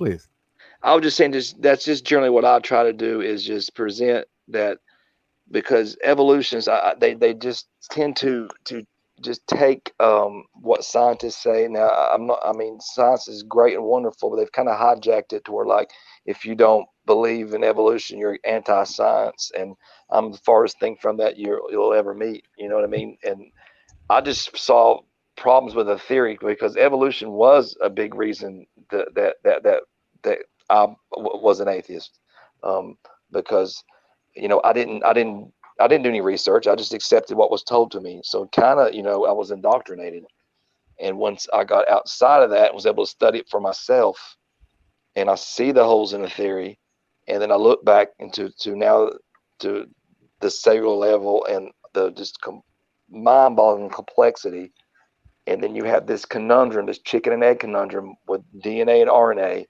And I know you say that, well, science hasn't found the answer yet, but what I'm saying is that it's illogical to believe science is going to be able to even find an answer to this, because there's nothing in the any of our natural laws that would hint that a code could form itself, you know what I mean, and transcribe, edit, do all these things that it does. And because DNA itself is inert, it does nothing. It also needs a cell. And then a cell will function fine, but it can't reproduce, do anything unless it has the DNA. So then you have to ask yourself which came first. And there's so many chicken and egg problems like that. And that's what always bugged me. It just, in life in general, and in nature, is just, well, which came first, the chicken or the egg? And then that's just a natural question that, as a kid, you'll ask yourself that your parents Well, might put to your son as a riddle. But, it always well, stuck with me. And then I started doing the research, and then, I wasn't necessarily made to go to church when I was young. I kind of came at it from a completely different angle than a lot of people. So I feel that I'm kind of unique in that aspect, that I've been on both sides of the coin. And if you really do the research, I think you'll find that you'll definitely challenge your worldview, but you have to be able to accept, step outside and say, and be willing to question the theory, because when you were talking about, it's just adaptation with a little bit of over time, and then that correlates to major changes, and we just don't see that. You know what I mean? And I don't see the evidence in the fossil record for it, and so that right there puts me to the point where I have to start looking for another explanation. And then if it's outside the natural, then you're looking at supernatural, and that's God. And so there you are. You okay. already have two choices. Well, okay. You pointed out the chicken and egg problem. I figured it out by saying, well, the egg came first. If you understand what cell division is, that's how that came about. Cell division. That's egg. So that's what it is. And in terms of the fossil record, well, it does prove billions of years, and they've done it. Science has explained it, so I can accept that. It's not like I just accept it, right now just because they said so. I looked into it, obviously school and all of these things, and it made sense to me. Still makes sense to me. So again, but I didn't know then that it was two things, like I now say it, the mind or reality. So, it's like, to me, it's like, oh, okay, I understand why people have these emotions and believe these things, because I explained it earlier. So that, to me, right, it makes sense, because, okay, it's of the mind. I got it. No problem. No problem. So long as that is acknowledged as the mind, not reality. Because reality is you and I interacting, right? Right. In your mind, you believe in God. You believe God is great. Jungle jargon, any other bird, and in reality, I'm saying, well, I don't agree with that. That's the difference, the mind or reality. I It's guess the a, point I was trying to make a minute ago, and I won't let Jungle talk because I've been going on here, is I I I saw the problems with evolution and gave it up before I came to Christ. You know what I mean? So that's the point I was trying to make, was well, that yeah, it but wasn't like God. I wanted to believe in the Bible, and therefore I'm finding problems with evolution so that I can have my magical sky daddy. I saw the problems, and then of course God also had been convicting me my whole life. You know what I mean? I had been to church, and I had the knocks at the door, and so I was running, and he kept chasing me. So that did that did go ahead. did you feel then that there was something missing? Not really that it was anything Oh, missing in my okay, life. yeah, I yeah. was young. I was young and living free, and you know, but I always felt bad for doing things that I felt inherently was wrong, not just what the Bible said was wrong. That I did things that I knew was wrong. You know what I mean? that I knew I was a sinner. In other words, for me, it's the gospel. When I read the gospel, and I've never read anything like what Jesus spoke. I mean, I know truth when I hear it. You know what I mean? And I know when I'm being BS'd, and it's just everything that Yep. Jesus said Yep. just it rings true to me. You know what I mean? So like, Yep. if you take out everything, if you just look at the gospel, I mean, Yep. it's truth, and I recognize truth, and then I wanted to. Okay, I was like, okay, well, let me go into this and see um, what it's about, you know, and and You have and to be honest.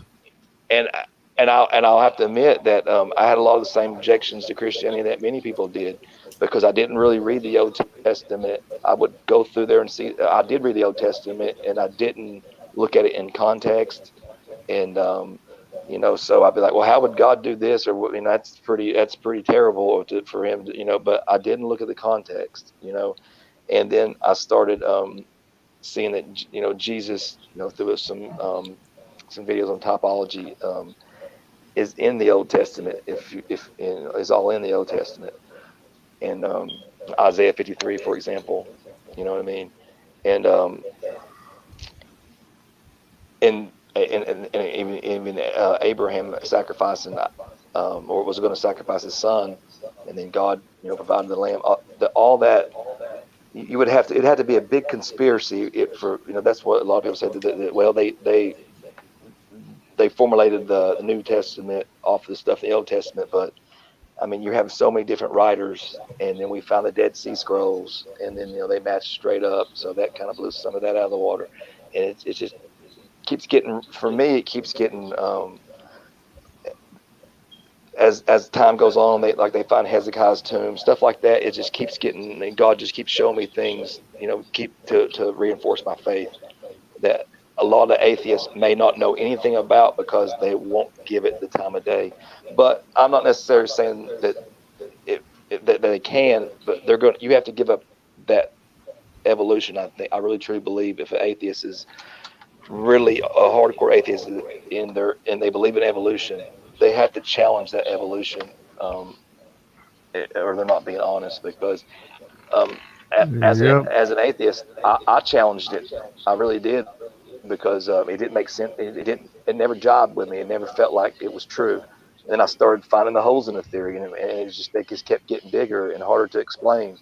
And then that led me back to, well, maybe there is a God, and then which one? And then Christianity just fits, and that's just my testimony, I guess. I can't say that's proof to you, but that's just kind of where I came from. So go ahead.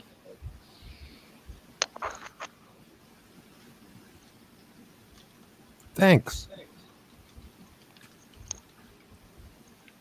And I mean, I'm sure I don't think I've ever had a conversation with any atheist that they said, you know what, you're right, evolution's wrong. That makes a lot of sense. I never thought of it that way, but I just hope to plant maybe some seeds to anyone. Not that I'm trying to get you to believe one. Yeah. No, You no, have to be honest. no, You have to yeah. be honest about God's word, and you have to be honest about creation. You have to be honest about everything. Mm-hmm. Well, no, you're sharing your perspective. I don't sense that you're trying to change my mind about believing or not believing. I mean, I know other Christians who do try, and I just tell them, look, I'm happy with my perspective right now, and that's all I really have to say about that. So, Yeah, because you have to be honest. well, no, again, like Chris had pointed out, that it worked for me. He said, "Oh, okay, Yeah, that's if you're it. honest. That's it. If it worked for you, that's the point." If you're honest, it works. Yeah, it worked for him. I mean, I sense it. So, If you prefer lies, then you'll believe in evolution. well, no, I prefer science that explains it to me. Science is what you can verify, Yeah, and evolution was never verified.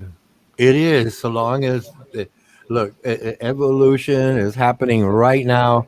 If a baby is being born, that's There's part of it. billions of bits of That's part of programming being evolution. written. That's the only thing that can Billions of continue. bits of Information, instruction are being written right now as we speak. No, again. Oh, okay. So evolution isn't happening. Okay, thanks.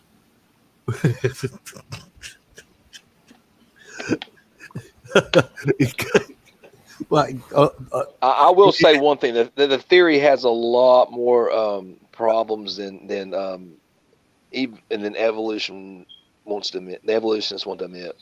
But they talking about it amongst themselves in their own circles. no, well, Like, okay. What can you think of a problem? I guess in the evolutionary plan and or statement. well, it just like Gould before he died. When he postulated punctuated equilibrium. I mean, he saw the problem. Same thing as Darwin.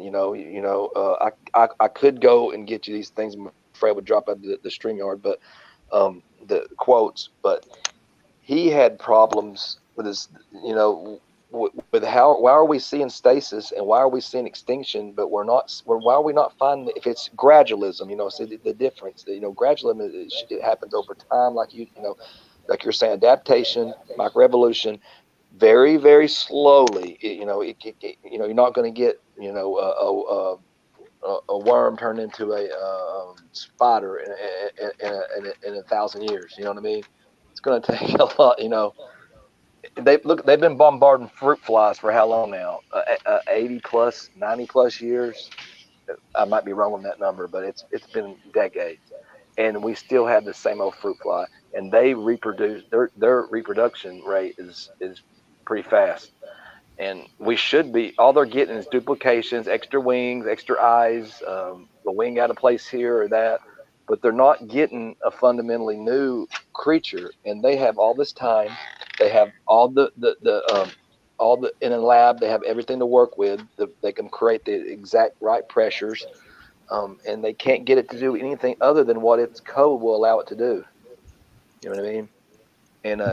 And yeah, let's say like you get a baby born with 6 fingers. Okay, it's great. I agree that that's a mutation and it's a duplication, and you could have an extra finger, and maybe if that was somehow advantageous and it spread throughout the population, and everybody else that had 5 fingers, were to die off or isolated to a different region, and the 6 fingers could take over. But there's no way that information to be duplicated. You're not going to ever get a man to grow wings, because through gradualism. Now if it's going to happen, it's because something's happening in the genome, epigenetic, that is intelligent. There's got to be something in there that is either alive, intelligent, and it's controlling things down there, or it was pre-programmed to do it, because you're just not going to get those changes that you need. That's why I gave you the example of the chrysalis and the cocoon. Those are impossible with series of point mutations. Okay, you've got to have so many probably thousands of mutations at one time for something like that to take place. And I'm not proposing that, and just because they don't know that it did happen over one generation. But what I'm saying is, at one point in time, you have to look. The chrysalis or a cocoon. That's why I kept saying that half of one. I mean, what good is that cocoon until it's fully formed, so the insect can go inside, the caterpillar can go inside of it and then dissolve itself into a new insect. But what was it? How was it? If it was a proto before that, what was it doing? How was it breaking itself down before? Was it just doing it in without a cocoon, and then somehow? I mean, how could you propose that a cocoon could form like would have to be an all or nothing event? You understand what I'm saying? Either you have a full cocoon for it to go inside, be safe, and be able to do that into, or you don't. And so you're saying one mutation or one generation or 2 generations had all the mutations set up for a cocoon to be formed. You see what I'm saying? That's a pretty, for me, that's very hard to swallow, and I can't see any way you would explain that. It's not that I can't say science may not have an answer one day, but it's not going to be through Darwinian or through neo-Darwinism, the modern synthesis as they got proposed today. They're going to have to introduce another mechanism, because what we creationists keep saying, you don't have the mechanism. You know what I mean? You do not have the mechanism. I don't know how other way to put it. I mean, there's no mechanism that will allow the fundamental anatomical changes that take place that the theory proposes happens. And because it's we have too many examples where it has to happen faster, and that is why the theory of punctuated equilibrium was put forth, because it allows for rapid evolution. You know, I mean, look at the Cambrian explosion. All the major phylogests show up, and then you know, where's the precursors? And then they say, you know, well, it was a worm-like creatures before that, and they were so soft they couldn't be fossilized. But then they found fossilized spores and eggs that were fossilized underneath that. If they could be fossilized, well, then why? Then where are the other, you know, precursors?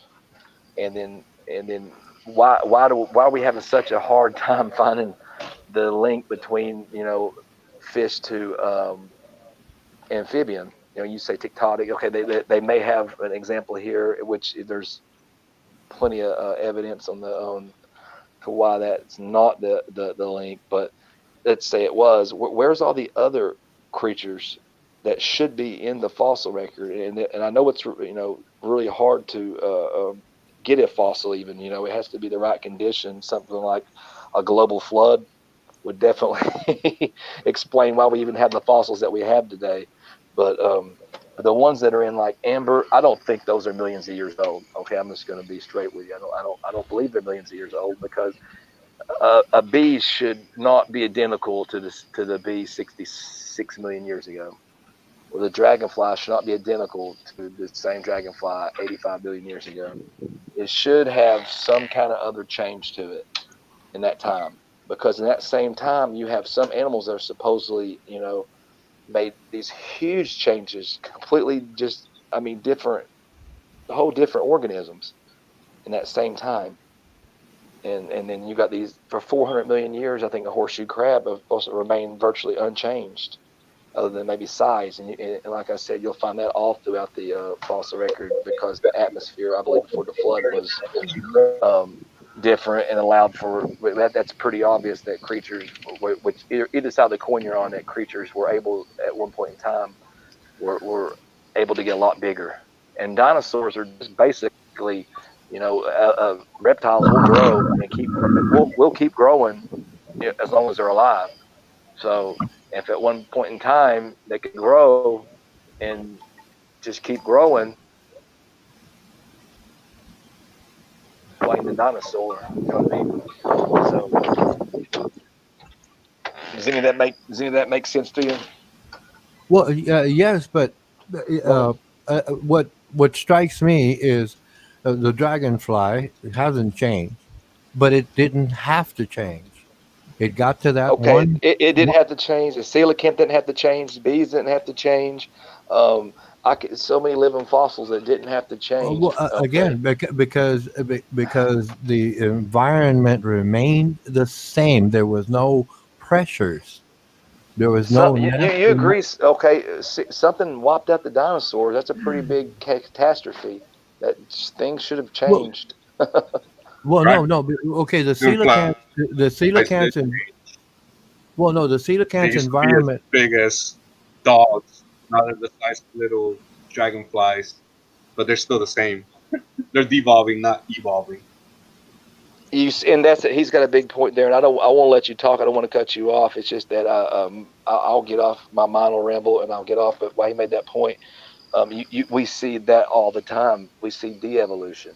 That's what we observe How is it de-evolution? of, and losing information. Okay, you need lots of gains of information, and that's why I said that they're going to have to find another mechanism, because a random mutation is basically errors in the copying. Okay, when DNA in the transcription, and the errors are random. And if you're on, like the gentleman earlier gave the example of computer code, if you got a program and you're just randomly getting errors, is it going to make it better code or a worse code? It's not going to create no new code for sure. And then you'll hear ridiculous claims like, well, if you had 1,000 monkeys on 1,000 typewriters, but you don't have an infinite amount of time here. We have a finite amount of time, and evolution just can't get it done in that amount of time. And that's exactly why I keep going back to that the punctual, because that gives them another. They recognize this problem, and that's my evidence that they recognize the problem, because they wouldn't have postulated that. Stephen Gould would not have postulated that See, had he not recognized the problem that Darwin saw, which was, we're not seeing this change that we should see. We should see successive changes, and I know not all fossils are going to get preserved, but there should be somewhere where we have a pretty good layout to where you got a bird and a quarter wing, a half wing, a full wing, and then so forth, so on. see that, Ronan? Evolution can't get it done. See that? Well, the point is that it's happening. I don't know how anything could be devolving. Where? Where to happen? Oh, I can give you plenty of examples of evolution, but plenty. Oh, okay, one please. Examples of, like, the cave fish losing the eyesight. Like the what? Evolving. Oh no, Cavefish. that's not devolving. That's evolving because it adapted to the environment over time. It's not losing lame. some. That's It's not lame. losing information that well, okay, let's say No, okay, not from the genome, but no, it's not losing function that it had. No, it's adapting. It's Eyesight's adapting. a pretty big function, man. Yes, but if you don't need it, it's going to go away. So the fish were Right. Is that the- gaining or losing? no. It's Is that adapting. getting better? Is that evolving or staying the That's same? Or getting worse? evolving. That's going forward. That's Towards what? That's Towards an animal. It's going back towards a worm, an animal with no eyes. It's going Well, back yes, towards that's part of adaptation. Those fish were probably out, on the streams or whatever, maybe the ocean, I don't know. And then at some point, some of them went into the caves, right? And they found a food source. Hey, let's stick around here. And I then know how it works. and then there's less light, and over time, many generations, they lose their eyesight because they don't need it there. They figured out a way to find food without using eyesight. Right, and that's great. But what you got to explain is, okay, getting an eyeball from no eyeball. Okay, you got optic nerves, you got a visual. We're human beings, a complex eye, because the octopus genome, the octopus is very similar to our eye. Actually, they say it's more complex. It's a little different, but it's a camera-like lens. Okay, its genome is not related to us at all. So it evolved independently, and that's a big problem for evolution too. Is all this? Is that your phone? Sorry, That's not me. That's me. My bad. Let me turn that off. Did you know that? Did you know that eyesight supposedly evolved independently in different species over? I think it's how many times did eyesight evolve? 30 or 50 times. I know bioluminescence. In the bacteria that can illuminate in the water in different species, 51 different times in different species. And something easier would be like insects, birds, and bats. They all evolved flight, the ability to fly. They independently. It would be amazing to me if it happened one time, flight, but that it happened 3 times. And you'll say, well, it was adaptation. They needed it, but you got to understand that just because an animal needs something, I could use wings to go to work. It would be great, But evolution doesn't go on need. It goes on just what it has to select on randomly, error, or you know what I mean. It doesn't have any. That's the problem. But if there was some mechanism that would that somehow something in the genome or the cellular level epigenetics could somehow outside the brain could sense the environment, or even to the brain could get down to the genome and let it know somehow what's going on. Hey, this is good. Food source is dried up, and it could think, but it's separated. You see what I'm saying? genome controls your phenotype. So that's what the selfish gene Dawkins wrote about. So, and that's where we're finding out through epigenetics that things can happen a lot quicker, and it's not because of the mechanism of evolution. It's because it's front loaded. Does that make sense? What I'm saying? Well, yes, I You understand. follow? Yeah, I understand what you're saying, but again, if a fish loses eyesight, it's because it adapted to its environment over time, Which and I that's fully grant. I understand that. I grant that. Yeah, it well, yeah, adapted. yeah, yeah. But that's not But again. that does not that would fits great in a Well, no, that but fits perfectly in a Christian model or a non-evolution model. You know what I oh mean? yeah, yeah. Well, no, but again, it can't de-evolve.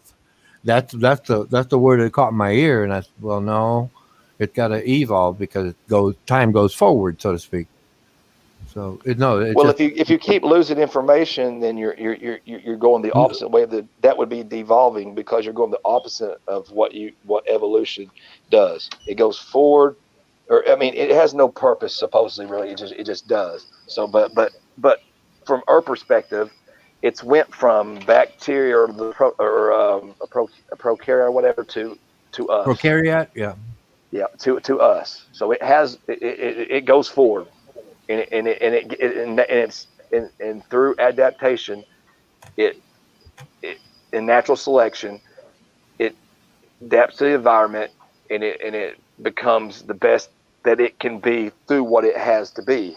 You know what I mean? But the only thing it has to pull from when it has a situation that comes up, when there is a crisis or a pressure, it can only pick from the mutations that have randomly been accumulated or that have happened. You know what I mean?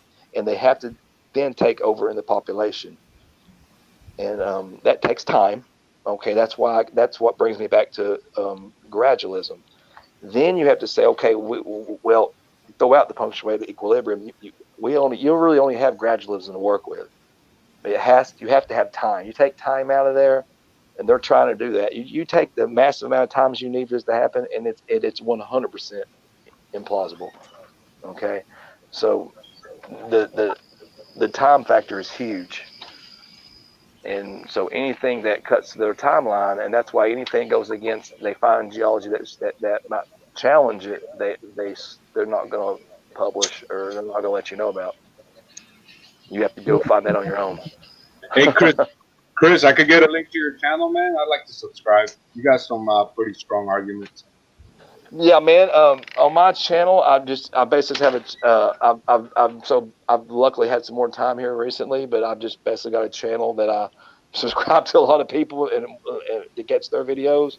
But I guess I can make some of my subscriptions public so you can see You some don't have people I an email? follow. Would that be good? I can No, always absolutely. point you to some places that I get information from, and um, as far as evolution, and then also as far as theology. I got a great local pastor. He's actually pretty well known on the internet. I grew up about 10 minutes, ironically, from his where he's been preaching for many years. Charles Lawson. Have you ever heard of Charles Lawson? I have not. Okay, yeah, definitely Google Charles Lawson, and if you'll Google Charles Lawson and then the word Zion, Zion, then that will pull up a channel. It's a YouTube channel that they actually upload all of his sermons on YouTube. He does have one where he does it from a different site that's not YouTube, but that'll give every weekly sermon, and it has an archive. You can go back and listen to all of his sermons, and he definitely, as far as just straight preaching, he's the best I've ever found. And theology wise, I like the BibleThinker.org with Mike Winger. Um, Great arguments. I mean, he really he takes his time with his videos, and he's got some great ones on the typology. That's Jesus in the Old Testament. He's got some great ones on prophecy, the resurrection of resurrection of Jesus. You know, what we have, the proof. You know, like Gary Habermas. What is his name? Gary Habermas. Is that it? I think he follows a lot of his arguments, but he gets pretty deep, and that's a great channel. I'm trying to think of some ones off the top of my head that I like to. I like one That I like called to. Now You See TV. They do a live stream every Saturday night. It's pretty Oh, good. really? Got off What's it of it. called? Now What's it You called See again? TV. They do a live chat every Saturday, and then about 11 p.m. And then they answer questions at the end and stuff. It's pretty cool. So, and they're pretty woke. They don't hold back. Like they talk about 9/11 and they talk about all kinds of stuff, vaccines. So it's pretty good. It's pretty good. Yeah, that's awesome. I definitely want to check that out. I mean, I've been going at this. I remember when Nephilim Free was just starting out on. This is how long I've been following on the internet, and I remember he was just making just one pot shot videos, and it's amazing how far he's come. But just guys like him back then, when I was researching into getting pretty deep and trying to look into the theory. And even Kent Hovind, and I know he keeps it pretty basic on like a fifth grader could understand. Oh But yeah, his that's how arguments younger are a creation. great start. Go ahead. A I'm sorry. few years ago, I heard Ken Hamilton's creation seminar, and after the first seminar, I was like, okay, this guy, Yeah. he converted me to young Earth creationism right away. But I watched all 7 seminars, and then he Yeah. does live streams as well here and there, so it's pretty good to watch him once in a while. But yeah, I really like Ken Hamilton. And then I just kind of keep up, and I've evolved over it and watching logical, probable, plausible, and his his arguments. Like he just had that interview with, well, actually it was on or Smokey saying and Standing for Truth did the interview with James Tour. That's just a 20-minute little video, or excuse me, Jim Tour. And if you look on, do you know their channels? Yeah, I know a lot of probable possible. I only been following him for about a month. After free, I've been following him for a couple months. Jungle Jurgen here, I saw his debate on Mother Nate debate, and I started following him. So and I love Jungle Jurgens. He's got some great. Yeah, he's awesome. And I enjoy his like when I don't know what video he was playing that he went over his when Babylon. That's when the whole Pangea thing happened. That's one time an atheist stumped me. They asked me how the kangaroos get into Australia, and I thought maybe a land bridge or whatever. But with this Pangea event happening after the flood, then everything just starts to make a lot more sense. Right. And it just clicks in your I clicked in my head anyways. So it depends where everybody's at, like different things. That's why I like Ken Hovind. Like you said, he lays it down. If you watch his creation seminar 1, he puts it down in a way like even a 5th grader will understand it, and gives you that position to just mock and ridicule evolution, which is at best adaptation, but it's not. Once you realize the Earth is 6,000 years old, it becomes laughable. I love how he says, a frog can turn into a prince. With a kiss, it's magic, but now they just added millions and millions of years, and they call it science. You know what I mean? Like, yeah, I know what you mean. That's where I started off like that, and I've got like probably 15 years of, and I'm not an expert, and a lot of times because I'm a speed reader, and I don't necessarily focus on the words as far as like pronounce them correctly and all that. But I see them when I'm reading. I know exactly what they mean. So then I'll come in and try to say a word, and I know exactly what I'm talking about, but maybe not be able to pronounce it just right. But the arguments I've really dug into on both sides, and I think if you do, Jungle Jurgen here, and Logical Possible is good, and then the other guy, Standing for Truth, yeah. Oh, and Matt is part of like the group there too. So and I forget about him a lot. I'm sorry. Yeah, Raw Matt, definitely true. Yeah, definitely. And that's one of the ones I've recently found, and that's kind of where I got to this channel here, Jungle Jargon. I try to subscribe to everybody that's that's in the, if I'm in a stream and they're making good arguments and they're brother in Christ, I try to subscribe to their channel so I can keep up with, because tonight there was nothing else, nobody doing any streams, and he had his, and I'm thankful, very thankful they let me kind of come in here and run my mouth, and I'm sorry, I apologize to take over. Oh yeah, bro. Jungle Jurgen is awesome. He does live streams all the time. Yeah, so that's awesome. Because I don't really, I mean, I guess I do have the time, but I haven't really, set anything like that up to do. I would It's like to very do. easy. All you got to do is set up a StreamYard. Just go to StreamYard.com and it's easier than making an email address. You just put your email address in and bam, you're good to go. And you can Yeah, do live streams as long as your YouTube channel's verified. and a I lot of do these. myself once in a while, not a piece of Jungle Durgan, but I do more premieres on my channels. I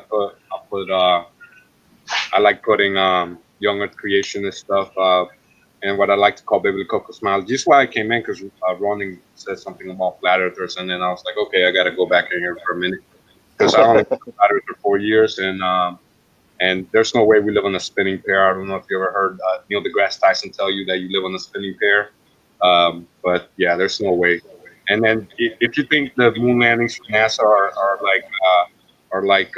real, like you think they could go to the moon Well, 50 years ago. I'm skeptical about men landing on the moon. I'm very Yeah, skeptical. if you think they went to the moon 50 years ago with like beta Yeah, BCR technology, and they can't go back now, I and think they then gave it their best I gotta shot, ask but they you, like, didn't do you make it. still think Santa Claus is real? Because I don't want to upset your parents, because there's no way they went to the moon. It looks so fake. They destroyed most of the footage themselves. And That's a big thing. Yeah, most people that looked into it know Stanley Kubrick filmed at least the first one, and he's put clues all over his movies. yeah. That's a big thing with them losing all those tapes. I just that don't sit well with me. And The biggest the person who accomplishment of now, mankind, and they lost all the tapes, bro. Go figure. yeah. And yeah, that's kind of that you would think that would be something precious to keep, and Yeah, they we just got kind we of got we got lost. like we got maps from the Babylonian Empire 5,000 years ago, but we lost we The lost text the to the moon, yeah. technology to go back to the moon in the last 50 years.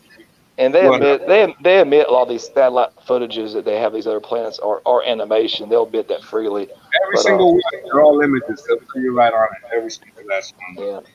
The only So one I they don't. claim is real is one from Apollo 17, and it's just a big picture of Africa. I'm not so sure. I think they may have tried their best because Kennedy kind of made that promise, and they were wanting, and it was the Cold War too. I think they tried their hardest, and them guys, there's a lot of people, a few astronauts died, in an attempt to try to, in the prototypes and stuff, and I I just believe most think of that, them were because they were going to speak out about it. There's a guy named Gus Grisham. He yeah, uh, he he put a limit on the rocket, because he was like, we can't even talk between two buildings. How are we going to communicate between yeah, I you seen and the that, moon? And then even if you believe in the International Space Station, that thing's only 200 miles away. So yeah. 50 years ago we went 237,000 miles, and now all we can do is go to the International Space Station that's about 200 miles away. It doesn't make sense. No, it doesn't. Illogical. Yeah, that's very logical, because if you think about it, they would have to get it just right, and then also the taking off. You know what I mean? Once they got there, I mean that's and first crack at it. You know what I mean?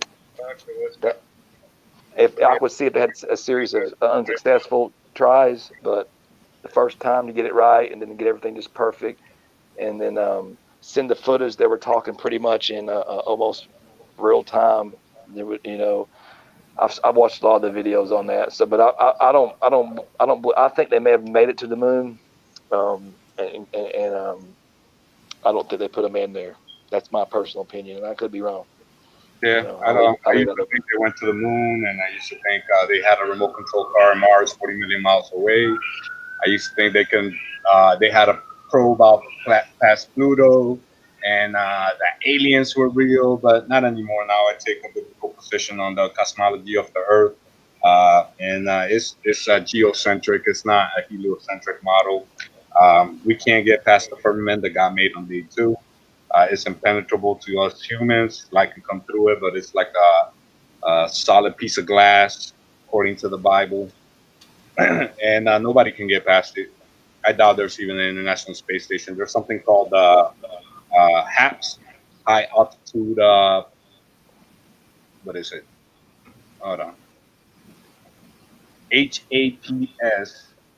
I forgot what this stands for, but if you just Google HAPS, HAPS, click images, and it's high altitude platform systems. Basically, they got these solar power things with wings that just fly around up there, but they don't they didn't go to the moon. They don't have a remote control car on Mars 40 million miles away.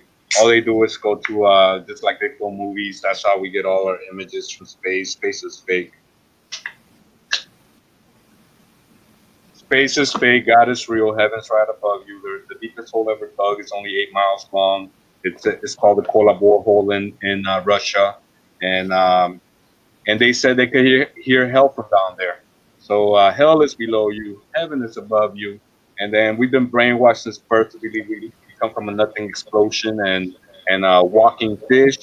When there's actually no evidence supporting it, everything supports the Bible. There was big trees, big sloths, big elephants, big rhinos, big alligators, big crocodiles. Everything's evolving. We're not evolving. Uh, all you get from NASA are cartoons, and NASA discovers a new planet, they get you for another $20 billion a year, $50 million a day, and they give you nothing but cartoons in return, and most people just buy it. Well, today they did a launch, but or they're sending a capsule back after 50 years. First time they're sending a man back with a capsule here in the U.S., which is ridiculous to think about too. Like, how come we have space shuttles and now we're back to rockets? It's nonsense. And then we're just now wanting to go back to, or proposing going back to the moon, so, and they say it's so expensive, but I mean, if you just went back and kind of did it the way they did it, then why would it be so expensive? You know what I mean? You've got the technology we have now that should be able to just drive it right there, land it right on it, and take right off, and the man wouldn't have to do anything. So yep. Yeah, it's kind of weird. With Jungle Jordan about whether the world is heliocentric or geocentric. We don't have a date yet, but he said he'll do it. Well, to me, it's kind of it doesn't hinder my faith, so I just kind of like I have my belief on that, and if it was I used to think the same way, but if you don't know where heaven's at, which is right above your head, and you don't know hell is below you, and you think you come from a fish. It's known as scientism, where a scientist says something, they have no actual science to back it up. The science is repeatable, demonstrable, and something everybody can do. But they give you nothing but cartoons, and a scientist said, or a scientist discovered, or NASA announces, and they don't even have a scientist's name behind it half the time. They just say NASA found this, NASA found that. Here's a cartoon, eat it up. Sheeple. I don't like saying sheeple, but I said it. Yeah, I mean, no doubt that we've definitely that there's reasons that they would have to do a lot of stuff they do. I mean, money is a big factor. When you fund NASA, sure. they've got to produce. They got to do something for $50 million a day. They got to give you some kind of cartoon every once in a while. Sometimes they do a little movie here and there, with some bad actors that have bloopers. But that's another thing. There's so many times that the astronauts get caught just, saying that they're stars or saying that there's no stars from space, and all the different contradictions that you catch in it. So about 5 years ago now, I heard that the Earth was flat. I didn't believe it. After about a year of looking into it, then I was sold. And then you read the Bible and all the scripture. Well, back then when the Bible was written, even atheists will admit that people thought the Earth was flat and geocentric.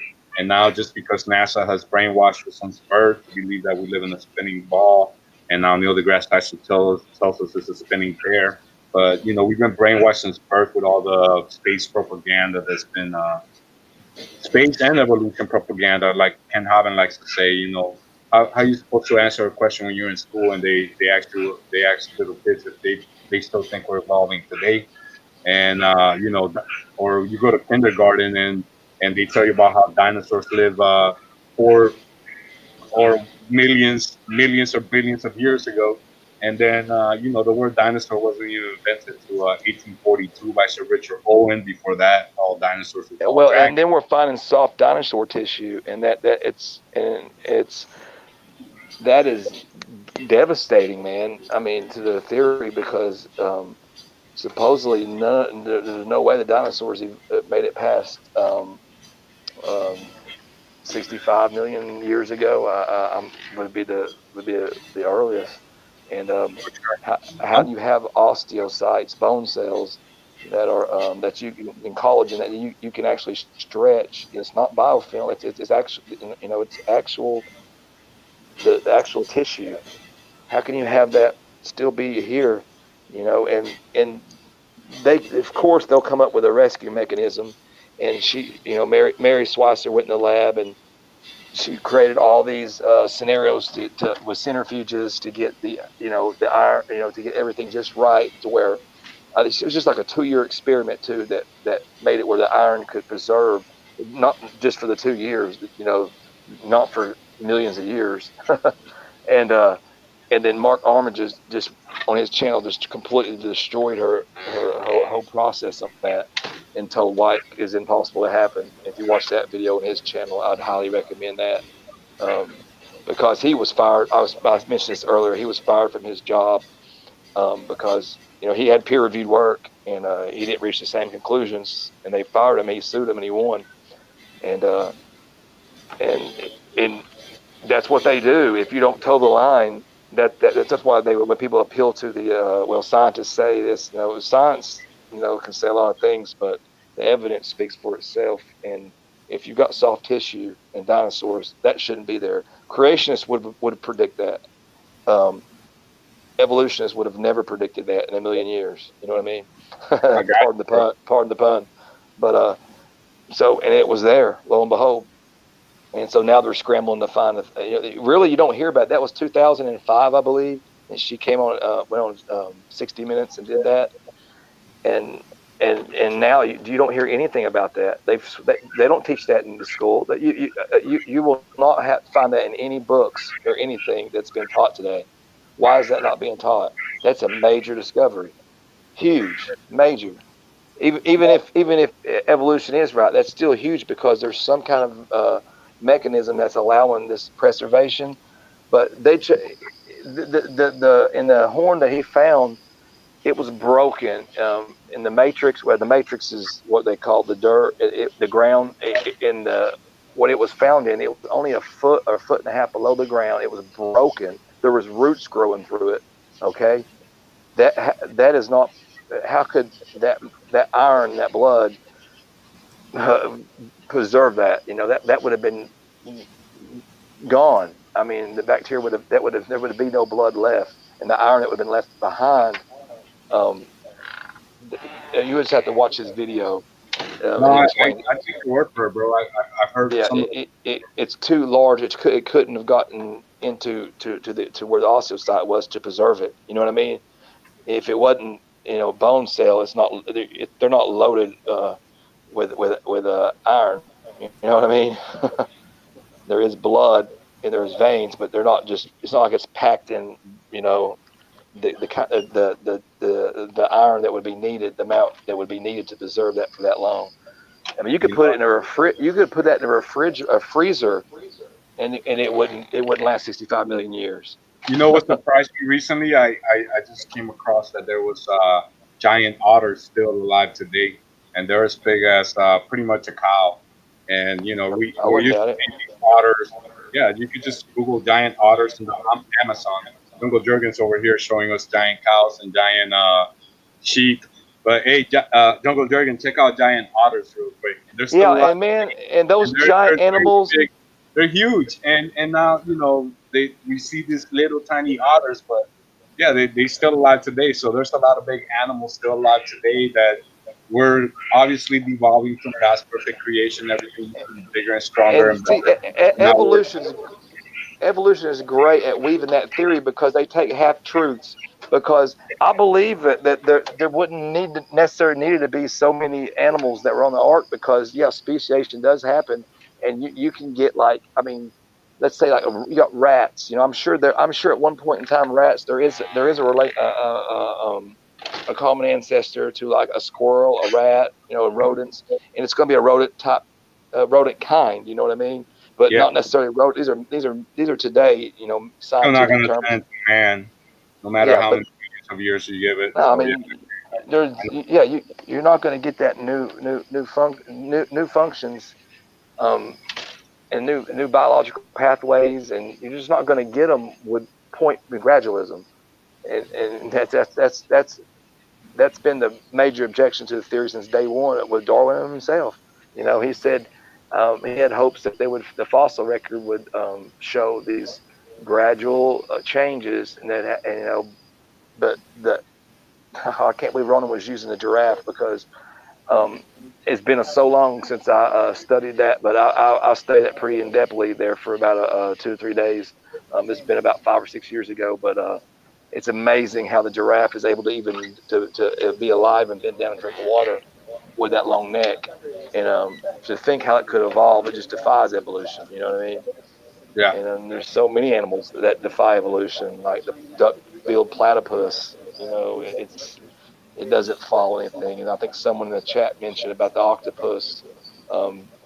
There was John Maddox was talking about, there was an article where its genome, the scientist was like, it's like an alien type species because it doesn't correspond to any other genome that we have, and or that we've mapped.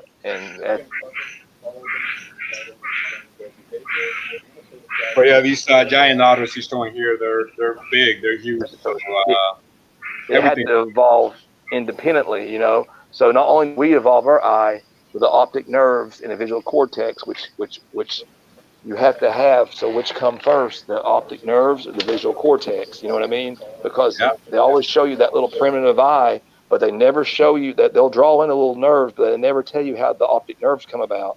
And then you have to figure out, well, what are the optic nerves? Why would they even? How would they know to evolve for the visual cortex? You know what I mean? It's just it's ludicrous when you think about it, man. But it's so many people buy the microevolution, and then so you start arguing the macro, and they'll just go right back to the micro, and then you're spending all your time trying to say, yeah, I agree with that. I'm not arguing against that, and then you talk right past each other. You know what I mean? They miss the point that we're trying to make, that there's no mechanism that will allow for the big changes to go from species to a fundamentally new organism. You know what I mean? That has different anatomical features like wings, on a bird. And then they'll show these birds, but have you heard about the bone wars of the 1800s? It was the two archaeologists, war dino hunters or whatever you want to call them, and they came up with like so many different species, and most of them were proved to be fake. So a lot of these dinosaurs that we think were alive back then. Oh, China's big. China is big time on fake fossils. Yeah. They weren't alive today. It's called the Bone Wars of the late 1800s, and you can just Google that and it comes right up. And most of out of 100, only like 10 are still, or 10 or 20 are still questionable, because we know they fabricate things, and it's all to just take God away from you and your kids. And they like to brainwash you through these concepts when you're a kid. That way, you can't argue back, because you respect your teachers and people of authority, and they got us good, bro. But at this point, I don't know. I feel like this new stuff is coming. But either way, man, God bless y'all. Love y'all. You too, buddy. Thanks for stepping in and saying hello. Yeah. I appreciate I'm gonna introduce you. Your chat here. I'm gonna step out. And Jungle, we gotta set up a debate. I would love to debate you on geocentric and versus heliocentric. And then Okay. All That'd right, be interesting. I'll see if we can do it on Place's channel. Okay. All right, bro. Talk to y'all later. All right. Bye, bud. Peace. Sorry, Jungle, to take over there, but I apologize. I didn't mean to ramble on there. Go ahead, bud. There's no problem. That's good. I like conversation. It's good to hear And other people talk for a change. Yeah, I know what you mean. I've been sitting doing a lot of listening a lot here lately into the debates, and I was like, well, finally I maybe get to talk a little bit here, an open mic setting, and I appreciate Ronan. I mean, I don't know what your history with Smokey, and but you have been very civil in the talking to me, and I can appreciate where you're coming from. I've been there. I think if you did a little more, in my opinion, if you dug deeper, you might find some Don't, holes in the theory to start looking at. don't But cry. maybe you don't. Maybe there's no need for you to, because if you're not have no interest in God, then there's no reason to even doubt the theory. Why does it matter if it's true or not? No, So again, I mean, go go ahead. ahead. I was just going to say one last thing. If this was asked to Aaron Raw, and he actually said he wouldn't. If there was evidence that could be presented to you that you knew the Bible was true, would you be willing to would you serve the God of the Bible? Well, yeah. Okay. If there was evidence, right, that I can test independently, and there's a consensus in science about it, sure. I'd be convinced once it's explained to me. That's the difference. That to me. But again, I've already figured out for myself my own ideas, not reading someone's book. That hey, we're just a young species with higher order thinking skills that behaved accordingly based on survival, and our behavior was not as sophisticated as it is now, and we can go forward and improve ourselves over time, basically separating ourselves from actual animal behavior. We're civilized at this point, and we use something, a concept, again, deduction, right, to guide our social group and awareness. We didn't know animals can't do that. Let's establish a government. Bears don't do that. Humans do, because we think in the abstract. Yes, we didn't know at the time. Man deduced a higher power and being, and it makes sense emotionally. There's nothing wrong with that. But today, in modern times, I am acknowledging that it is two different things if one cannot be proved real. That's acknowledging, yes, you have the right to that emotion. Again, people believe in the medical profession, believe in God because of the things they have to face. Those scenes every day of people suffering. It must be overwhelming. It overwhelms me. But they can do it. They have that capacity. I don't. I acknowledge that. You're But still Right. accusing us of emotion, having emotion. what's that? You're still accusing us of having emotion and not logic and Well, reason and no, facts. excuse me. I'm using your Bible, Hebrews 11:1. No, but Hebrews 11:1 you has need the Holy Spirit to no, understand the no. Bible. Quote Hebrews 11:1. Yeah, I you can look need it the up. Holy Spirit to understand the Bible, so you can't No, no, really no, no. Excuse tell me. us about the Bible. Faith is an emotion because Hebrews 11:1 includes the word hope, and hope is a No, that's feeling. talking about the future, though.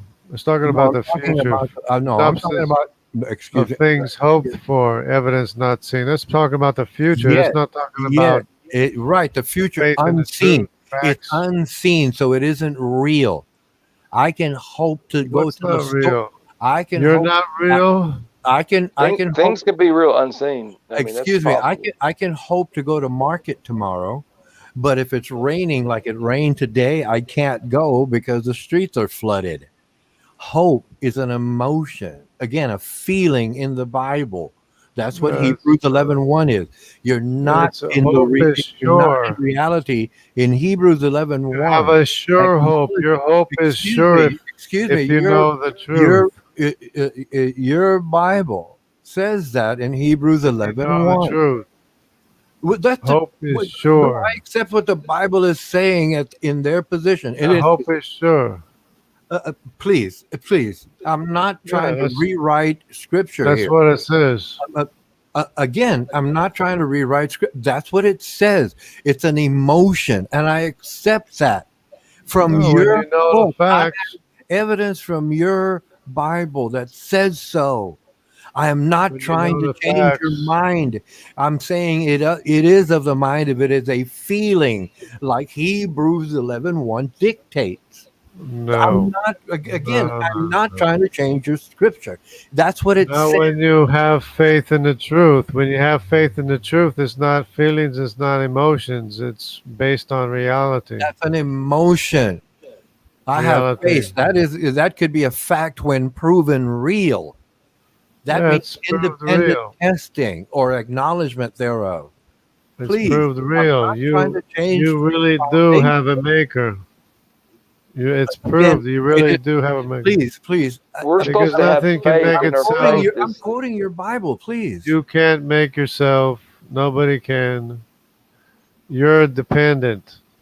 You're not Again, independent. of course, I'm dependent. I have to eat to survive. Okay, so you have a independent maker. No, because Yeah. if I did and my maker was that loving, I would never be hungry, and I have been. No, I would never be hurt, and I have no, no. fallen.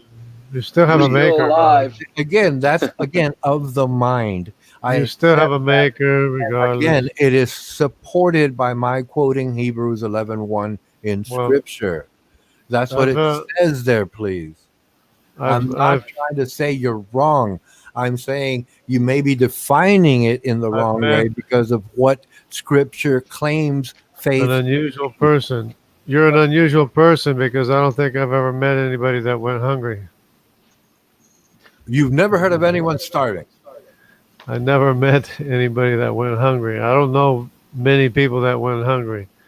A lot of people, whether it's voluntarily or involuntarily, people have gone hungry. I'm saying Okay. I think he's saying if you're alive, you were provided for because you're still here. Obviously, you found enough food to survive. But Well, yeah, I survived. I survived. people go That's all. go. That's all that can It- be said. I survived. It's good to go hungry sometimes. Well, yeah. When I was younger, it happened because I skipped it. I was busy doing stuff, and man, I forget it, man. No, I got to go do this or I got to do that. I was a workaholic. But you still have a maker though, regardless. Again, that's of the mind, and I accept that. Please. No, it's of the. I already cited Hebrews 11:1. And It's that's not the of the answer mind. right there. That's the You evidence. really do have a maker. Again, that's okay. Fine. You want to believe that? Great. Okay. More power to you, as they say. I told you the Hebrews verse is about the future, substance of things No, it's not. hoped for, No. evidence not seen. It's not about Right. Which the means past or the in the present or future, reality. right? You have to hope. Reality is what it That's is, not and you can't reality. change it. History is what it is, you can't change it. Genealogies is what it is, you can't change it. And geology is what it is, you can't change it. Fossils are evidence of the global flood, you can't change that. It's all kinds of reality that lead you to the truth of God's word. So you believe the truth. And you can Uh, and you can know you have a maker because no physical thing can make itself or make you. So we have all the sciences on our side, no science is on your side. I disagree because again, that's Well, not. That's no, not. No, no, you have to that's not. say something of substance. Huh? Tell me something of substance where science is on the side of your object credit giving belief. Oh, something of substance. Substance I, and anyone else alive is breathing right for now. We're breathing. evolution. That's not for Anyone is evolution. that That again? doesn't support evolution, Ronan. No. Give me You're some facts that support evolution. Give me facts that support writing instruction that's not there. again. It's the adaptation of the Again. organism. This is why Smokey kicks you out because you don't have anything and you're trying to make up stuff that it doesn't even exist. Hey, I just wanted to step in. You said Hebrews 11, right? 11:1. Okay, in my Bible, it says high purpose, and it refers me back to Galatians 2:2, which, if you go back, it says their hearts might be comforted, being knit together in love unto all riches of the full assurance of understanding to the acknowledgement of the mystery of God and the Father and of Christ. Okay, the key word was assurance, not guarantee. Assurance. It's a support statement, It says not a statement of actuality. It says the full assurance. Full So assurance. That's not a guarantee. if you're fully assured, it's not fully assured. Okay, that- that's opinion of the mind. Okay, but that's what our Bible says, though. I mean, you're saying okay, that. no.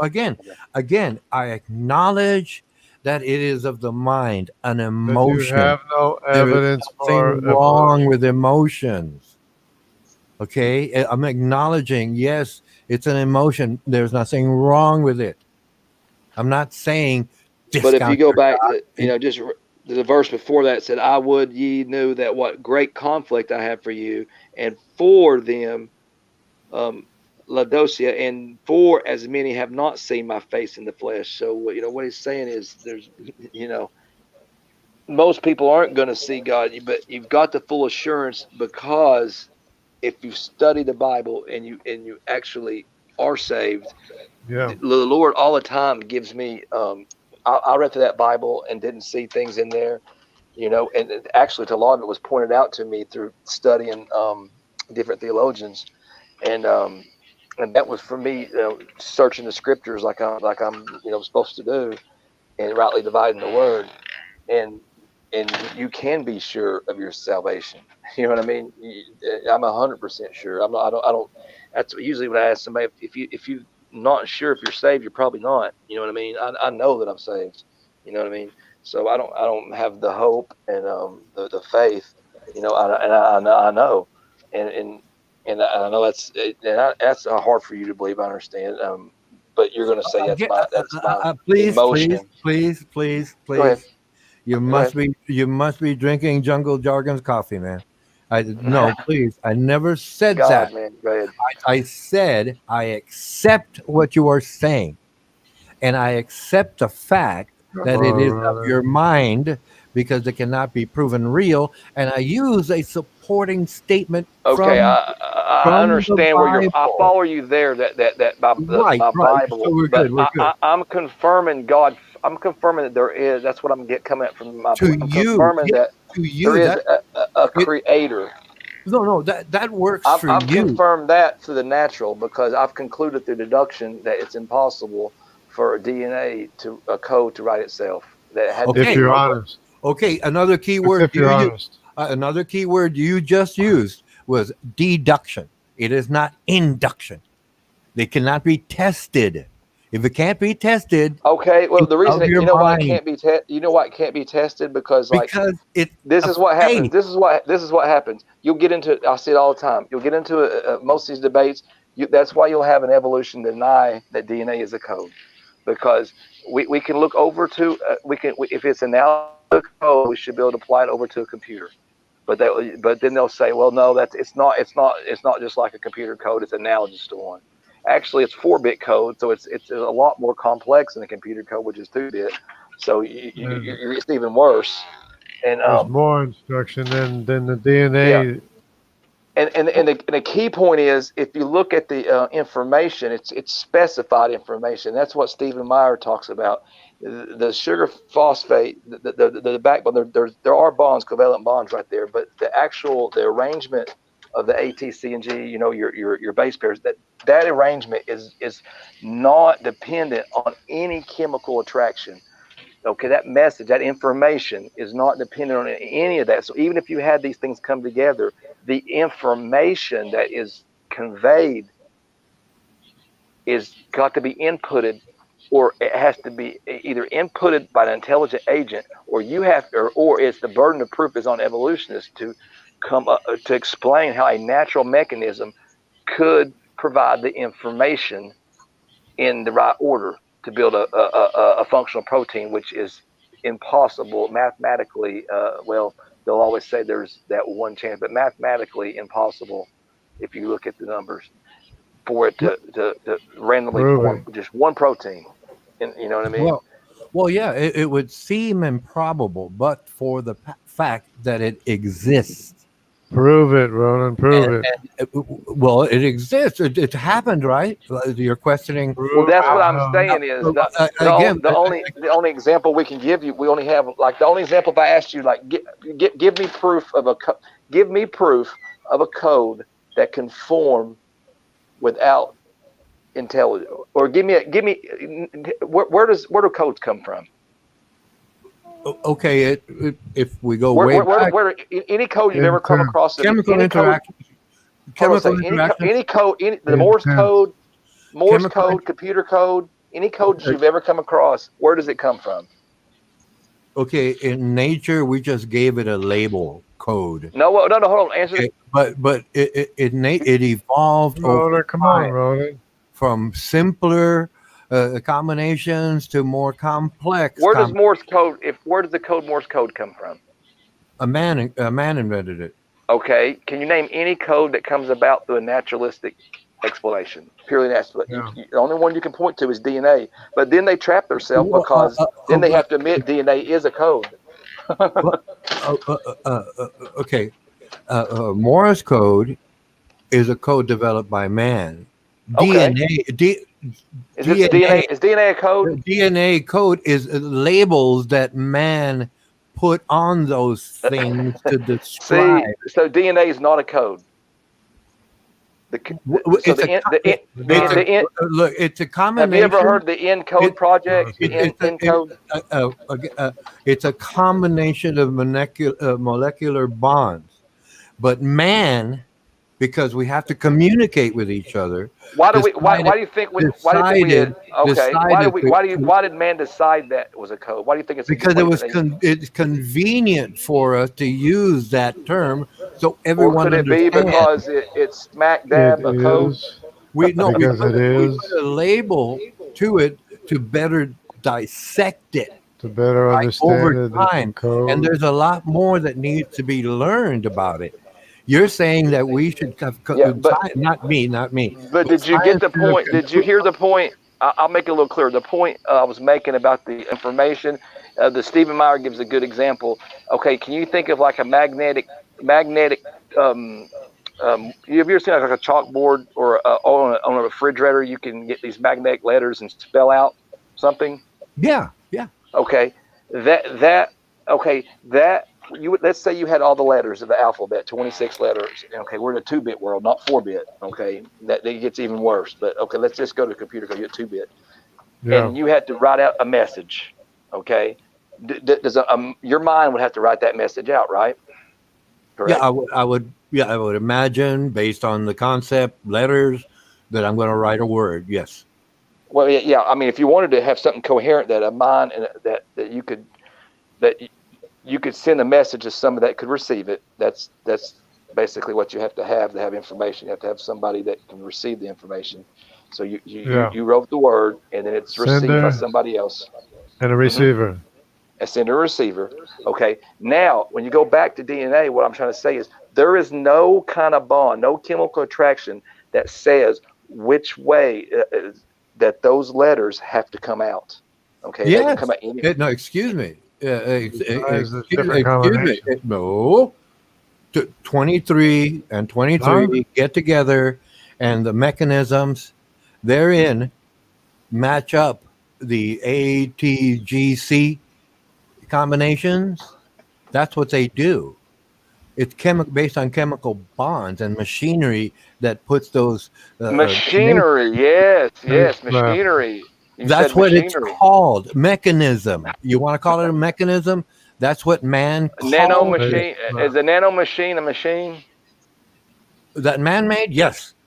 A nano machine, a nanobot. Yes, a nanobot. Yeah, man made it. Yeah, it's a machine. You consist of nanobots. That's what bot means, forced labor. Okay. Well, robot means forced labor. Yeah, you consist we of have nanobots. There are nano machines. They have little the Jim Tour that came on I think Stanford 2's channel. If I'm not mistaken, it was actually posted on his channel. He's got so many Smokey Saint's channel. He's got like, how many patents do you remember, Jungle? How many patents does he have? Hundreds of patents. Okay, Couple and I remember Smoke. John was talking about he had done this. What the Jungle may help me out with. He remembers the story that he had done made was in a contest or and made was it the nano Yeah. machines to Nano race or cars. something like that?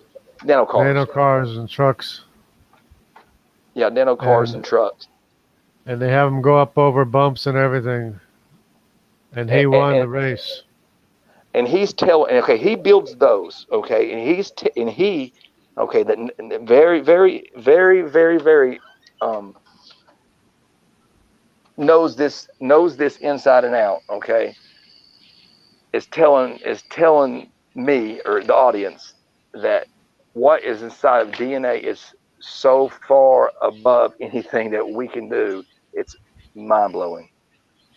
And okay, that right there is pretty good evidence that that's not random. Okay, it's just chemicals coming together. That's directed. It's built. It's from a mind. You see what I'm saying? That's a nice little video that you probably want to watch. It's just for, if nothing else, for shits and giggles. It's on Smoky Saints channels, the gym tour. It's only about 20 minutes long, but it's pretty packed full. And just listen to a little bit of what he says, because I'm sure I'm butchering it. Yeah, but you have to pay attention to what he says, though.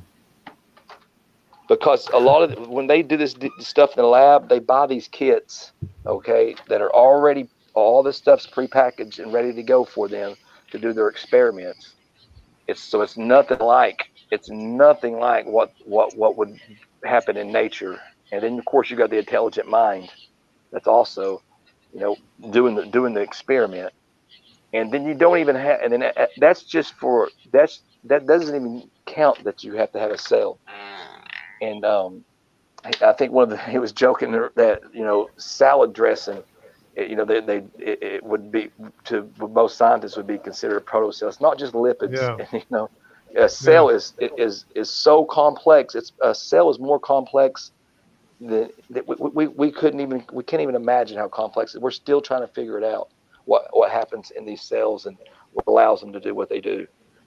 And I know that it's not an argument from ignorance. It's just saying that look how at the very start of life how complex this is on the cellular level. Excuse me. Okay, you've got to have a mechanism that drives evolution, and that mechanism, if you have to have it, if you just have to believe in evolution, I can conclude. I mean, if I was going to be an atheist, I would have to either believe in aliens, pre-program that, or we're living in some kind of simulation, or God. I don't think that I can rationally come to any other conclusion. Even if Ronan, you have a lot of emotion, Ronan. Well, no, you have a lot of emotional faith. A driver of evolution is procreation. That's what that is. Again, you can't procreate until you have the DNA in a cell first. Again, the information. But that developed from simpler organisms. No, not organisms. That's evolution. Since when? You're getting into chemical evolution, because that's what that is. Chemical reactions. Okay, then okay. I don't know anybody. You could take a crack at it, because I haven't heard any. There's I think 40 something. I think Angelo was going over that the other day, wasn't he, Jungle? 40 something hypotheses right now, and they're laughable. I mean, they really are. Again, that's hypothesis. Okay, that's to be tested. Then, if it ever gets past that point, it may become a theory, and that's going to get tested. You think so? So you got faith. You got faith that they'll figure it out. I don't know. I haven't heard the hypotheses. I haven't heard them all. Okay. Some of them may go check them out. Some of them may not make sense. I don't know until I understand what's being said to me. And once I understand it, I can make up my own mind. That'll work or that won't work. That's it. Again, evolution, procreation drives evolution. Otherwise, there'd be extinction. If there's no procreation, you will have extinction. I I agree. just have I to. agree. I agree that. Okay, Yeah, I agree. I agree with that. that's okay. That's it. That's And, it. That's it. From and then again, we're back to the microevolution, which I agree. Which I don't think you'll find any theist that disagrees with microevolution. You know, there's going to be change within. There's going to be change in a little frequency, and there's going to be different one. You know, that get combined when you have sexual reproduction, and you're going to get mutations because we're living in a fallen world, or we're living in the second law of thermodynamics. okay, Everything's heading towards decay. that's where I have to interrupt. The mutations in a gene pool happen organically, like with human beings. If we have a group of human beings and we test them all, some will Some be of them are better. errors. Some of them are caused better. by the Some will be sun. better at math. Some will be better at reading or writing. Some will be better athletes. Some will be better musicians, and some will have combinations of all of those ideas I just shared with you. Okay, You're giving me. You've already got a genome here. You've got DNA and you to work with. You've already done it. right. And Rewind the tape all the way back. when it gets recombined, right? When it gets recombined, mutations are bound to happen. That's normal in the gene pool because some of them are going to be better again at reading, writing, or history, or music, or running. For examples, plural. And you're going to have that within gene pool. Just one gene pool. All the others have the same thing to a degree, unless they've reached what you call stasis, like the dragonfly. They don't need to evolve anymore. They got it. Coelacanth, same thing. They got it. The environment has not changed In dramatically. 200 and They either something become million extinct years, or have a 200 chance. something million years, the environment didn't change in 200 and something million years. Yes, it has. That's why you have mutations. What about the sun? What about the sun? What about just the copying errors inside their genome? Well, it happens. It happens. How did they survive the mutation load that would have been? Because the mutations happen whether if there's a copying, we don't make perfect copies. If a copying error goes through, that would be a mutation. Okay, that's it. You know, if something happens, Well, that's what drives evolution. If you don't have these changes, adaptation to the environment over time. If everything's staying the same and you don't have this driving force that's making these things change, again, whether they want to change or not. The ones that stayed the same didn't have to change or I understand. I understand the perfectly suited to their environment. No, that would make sense. That would make sense to me if it happened for 1,000 or even maybe 1,000,000, 200. Horseshoe crab, 400 million years. There's not one change in its genome that would cause anatomical change. No, right. There was no. Not even I mean, nothing that it would need that from the pressures in 400 million years that would cause it to. Right. The pressures did not change to that degree that they had to adapt to a changed environment. That's why they were able. Their body. Okay, but I understand that. I'll grant you that. But during that same time, we're on this earth. All these major changes must be taking place. I mean, hellacious changes that are driving these things. They're driving the other organisms to change into from a wolf to go into a whale. Actually, first it came out of the water, that a creature, and then it turned into a wolf and went back into the water. During that same time, you're talking about another organism was able to, while all those crazy things were going on, there was some little niche somewhere that they had it made. That's a pretty magical environment. Well, yeah, because that body design, right, was confronted with pressures, and it adapted over time. That particular body design. The other ones, like the dragonfly you pointed out, didn't, because they got everything they need. There's nothing else to change because there is no pressure to change. So it's just another entity, another living entity. When you want to talk about the whales, right, and the vestigial hips, So right? they had a lot of that wolf-like creature had so much pressure that it had to go back into the water. Okay. Well, Right. no, right. See, but okay, let me explain that.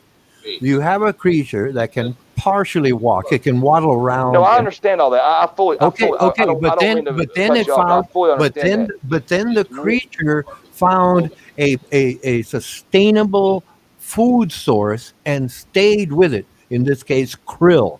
Let's talk whales, right? We're talking krill. They eat krill, so they found a food source, right? Krill, and they adapted to the environment over time. So the Millions of wolf-like creature ran out of food sources, went back to the water to find a food source. Okay.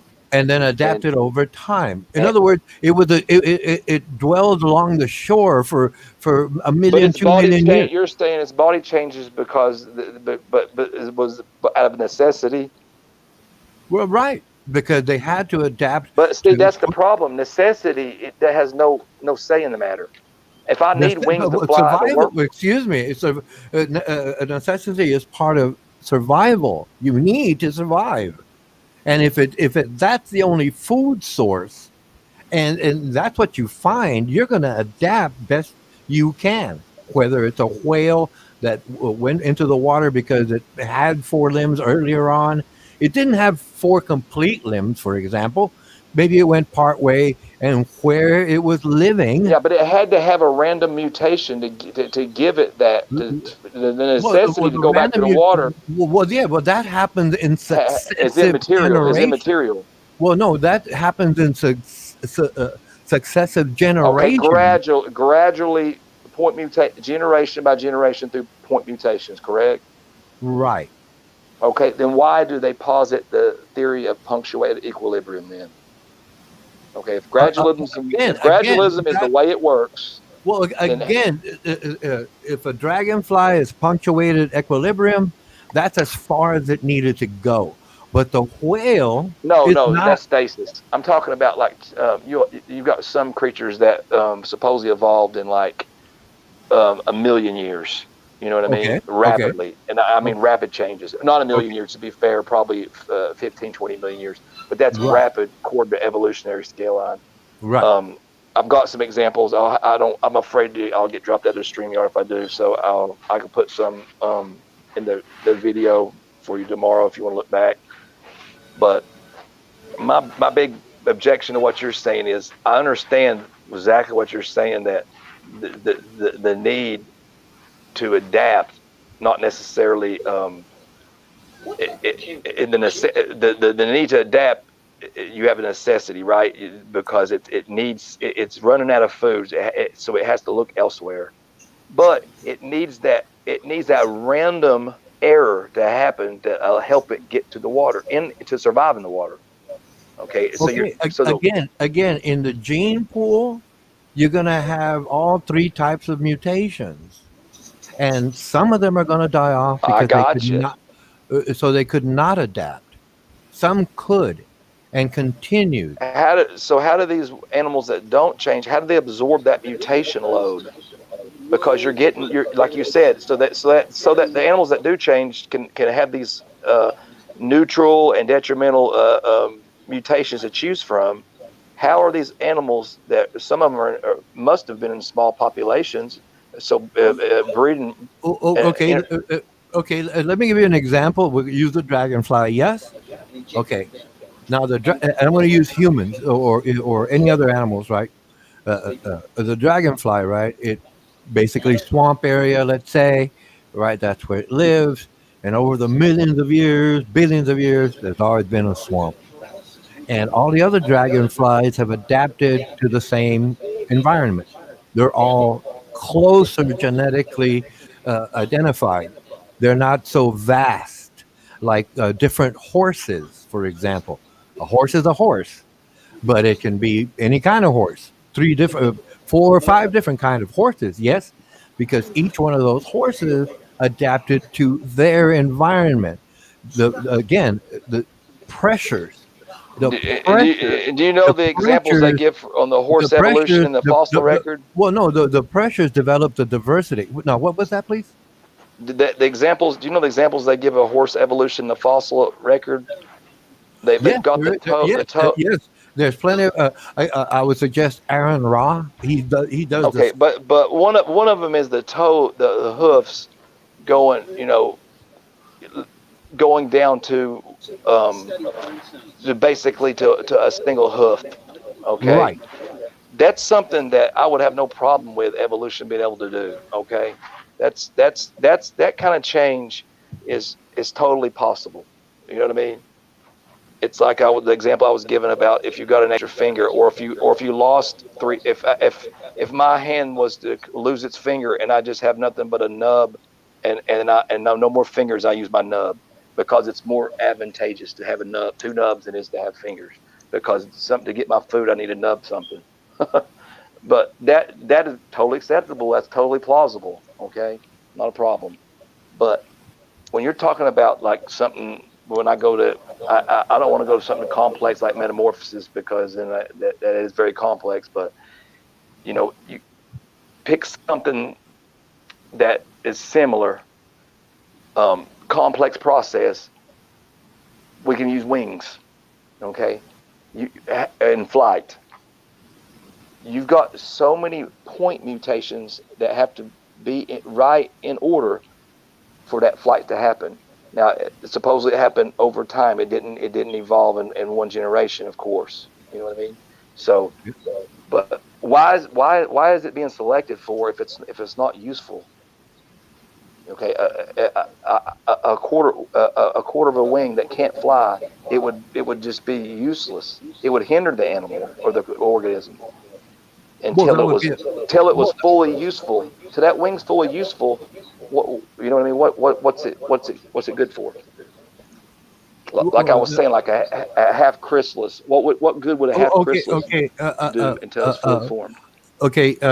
There's this a precursor. What is it? I guess the father or precursor to the dog and the cat. It's called the Miacus, Miacus. Okay, that's what science claims. Okay, now when it went into the dog, I'm just going to go with dogs right now. It had a paws like a cat, both of them being from the same origin. Over time, and if you look at a dog today, you'll notice the dew claw up on the leg over the ankle. That's because it stopped using its full paw and changed over It time. And lost that's why function. the dew claw is up on the dog's leg, because it didn't need to use it anymore. So it's going to cycle it out. It won't disappear in one generation. So yeah, another example for evolution is a loss of function. Again, you keep saying, If you have to keep losing to gain, I mean, you not see a well, problem that's with that? gaining. That's adaptation is always a gain. Otherwise, it's only extinction. That's it. I mean, that's it. It already had a claw though. They had the ability to make a claw, Well, correct? it had before, way before, but it adapted over time because of its behavior in environment. Same with the cat. Because of its behavior in environment, you know, that's what happened. That's how that's how it came about at this point in evolution for the dog Yeah, and or cat. that's similar to the beaks and the finches and Darwin's finches. I mean, Well, yeah, yeah, that's right. That's it right. was in the genome already for the beak size. Okay, just Okay, because okay, okay. Using Darwin's finches, right? that's evidence for microevolution. That's not evidence for what you're claiming, that you can fundamentally get a fundamentally new organism over time from these random errors. No, no, no. It, it changes in allele frequencies over time. Adaptation. It's not an error. Again, the gene pool just produces everything it can, and whatever survives goes forward to reproduce. That's Well, that. the gene code is actually trying to copy, trying to really copy everything in the gene code as it is. These mutations happen because of errors in the transcription, radiation, different things that are causing these errors. So it's not like they're just popping out these nice little scenarios that, hey, this might be useful, or this could work in the future, and then later on the organism selects from that. You know what I mean?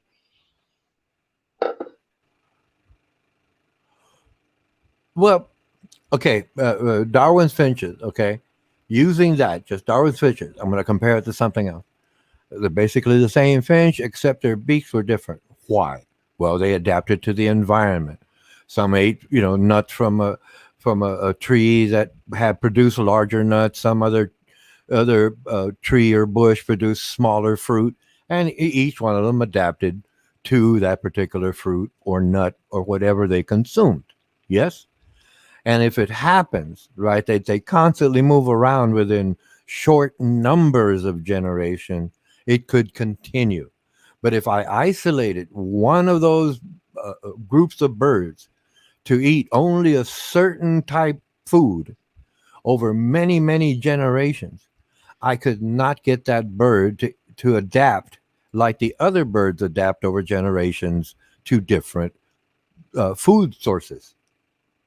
Okay. And that's where you get that stasis thing, dragonfly, because it doesn't have to do anything else, because that's where it interacts with its environment. Oh, But that's convenient. That's very. I mean, that's. I know this. I know how the theory goes. That's pretty okay, convenient. do you have a car or a Yeah, vehicle? yeah, Okay, you have a four-wheel vehicle, right? It could be a yeah. car. It could be a car. It could be a truck. It could be a 4x4. It could be a very, very small car. But that person has a specific vehicle for something to do with it. But you can't do what the other vehicles can.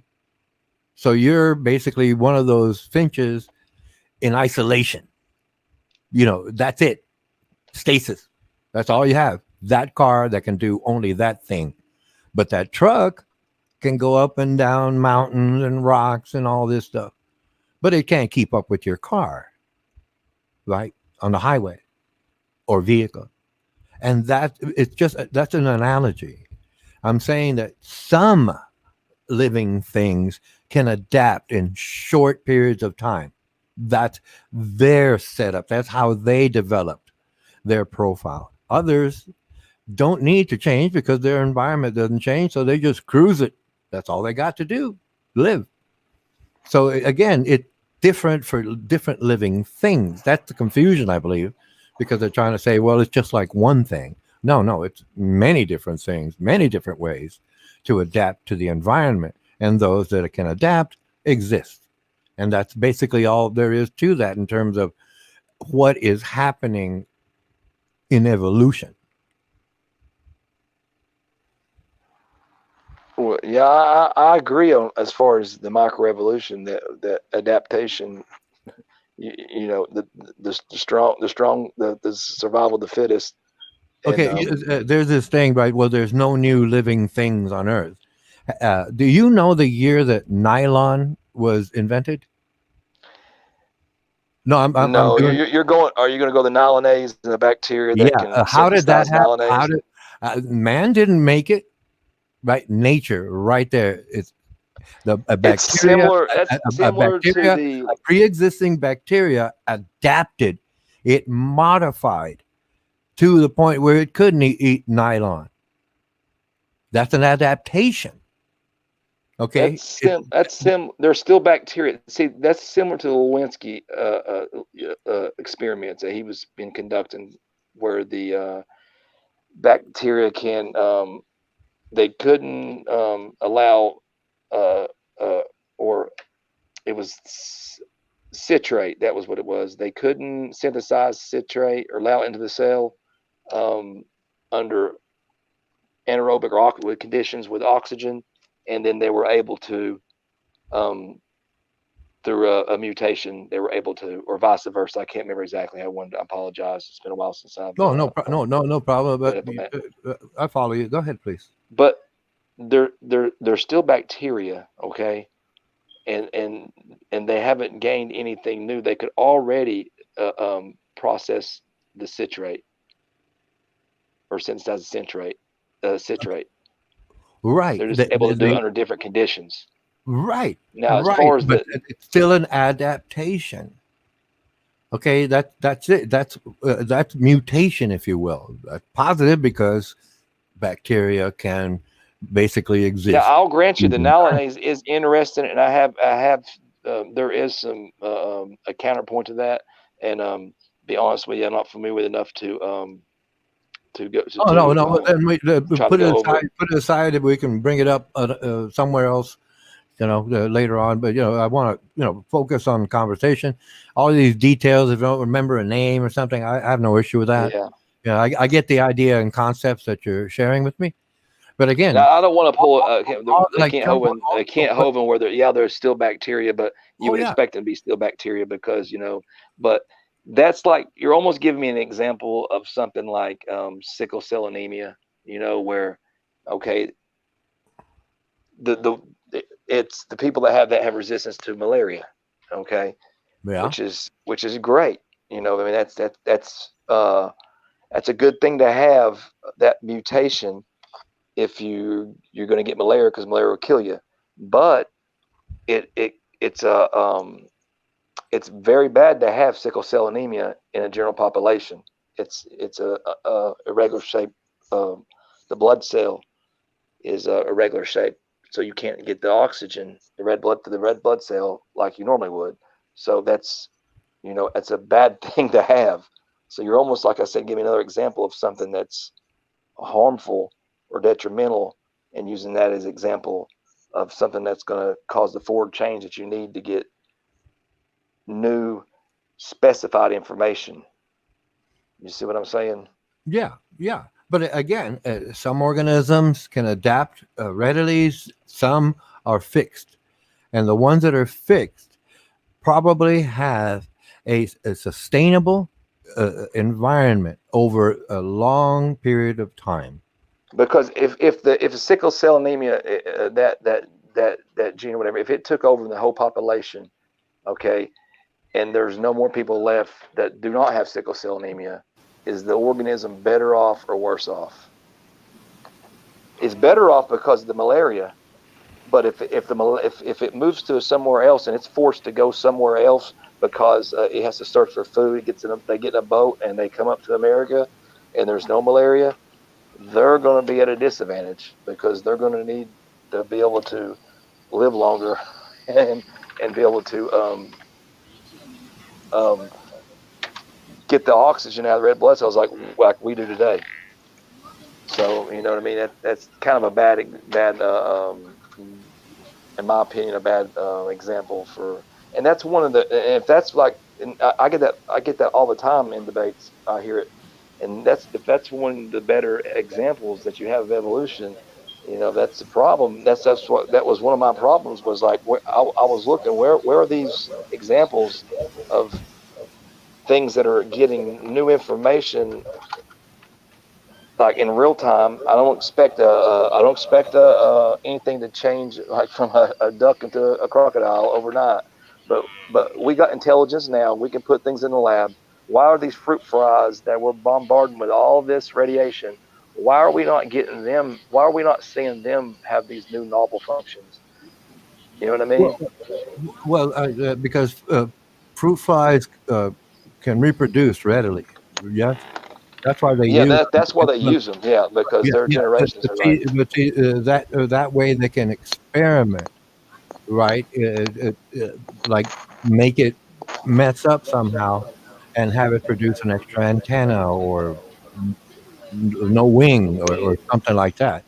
But they're realizing which way it goes, right? If they do something to the fruit fly's genetic code, if they can go one way, they can go the other way. They just don't know how But to they do can control all the factors. Okay, they can put it. all the pressures and introduce all No, the no, no, no, food and no, all no, the. no. But you notice that nothing increases in terms of the fruit fly's size or intelligence or ability to Yeah, fly that's the problem. Nothing new's Long. added. All they're doing is discovering the shortcomings that are possible. Right now, they can't do anything so-called positive.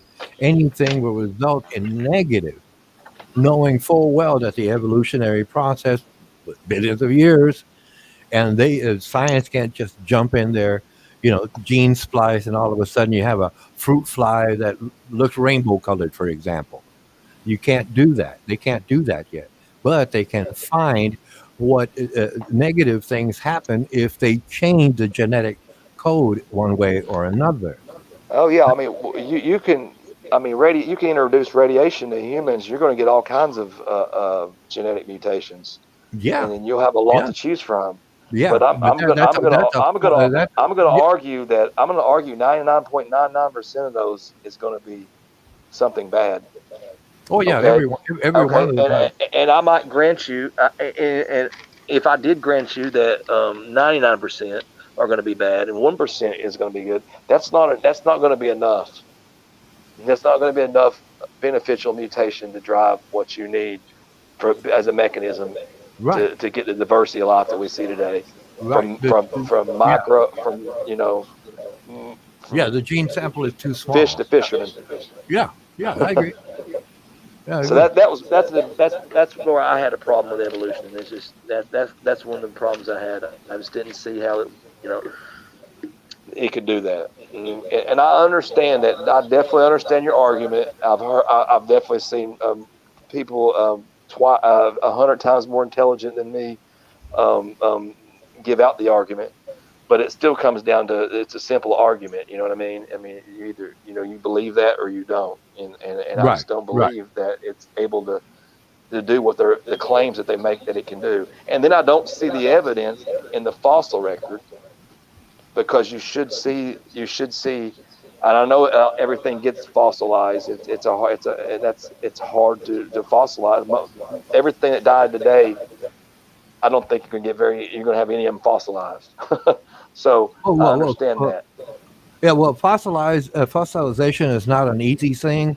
No, If you imagine, yes, a volcano goes off, and obviously all the dirt goes into the sea, right, and then it covers up the fish. It has to be quick, right, and right. it I has agree. to be anaerobic, right. There has to no oxygen there, Right. and over time, the chemicals replace the bone matter, but that takes millions of years. So Right. that's how that process works. Well, it But can happen not faster. everything. But yeah, go ahead. I forget the name of the mountain. There's a mountain. I believe it's in India or near there. Anyway, they found this vast field of fossils, right? And they couldn't figure it out, and then they realized, oh, that volcano right there went off and caught all of these life forms, and they were Right. caught, right, and that's what fossilized them. But volcanoes don't happen all over the world all the time, right? No, So but in the examples that we do see, when we see that, like, where these insects and organisms and even birds are caught in this amber, yeah, yeah, they're identical to the ones we have today. right, right. Like Again, almost like as far as I don't know if any of that are like we find something that's like, whoa, this you can see where this thing is just like right in between this thing and this thing, and here it is, and bam, we got it. And I don't know of any examples. Now, maybe somebody can point me to one, but I've looked and I haven't seen one. I've seen pages and pages and pages of animals that are living fossils that haven't changed one iota. And again, they like, don't. There's no pressure for them to change, so they stay right, the same but way. there's so many of them though that haven't changed. It would Right, be different if you right, had one or right. two, three or But four. We're yeah, talking but there's plenty that have changed. But there's plenty that have changed. That's the point. The gene pool again. Mutations happen, and such some of as them such work. as I mean, where's the evidence? Like the wolf. My favorite one is the wolf the whale tail, because man, the evidence that they use for that one, and they even thought that they even faked that the bone. I don't know if you knew about that. They even one of the scientists in the museum was caught faking the bone on that one when they put that back together for one of the intermediates, and it was not an intermediate. So it's so scarce, the evidence from a wolf to a whale. I mean, like, where are the steps that you would, you know how many steps you would have to go from a wolf to a whale? I mean, there should be, we should be, bam, here's this, and maybe 5 million years later we caught one here, and you don't see that. But of course, like you said, fossilization is hard to get. And that's why I proposed the flood, because I mean that would explain why you have all these fossils, period, because they are rapidly buried in the flood. Well, yeah, what better way to fossilize something than to pack it in mud? well, there's the La Brea tar pits in California. Yeah, I've heard those. They found fossils in that.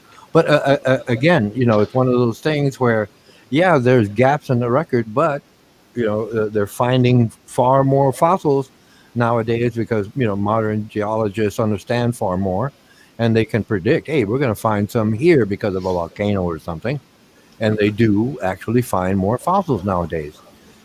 So it's an incomplete record. I agree. But if you have enough points, you can basically predict that there would be intermediate spots that are left empty, but they just don't have anything to put there right now, or it may never be found for that matter. But they might find from fish to amphibians. Okay. How many missing links do we have? I don't know. I don't know. I don't should know. Be a ton, should I mean? Okay, I don't know. Let's say there shouldn't be, maybe not found, but you agree there should be. How many? I don't know how many different changes should have took place to get, you know what I mean, to get a fish to. Yeah, well, that's kind of hard. Well, that's kind of hard to tell based on environmental pressures and the capability of the organism to adapt to the environment. So it may be more with one species or less with another. That's not for sure. But there's not enough information to say all of them went through the same process. That can't be said because weather is different parts of the world. So again, it's one of those situations where if science has enough points, they can connect the dot, and to that degree they have. But filling in the spaces is far more difficult because obviously it doesn't happen all the time all over the place. And there's a lot to do in terms of trying to discover more information. And then you have dinosaurs to birds, and Archaeopteryx, and that's there's a lot of we won't even go into that one. I'll even give you that one. Okay, there's one. What else do we have? Well, birds are dinosaurs. Okay, that's the claim. That's the claim. Well, that's what they're That is what they're showing as evidence. That's what they're producing. They're not saying it's absolute. There are no absolutes in science. So they're saying, hey, look, reasonably, we can say that this organism and this fossil are connected. Again, birds are dinosaurs. They found birds. Very close to dinosaurs. I don't want to give false information. I don't want to say that living with dinosaurs, but they found birds a lot farther back than what they thought they should have found. Right. They don't know. That's why they have to discover them. It pushed that evolution. That has pushed that dinosaur to bird evolution pretty quick, and then that's where you come. And that's a pretty big leap to flight. Flight's big to me. You've got a lot of things got to go right to get flight. Well, yeah. Look at man with all of his intelligence. It took us a while. Now it went pretty quick when you got it, but to get flight is to the birds that we have today to do the things that they do. Whew. So that's a lot of evolution, a lot of random mutations that have to go right. Yes, and because that's the problem. The most of them are neutral or detrimental. They're not beneficial. Beneficials are rare.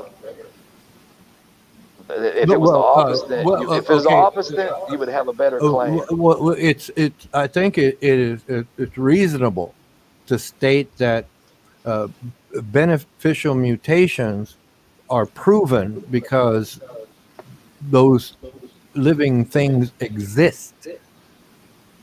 Okay, the negative or neutral may have been died out, right? Predated, Well, whatever. they exist now, yeah. I mean, but that's under both models. So if anything is existing, it is a beneficial mutation, right? Because it exists. It got Well, not through necessarily. another There's some life things cycle. there's some things that have mutations that exist in spite of it. It actually hinders them. Well, yeah, because the Even I mean, you take even humans, the Down syndrome. You know, I mean, well, yeah, they couldn't take care of themselves without us. well, you no, know, the mutation was beneficial at that point in time, but the environment changed, so they have to adapt over time. right, they do, and then they Right, have to and get some make it, new some don't. information. Yeah, some make it, some don't. And I can see the survivability. That's what I believe the Lord put in there in the genome, the ability to adapt, because He knew that they were going to have to survive, because after the fall he's not going to sustain it like he had it before. So you're going to need adaptation. You know what I mean? Right. So you're going to need to be able to use all the tools in your genome that you can use.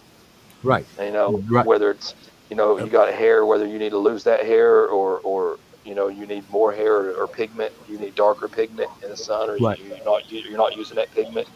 I mean, that's like the peppered moth. They actually was not really a hoax, because they did put them on the trees, but even if it happened, like they said, where you had these moths that were white colored, and then from the soot or whatever from the factories, they colored the trees black, so the moths switched over, then the frequency alleles to the black, the peppered moth, and that's not necessarily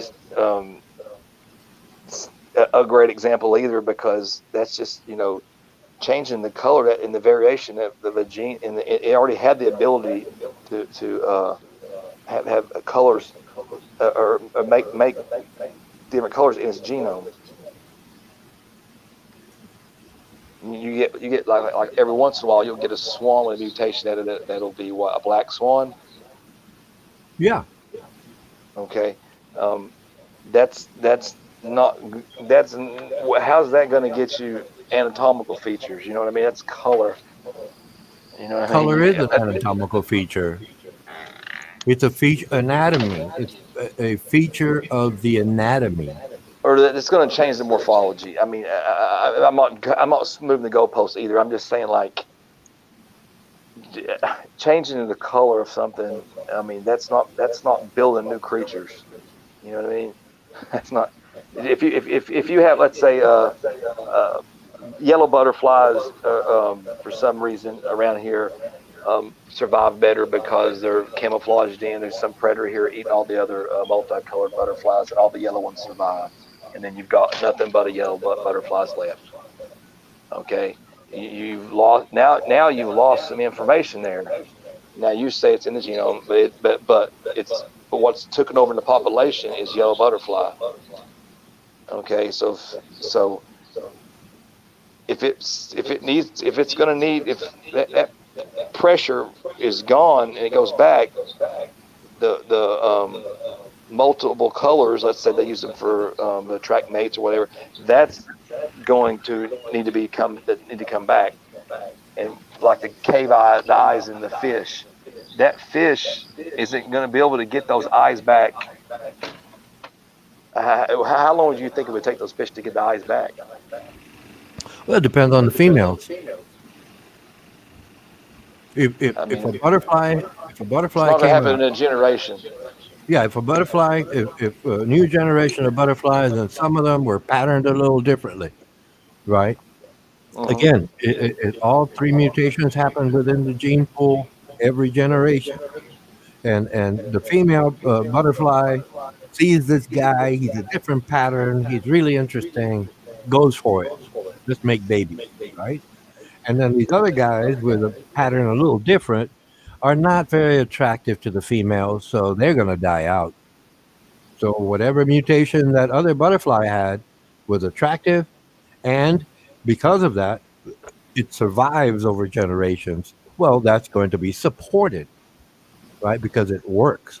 But every Yeah, generation, and that was kind of a bad pick for me because that's kind of a microevolution. I mean, I don't think you'd have anybody that would disagree with well, that. You again, know. that's all it is, as I see it. I'm not saying I'm right. Again, it's just another Yeah, perspective. but I'm saying that's not all it is because like I mean changing. I mean like you've got to get if you're going. I mean if you're going from a wolf to a whale, you're not just changing color here, man. You've got a lot of things to overcome. Well, I mean, And it I'm not. coming out of the water is even worse. But go ahead. I don't understand it because parental lineage is what it is, right? That's the so-called lineage. That's part of the gene pool, and obviously, it's not going to jump from a butterfly to a frog, in generations, and that doesn't happen because of how they both originated. That's how that happens in nature.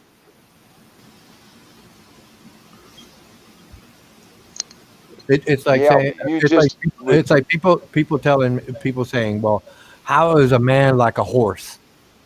Well, they both have bones, they both have eyes, and each one of yeah, but their homology is could be evidence for a designer as well, though. You'd have to admit that.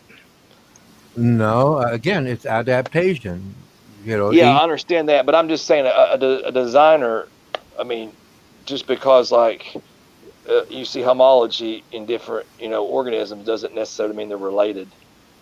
Like for like right, right, bats have right, wings, but but but they're see, not birds. but the gene strand in me and a horse that said make the eye round is there. The eye is round. The bone, make it a certain way. Again, homology, you're right. But it also proves that we exist on the same world and we're related, right? Not directly, right? Not directly. They're carbon based like I'm carbon based, but they're different. Homology wise, they're different, right? That's just another living entity that adapted over time, Yeah, like it I looks am. like Outcast American in the chat said that birds and dinosaurs existed. I'll have to look that back up, but I know that I know there's a paper that I read that they were shocked to find I can't remember the species of bird that it was alive a lot that they didn't expect to find in a layer they found it in, and that's another thing with the fossil or the layers of the rock. It's like Kent Hovind talks about you date the rocks by the fossils you find, but then you date the fossils by the rock layer, and so it's kind of circular. You know what I mean? They sign these arbitrary. I mean, they give it these dates. Like, okay, this is definitely 65 million years old because we know dinosaurs are 65 million years old, and anything above this is going to be younger, and anything below it's going to be older. But you're making assumptions there, and then you're basing it off those assumptions. So that's kind of a little bit of a problem. Again, it's based on the information I have and what has been explained to me. That's what I accept. I'm not Yeah, saying no, you're no, I'm not saying you're wrong. I mean, actually, you're right about. I mean, a lot of what you're saying is correct as far as you're giving a lot of you're explaining a lot of you just explain evolution and macro. I mean, on the macro level and adaptation and selecting for the natural pressures and natural selection and I understand all that. I trust me, I really do. But you've got to explain or not really explain, account for would be a better word. These changes that happen. A lot of these are relatively, I mean, just super fast, and then it's supposed to be via gradualism, which is slow changes over millions of years. Again, one template does not fit all organisms. Have you ever heard of the Italian wall lizard? Yep, I have. Did you hear about that experiment where they took some, put them on an island, and they, in short order, they developed Their what's called stomach, the a fecal valve. yeah, but see, Yeah, yeah, the sickle valve, or go ahead. yeah, What it's a was it fecal again? valve, and then they brought something back, and then the fecal valve disappeared over a couple of generations. Yeah, I'll have to give you a link. Sickle. Yeah, I'll have to give you a link. They were actually able, but they were able to eat. Was it insects, and then they were able to eat. To eat. Was that what it was? What's that? The ones I can't remember which way it was. If I got it backwards, or the ones the ones that the native ones were able to eat insects. Yeah, and then the ones that were transported were eating something else. I forget that detail. I have to look it up again. But the Yeah, point they were is, like herbivores, or yeah, they could go back. that's a quick change over a short period of time. Yeah, There's a lot of similarities because, for example, the but environment. That didn't happen in like that happened. See how fast that happened, because that was already there. It had the ability already in it. It just, you know what I mean, to do that, and it was built in its genotype. It's already had the ability to eat. Well, yeah. In other words, the gene was shut off. Because right. The gene was shut off until some were moved to the island, and then the gene clicked on, Which I wouldn't have a problem with it. and then reversed when they went back. Which I wouldn't have a problem with that, because, I mean, but again, it's adaptation by that particular. I don't believe all. I mean, insects or animals today originally eat the diet that they originally were supposed to eat. You know what I mean? Oh well, the panda, it's always eating the same thing. Bamboo. Yeah, well, that's fine. I mean, I wouldn't have a problem with that either. But I'm just saying, I mean, the ability that some animals have to eat. Let's say that they were herbivores before, now they can eat meat. You know, I don't believe that. You know, according through my belief in the Bible. No, I don't think. No, I don't think a meat eater could go vegetarian, even though the claim is there. Well, you have cats wild cats that have survived a vegetarian diet. You know that, right? Yeah, they survive. Cats are good at that. Dogs would not survive if they were let loose. Cats would. Oh wow, that's you take a Chihuahua, put it in the wild, and it ain't gonna last 5 seconds. That's the most selective breeding we've bred out. Yeah. But in the wild, the wolf is king. Oh yeah. And because it's got it's got all the genetic diversity that you need, and see that's where you're like people. That's one of the best ones that evolutionists go to, or not one of the best ones. One of their favorite ones is go, well, look what you can do with dogs. Yeah, but look what you're doing with dogs.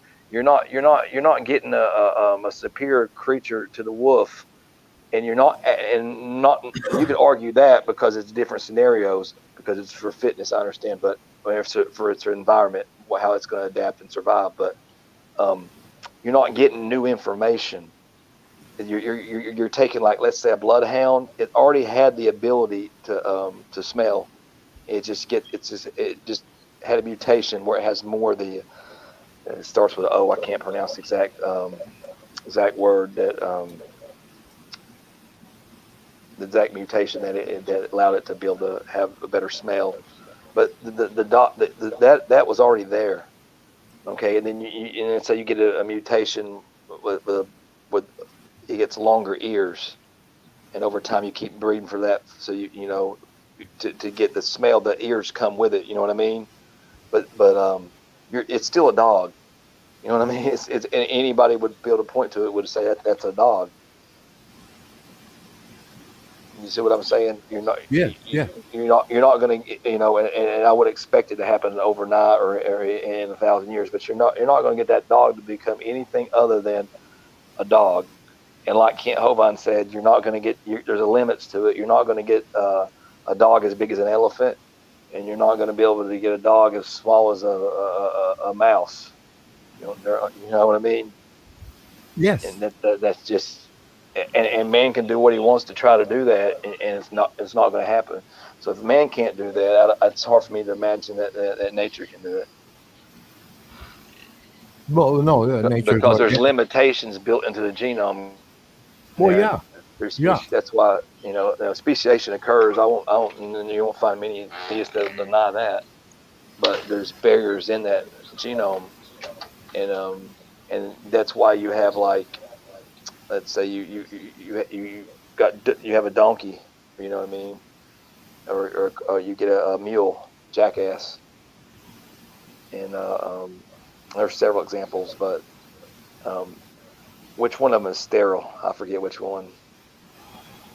Is it the jackass jungle? Am I right? The who? Is it which one of them is it the jackass that's sterile? Donkeys? No, I don't know. Yeah, I No, can't remember. donkeys the breed, I guess. I don't know. Yeah, Yeah. well, you breed back, but they The become sterile. meal. Yeah, the meal, and they become sterile, and so Yeah. and that's a barrier. That's a limitation for evolution. You see what I'm saying? So it has to overcome these Right. limitations in a quick. If it has to do something in quickly, that's kind of my point. Is if evolution has to happen quickly, that's why I keep circling back to gradualism, because if it has to happen quickly, then you've got problems. You would have to have more time so that speciation could occur. And a lot of these animals, where is it happening? I don't see the examples. I mean, I don't see the fossils. Because evolution is bottleneck every step of the way. Yeah, that's what that's the point I was getting at, and I appreciate that, gentlemen.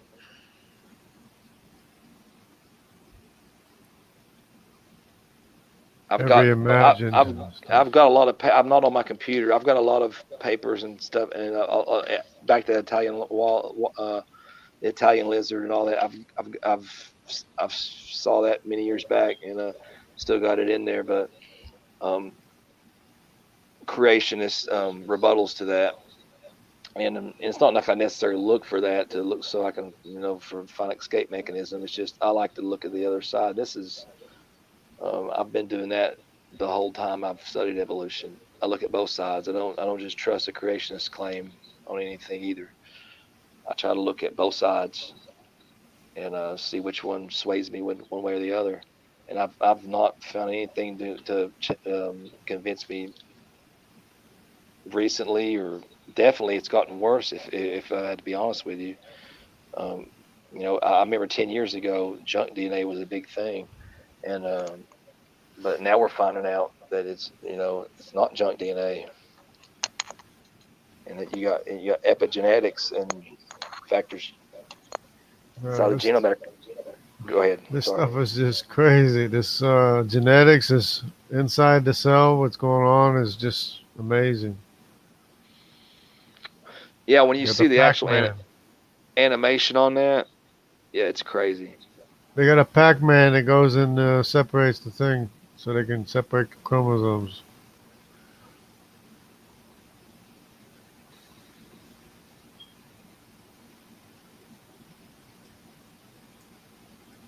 Yeah, any of those animations of the cell is just that right there is almost enough would do it for me. Well,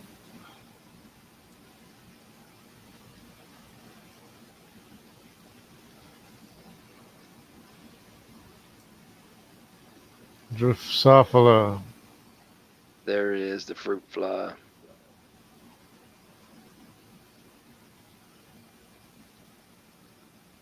Or, you know what I mean? Why can't they evolve like a stinger on the thing or something like that? You know what I mean?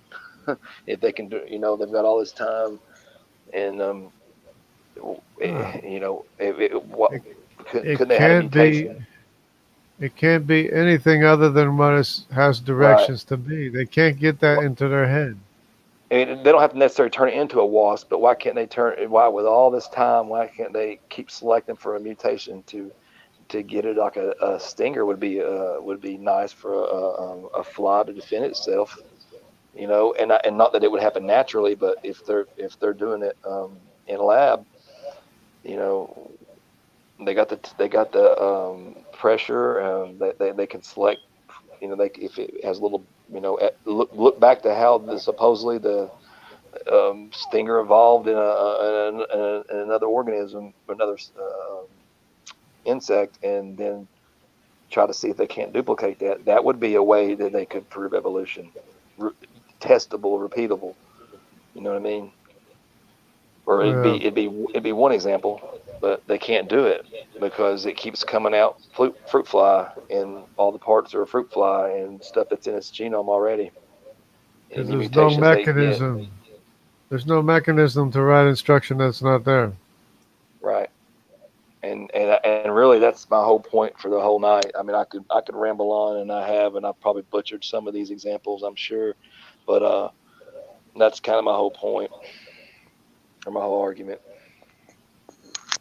That, and that the I don't see the fossil record supporting this change that would have to occur. But I certainly believe, understand where you believe it, because, like I said, I believed it too. I was taught it coming up in school. You know, they taught it early on, and it was fact. So I mean, it's easy to get indoctrinated. I mean, I mean, you could say the same thing about Christianity. It's easy if you're born into a Christian household. I'm sure you know, you would say it's easy to get indoctrinated into that. Which, so that's not really an argument, but it'll definitely, when you're young, if you're getting information, teachers of authority telling you something's happened and it's correct, you would have no reason to question them. You know what I mean? And I didn't have any reason to question them until I got This older. is this is a good meme here. Do you see this? I And think that, you should be more specific here in step two. So you got all this math here, and then something natural occurs, and you got naturalism of the gaps. yeah, you'll see many of those papers. They'll say amazingly, or very puzzling, or amazing design. They'll use those words, and they don't even, you know, catch themselves doing it. Yeah, well, I don't know. So I don't. I think there's something going on there with that because they're saying they're pointing out all the design. Then at the end they say, "But that's amazing what evolution does." You know, Yeah, but we know it's evolution because it happened. just just so they don't lose funding. You know. Yeah, and like I said, there are some that have came out and said that in their own circles that they'll sit down and talk to each other and be like, you know, I don't really get this, or I don't get that. This don't make sense to me, but they don't say it out loud. I Yeah. mean, so, and that's been for sure This is people's what went on the gets record. me. You got all this signaling going on in the cells. You know, not to mention that each cell is intended for a different purpose. You know. Oh yeah, when you get back to the cellular level, correct, it's intelligent design owns it right now. I mean, it's just, there's no argument, and that's what Jackson Wheat did in his debate. Was he kind of he just conceded. He's like, well, I'll just concede that that God, you know, kick started it off or whatever, and then but evolution still happens. So, well, if you wanted that, Yeah. I guess he's a Well, theistic but see, evolutionist. but see, evolution has the same problem as abiogenesis, though. It can't get written instruction that's not there. The same as I know. abiogenesis can't get written. Yeah. Even if you grant them that, or they grant you that, and then you grant them that still couldn't happen because of what we've been Yeah, arguing about all night long. exactly. Exactly. Even if life was started, it still can't keep on going. Right. I You mean, just it's you got to go get new information because and they'll push back so hard. Yeah, I understand that a duplication is technically considered new information, and that's fine, but you're not getting the specified directed information that you're going to need to because a lot of people think that it's just a mutation and it just pops right in and it just starts working. No, man, you've got to you have heard. changes. Go Did you ahead. ever hear that guy that he does YouTube? He's got a YouTube channel, and he's always saying, "Are you serious?" You ever hear that guy? No, but I like to. Yeah, well, he's like a Pentecostal preacher and everything, but he always cracks me up when he says, "Are you serious?" Here's a good example of that. Look at it. Look at all this intricacy here. Without which, if something didn't work, nothing would work. And then when you see those proteins that they look like little zigzags and all that, they're folded, and they're not just zigzag. Those are perfect folds. You know what I mean? Yeah. Oh, it has In to be exactly what it is. I in mean, exact order, yeah. So to get a different protein that's folded a slightly different way, I mean, what see, good is that gonna do? It may not hurt the animal or organism at first, but I mean, those are they, going to be bad things. they like to focus on the mistakes, but there's so much in the cell that is without mistakes. And if it had mistakes, it wouldn't work. Nothing would work. True. So they think that all this function without mistakes came about by making mistakes. You know, if you had the time, maybe, but there's not enough time for that. And you have the immune system that makes antibodies by mutation, by encouraging mutation. But then again, the immune system remains an immune system. It doesn't change from being what it is directed to be in order to be.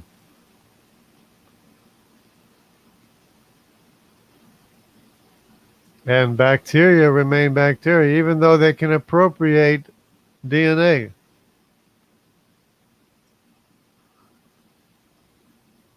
There you go, Max Tegmart.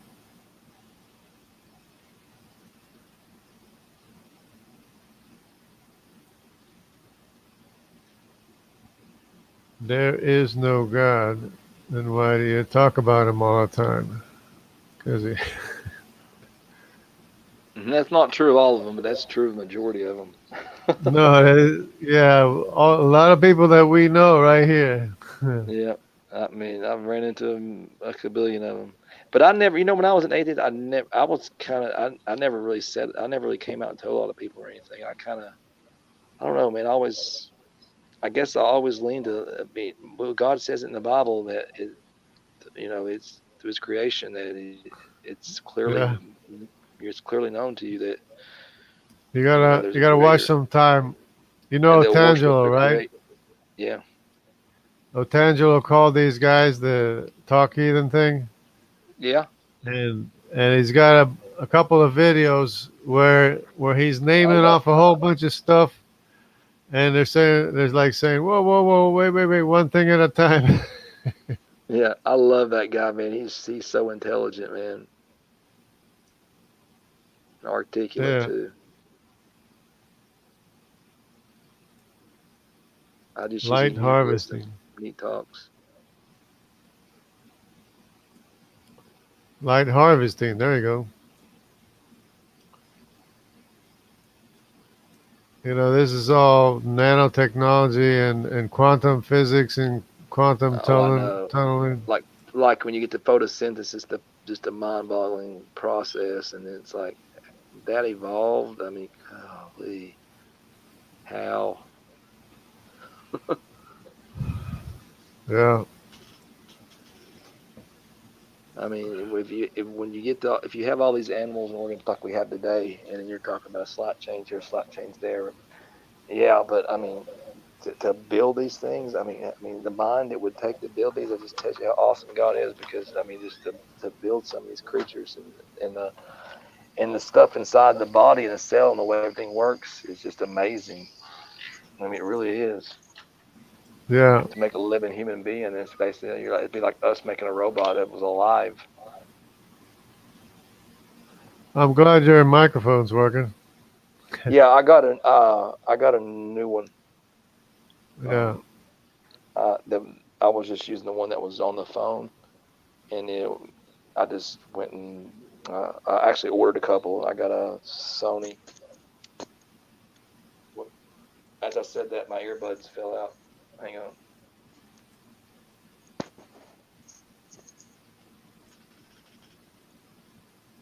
I, I stood You up as I said. I stood up as I said that. My earbuds fell out, but yeah, I just bought one with some earbuds with a little microphone plugged into my phone. It's a Sony, and it's like I think I got it for like $8 off the internet, so worked out pretty good. yeah. I think it's the case too. I've got a OtterBox case over my phone, and that rubber. I think it's Oh kind of yeah, yeah. That does it too, yeah. yeah. I opened it up but it still kind of muffles it, and that's why sometimes I would be clear and sometimes I wouldn't, depending on where I would be angled at my phone. So I Yeah. was like, well, if I get a little something I can plug in this jack, and that microphone's right by like they got them for you in my state's hands-free driving now. So it's pretty cool. Use it for that too. Not everybody can't hear your conversation. Well, But man, I'm getting ready. Ron, it was great talking to you, buddy. I appreciate it. It's been a long time since I've actually got right out and debated some, or not debated, really just discussed some ideals like this out loud. I'm generally just reading in my head and talking or listening to other people. So it was good chatting with you, buddy. yeah, it was good. It was nice having you too. Yeah. Is I Ronan still mean, here? I think he left or dropped Okay. out or something happened. Well, if he finishes back, gets to He, this point, you'll hear it. But yeah, I don't know what Smokey seemed to. I understand where he's coming from because he kind of repeats his, he kind of repeats himself in the same argument, and then accuses you of yeah, because just he comes on and starts talking gibberish, and it's so yeah. annoying. But It took then, me out. Go ahead. yeah, it took a long time before him to start talking some sense. Yeah. Yeah, I finally, Wow. I went. That's why I did so much talking. I was like, I'm gonna try to see if I can't get some of this into his head. Yeah, I, you always have to try. You always have to yeah, make an effort. You know, I was like, if 'Cause, maybe one thing I say gets him to think just a little bit, maybe he'll go back and look. because it's not up to us. You know, it's not up to us to decide No, who's going to understand, who's not going to understand. yeah, and my pastor Lawson says it all the time. He's the messenger, and that's his job, and he's gonna do what he's called to do. But he don't take credit Yeah, for saving anyone. The and Lord saves.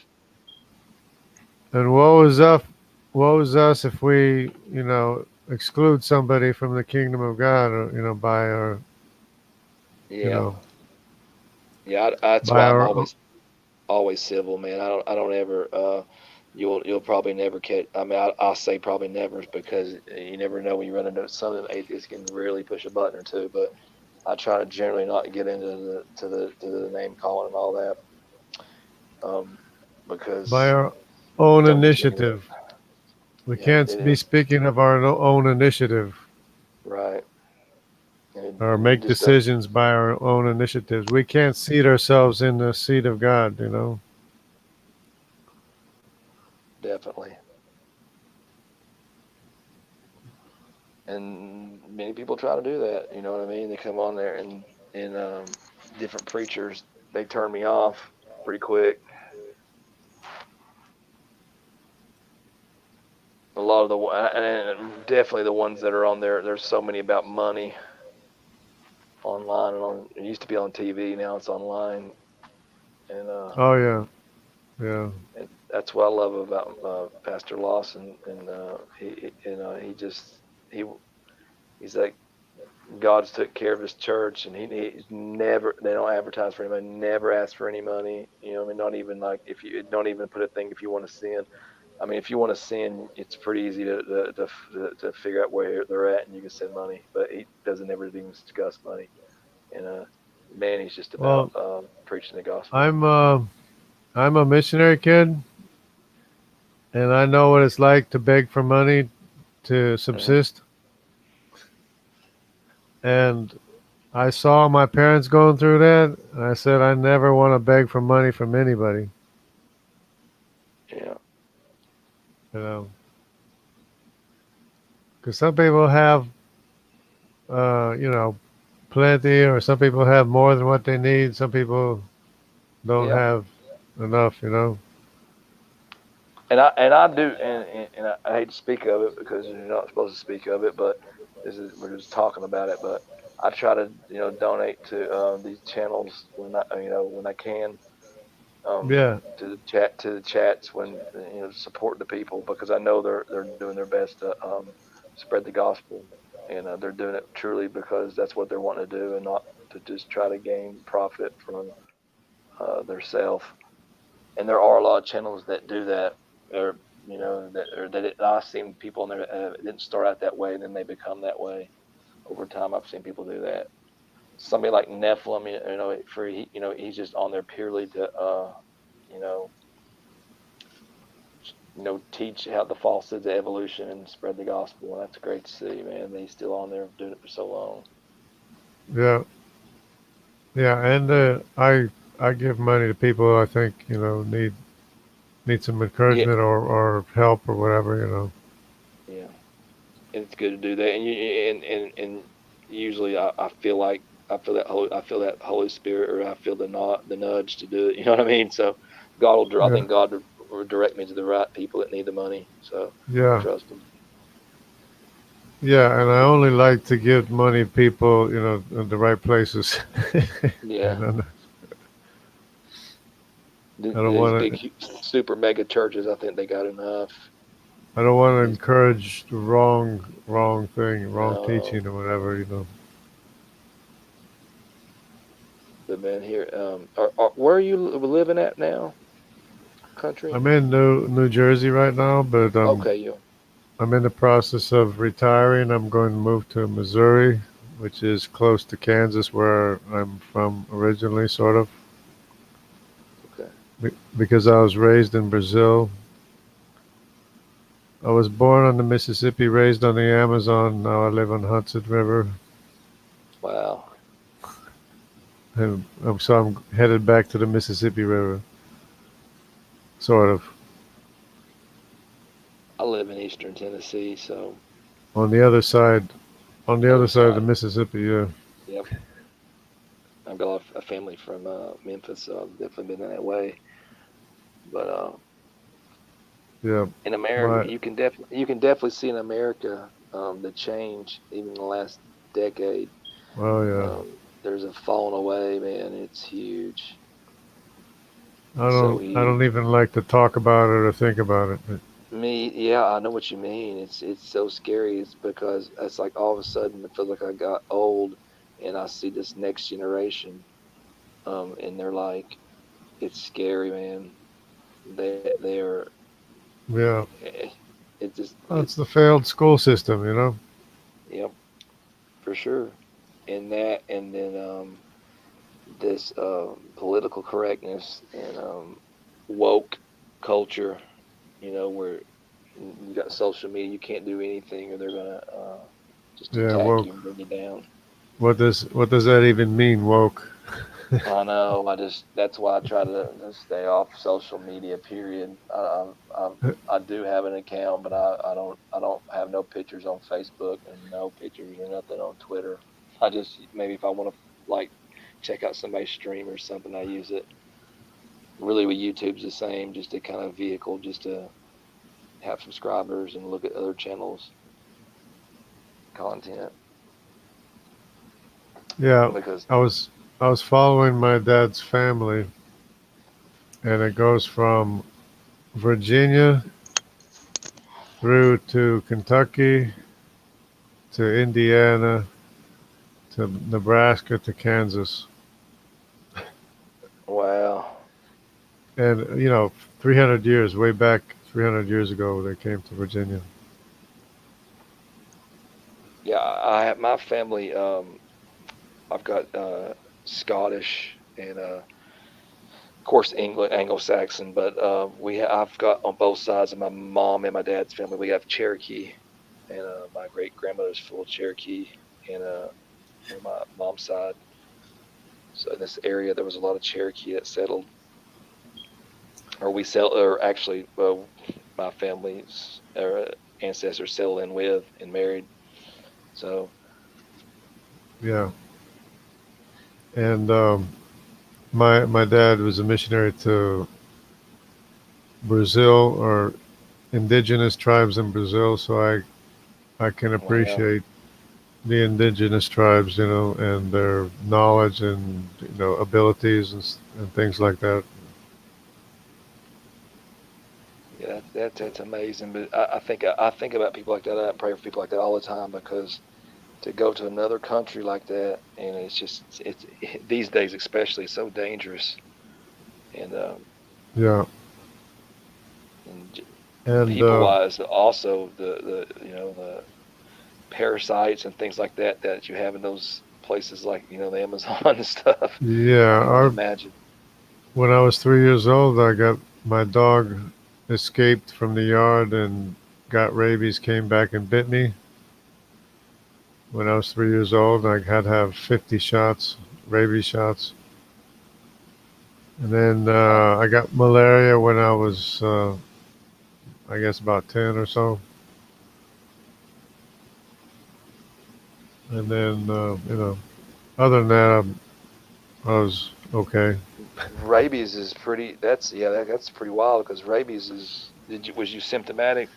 It's deadly. Yeah, it's deadly. But I got shots right away. Yeah, good deal because that's pretty deadly if once you turn symptomatic. Yeah.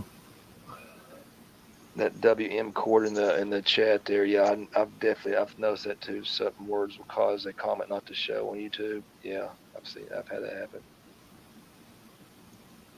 Everything's censored these days,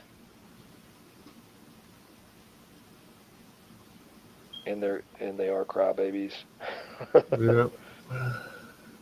If you don't, if you, it, they're okay if they're bigoted towards you, Christian. They're okay if they're bigoted.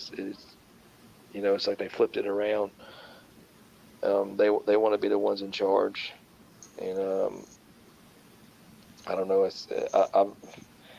They've Yeah. got an axe to grind. They've got an axe to grind, and And if they, they get in power, they will come after Christianity. You wait and oh see. yeah, and they want to take the political system by force. They want to take over the United States by force, which is exactly what they rail against. Oh yeah, they're hypocrite. They're just out for the power. That's for sure. And it's just they waited for a crisis, and then they let a crisis go to waste. And as soon as they saw the opportunity to happen with this virus, and they know that not all policemen are like that. They know that, but that was or like that black people aren't being hunted down the streets and shot just because of their color.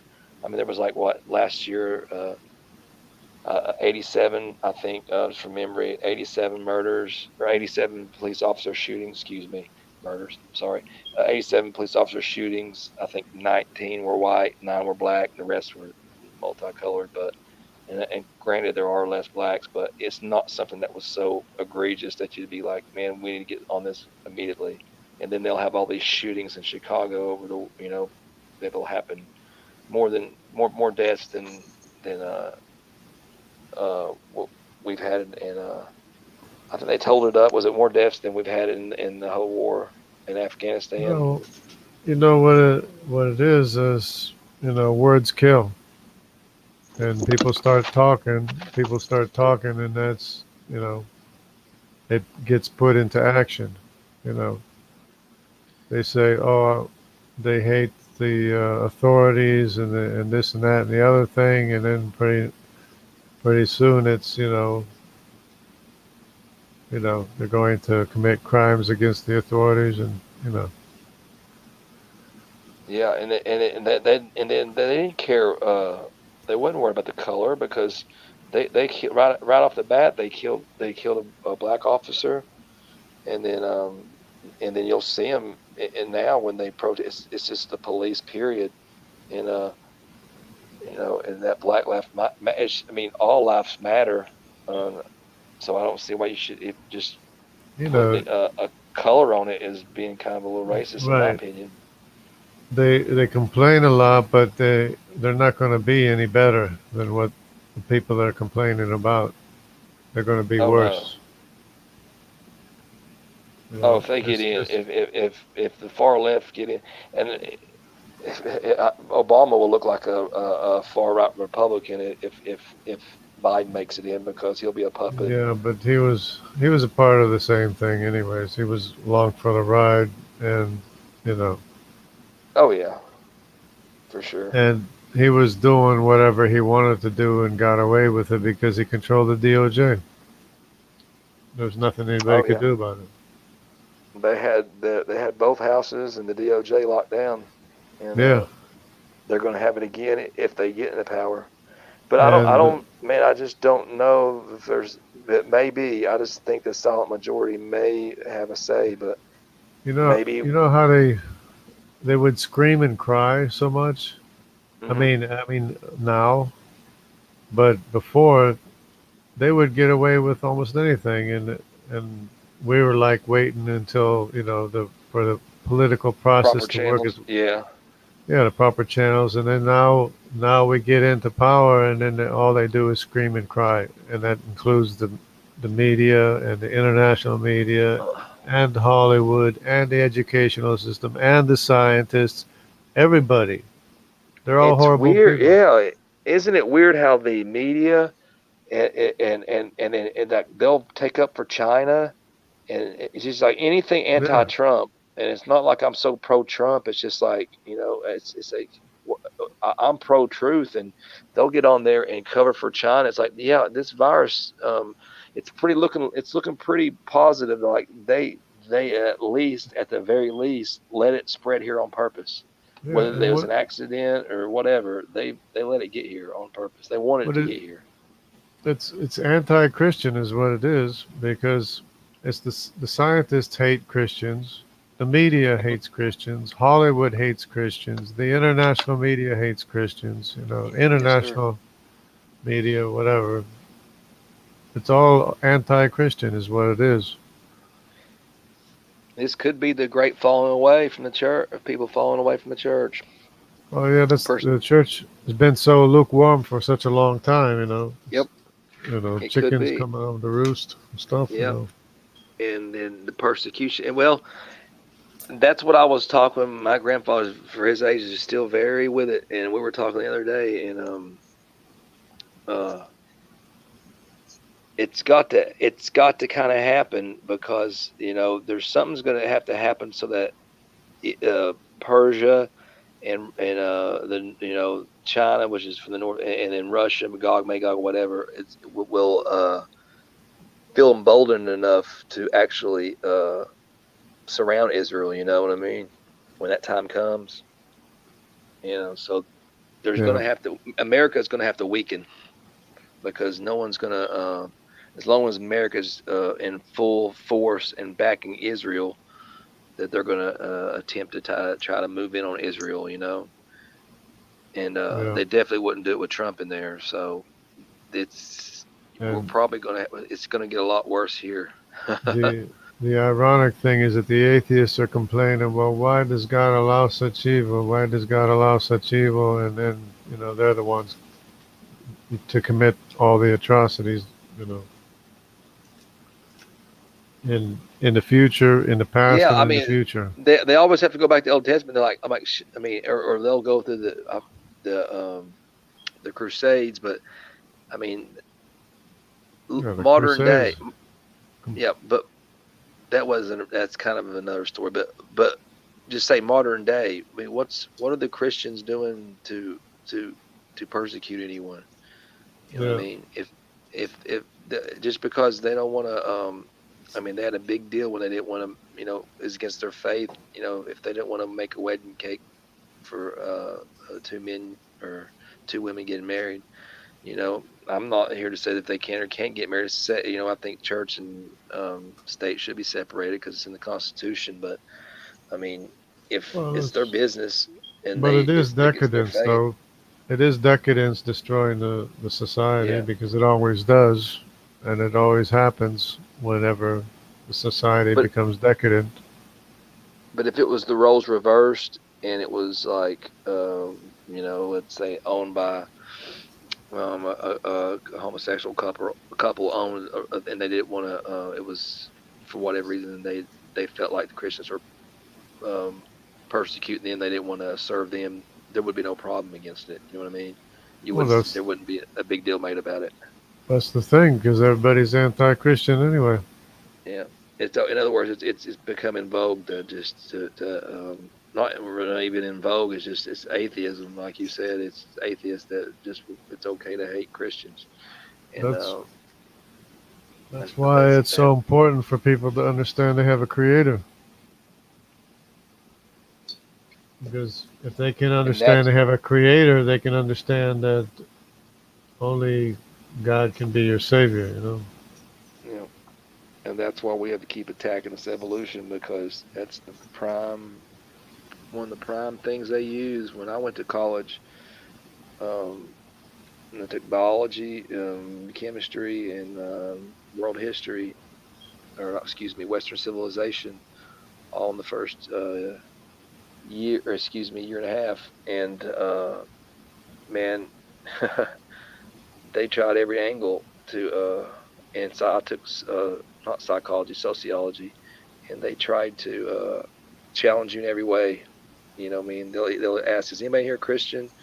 And I mean, it's like stuff you see on TV. They really do that, especially Yeah. in my Western civilization class. That teacher was, Well, um, when they you know, reference Christians, it's always far right, extreme right,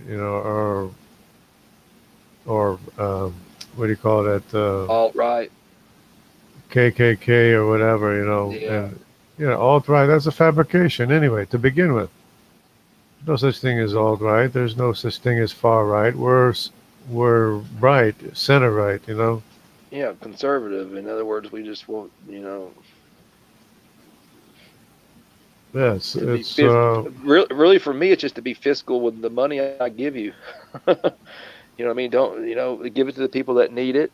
I'm charitable. Give it to the right. people that really truly need it. And then I would love to like, I don't mind. I've had my own business. I've had employed many people from Mexico, and they're the hardest working people, and they had great family values, and some of the, a lot of them are Catholic. Some of the best, man, I'm not Catholic, but believed in Jesus, and good people, man, and they just want a better life, and I understand that, and I think there should be a way for them to come work and pay their taxes, but um, and I've got no problem with the ones that live in here getting a path to citizenship. We're not against that. I don't think many Christians are.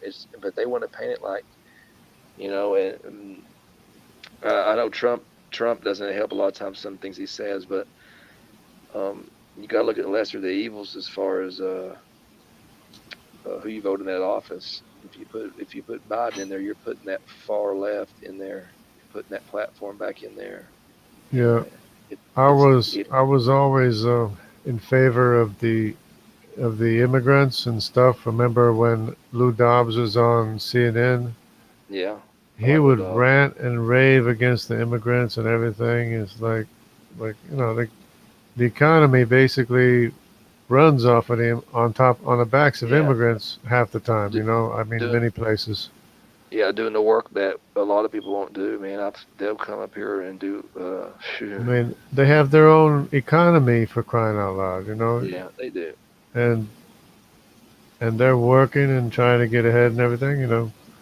And just like any group of people, you have your bad apples, you do have your drug dealers and whatnot, and the ones that come over, but 90% of them or more are just hardworking people that want to have a better life. We understand that. It's just, But we want it to be done legal. So but that, then then the Democrats come in and they want to import entire populations into the country just for the sake of you getting their know votes. getting a vote or whatever. Overrunning the system, overloading the system and stuff. And Trump had them all. Trump had the lowest. He had them all working. He had everybody working. He had economies zooming. The energy independence is what was huge when we were able to get energy independent. That Yeah. was when he rolled those regulations back. If they stop that, which Biden's already came out against fracking and whatnot, that's gonna kill us. That's gonna Well, put us it's back. but it's that, but it's everything. It's they're going they I mean they just want to destroy the country. Basically, is what they're going to do. You know, because they destroy Trump, everything. They destroy the inner cities. They're going to destroy the entire country. That's all they're going to do because that's all they know how to do. They're career politicians and they don't understand economies or anything. They never no, worked a day in their life. All they do is, it's horrible, just horrible. it really is. You got to have Career, somebody that, you know, has values and is not along for the ride or anything. It's just they're supposed to be serving us, right? yeah, and they're even like going along with all these socialist ideals. I mean, good grief. I mean, we're capitalists. I mean, we have to, it works. It's been proven. Look at Venezuela. I mean, you don't. Be- because they never worked a day in their life. I mean, they're just riding the system and riding the backs off the backs of people. And that's all they ever did. They sell out the country. They'll sell off the country to the highest bidder. It's horrible. Everything. They'll just Yeah, destroy everything. They'll destroy everything. and they've got a lot of people believing this mythical top 1% or whatever, and that's a myth, man. That's like people that have like over 500,000 or something, and a lot of those Yeah. people aren't top 1%ers. A lot of those people are doctors that are gonna quit, retire, And go other places in different countries to and half of those people are out to destroy us anyway. yeah. And even if they got all the money that they had, I mean, as far as they wouldn't be enough, they're going to have to raise taxes on the middle class. They just don't believe it. They don't see it. Like, you can't pay for all the Yeah, stuff that's. they're wanting to do. I've never. I mean, we shouldn't even be paying as much as we pay, but we do because basically we're you know you know serving the rest of the world, the interest of the rest of the world. It seems. Yeah, we do. When Trump was trying to get some of that back, and Well, yeah, he's more successful than anybody else, any other president in history.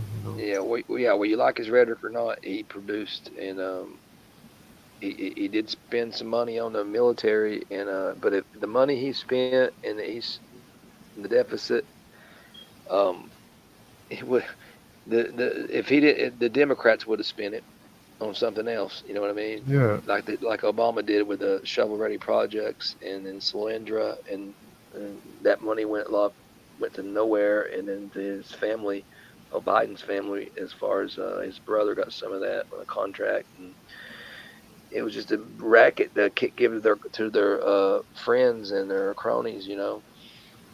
it was And just a bunch of traitors that were overthrowing the government.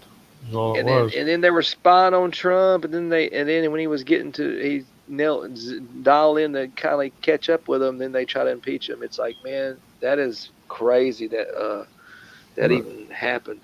You know that you got all yeah, these just people that like a resistance inside the government. That's whoa. Yeah, it's That I crazy. didn't And it's like, a level that I didn't know that was even there. To be honest with you, right, until I started seeing it. right.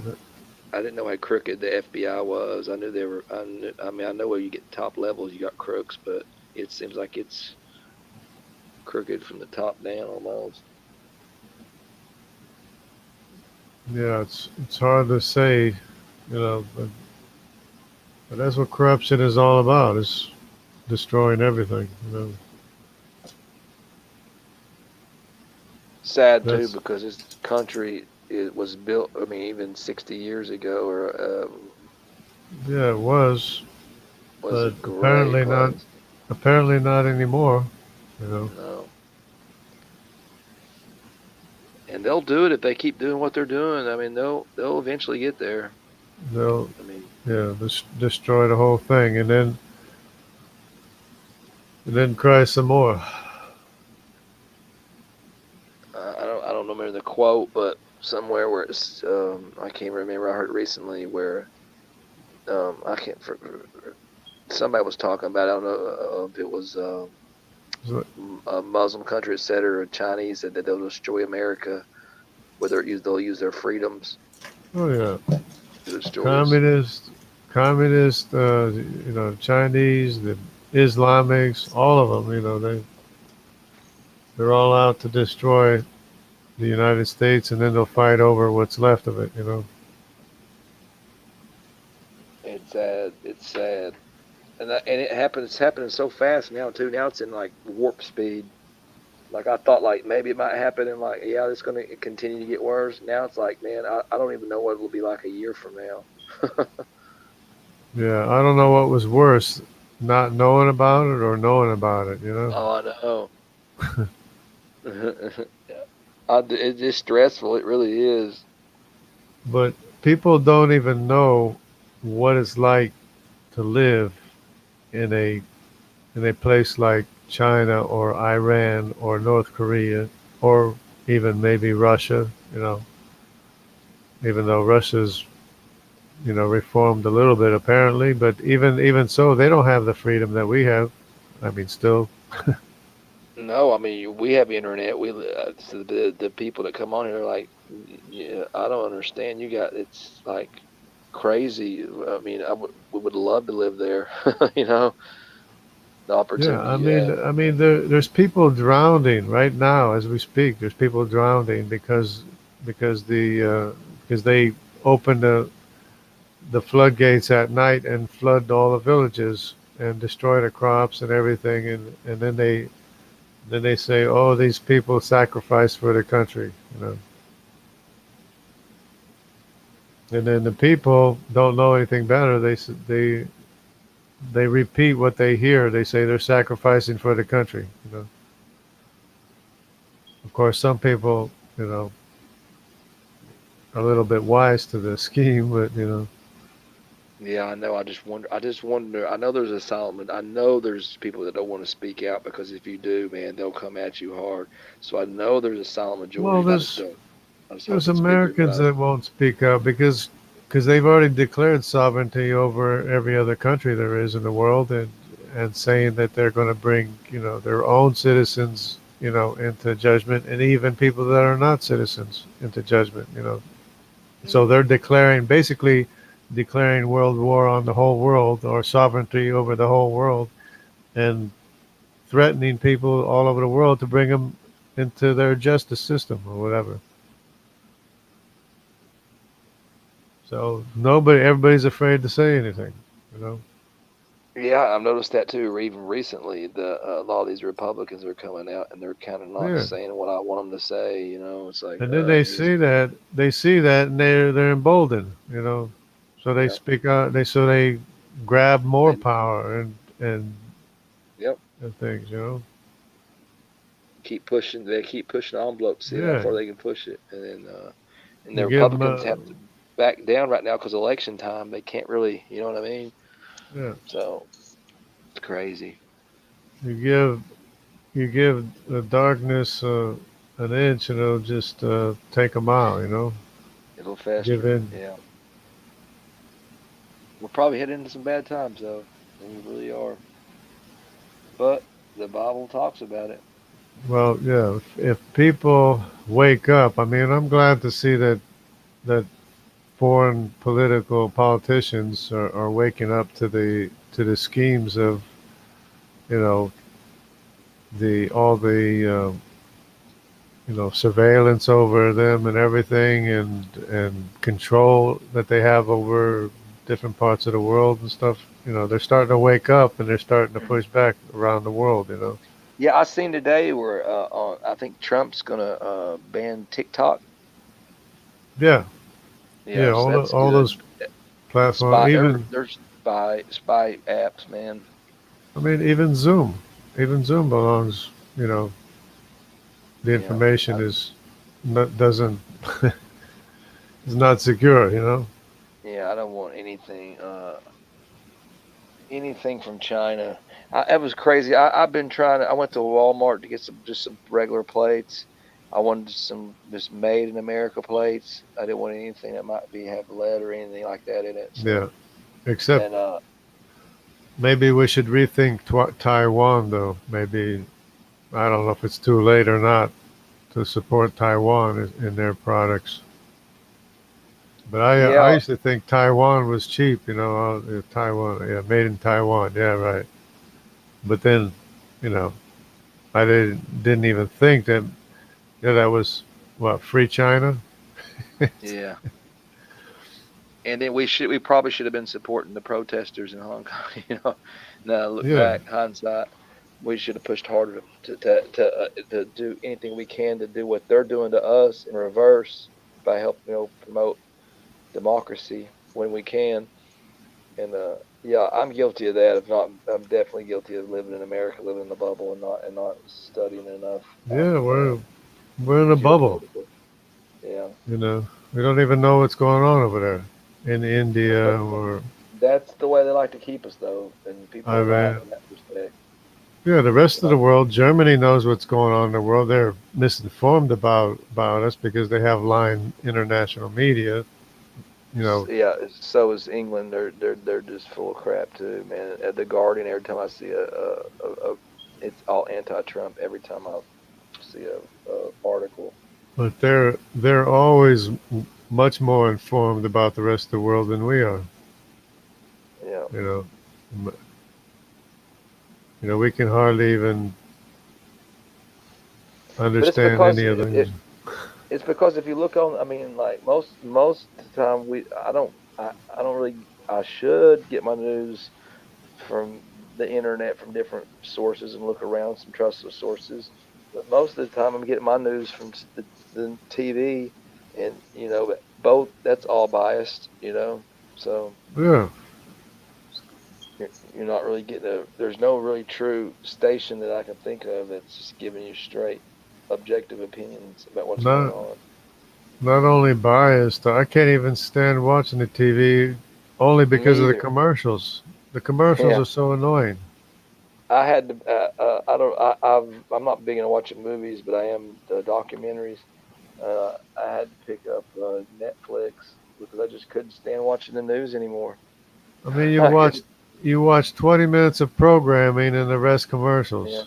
I So tape annoying. everything. Yeah, I just tape it and fast forward through what I want to watch. But yeah, anymore I just hardly do. I'm like I don't even need cable. My grandfather watches a lot of the news, so he's big on Fox News. But I anymore I can't even watch Fox News. It's just because it's too depressing. You see it Uh, going on, it's like it's ridiculous, and you just want to just smack the people doing what they're doing, and you can't. You're just like, oh well, I'll turn it off. It's, half of it's propaganda and stuff.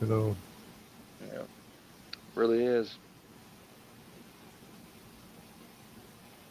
I mean, Well, there's good propaganda and bad propaganda too, for that matter. yeah, yeah. I mean, it's the negative propaganda, and it's that's what's took it I over mean, now. apologetics is propaganda, but it's good propaganda. Yeah.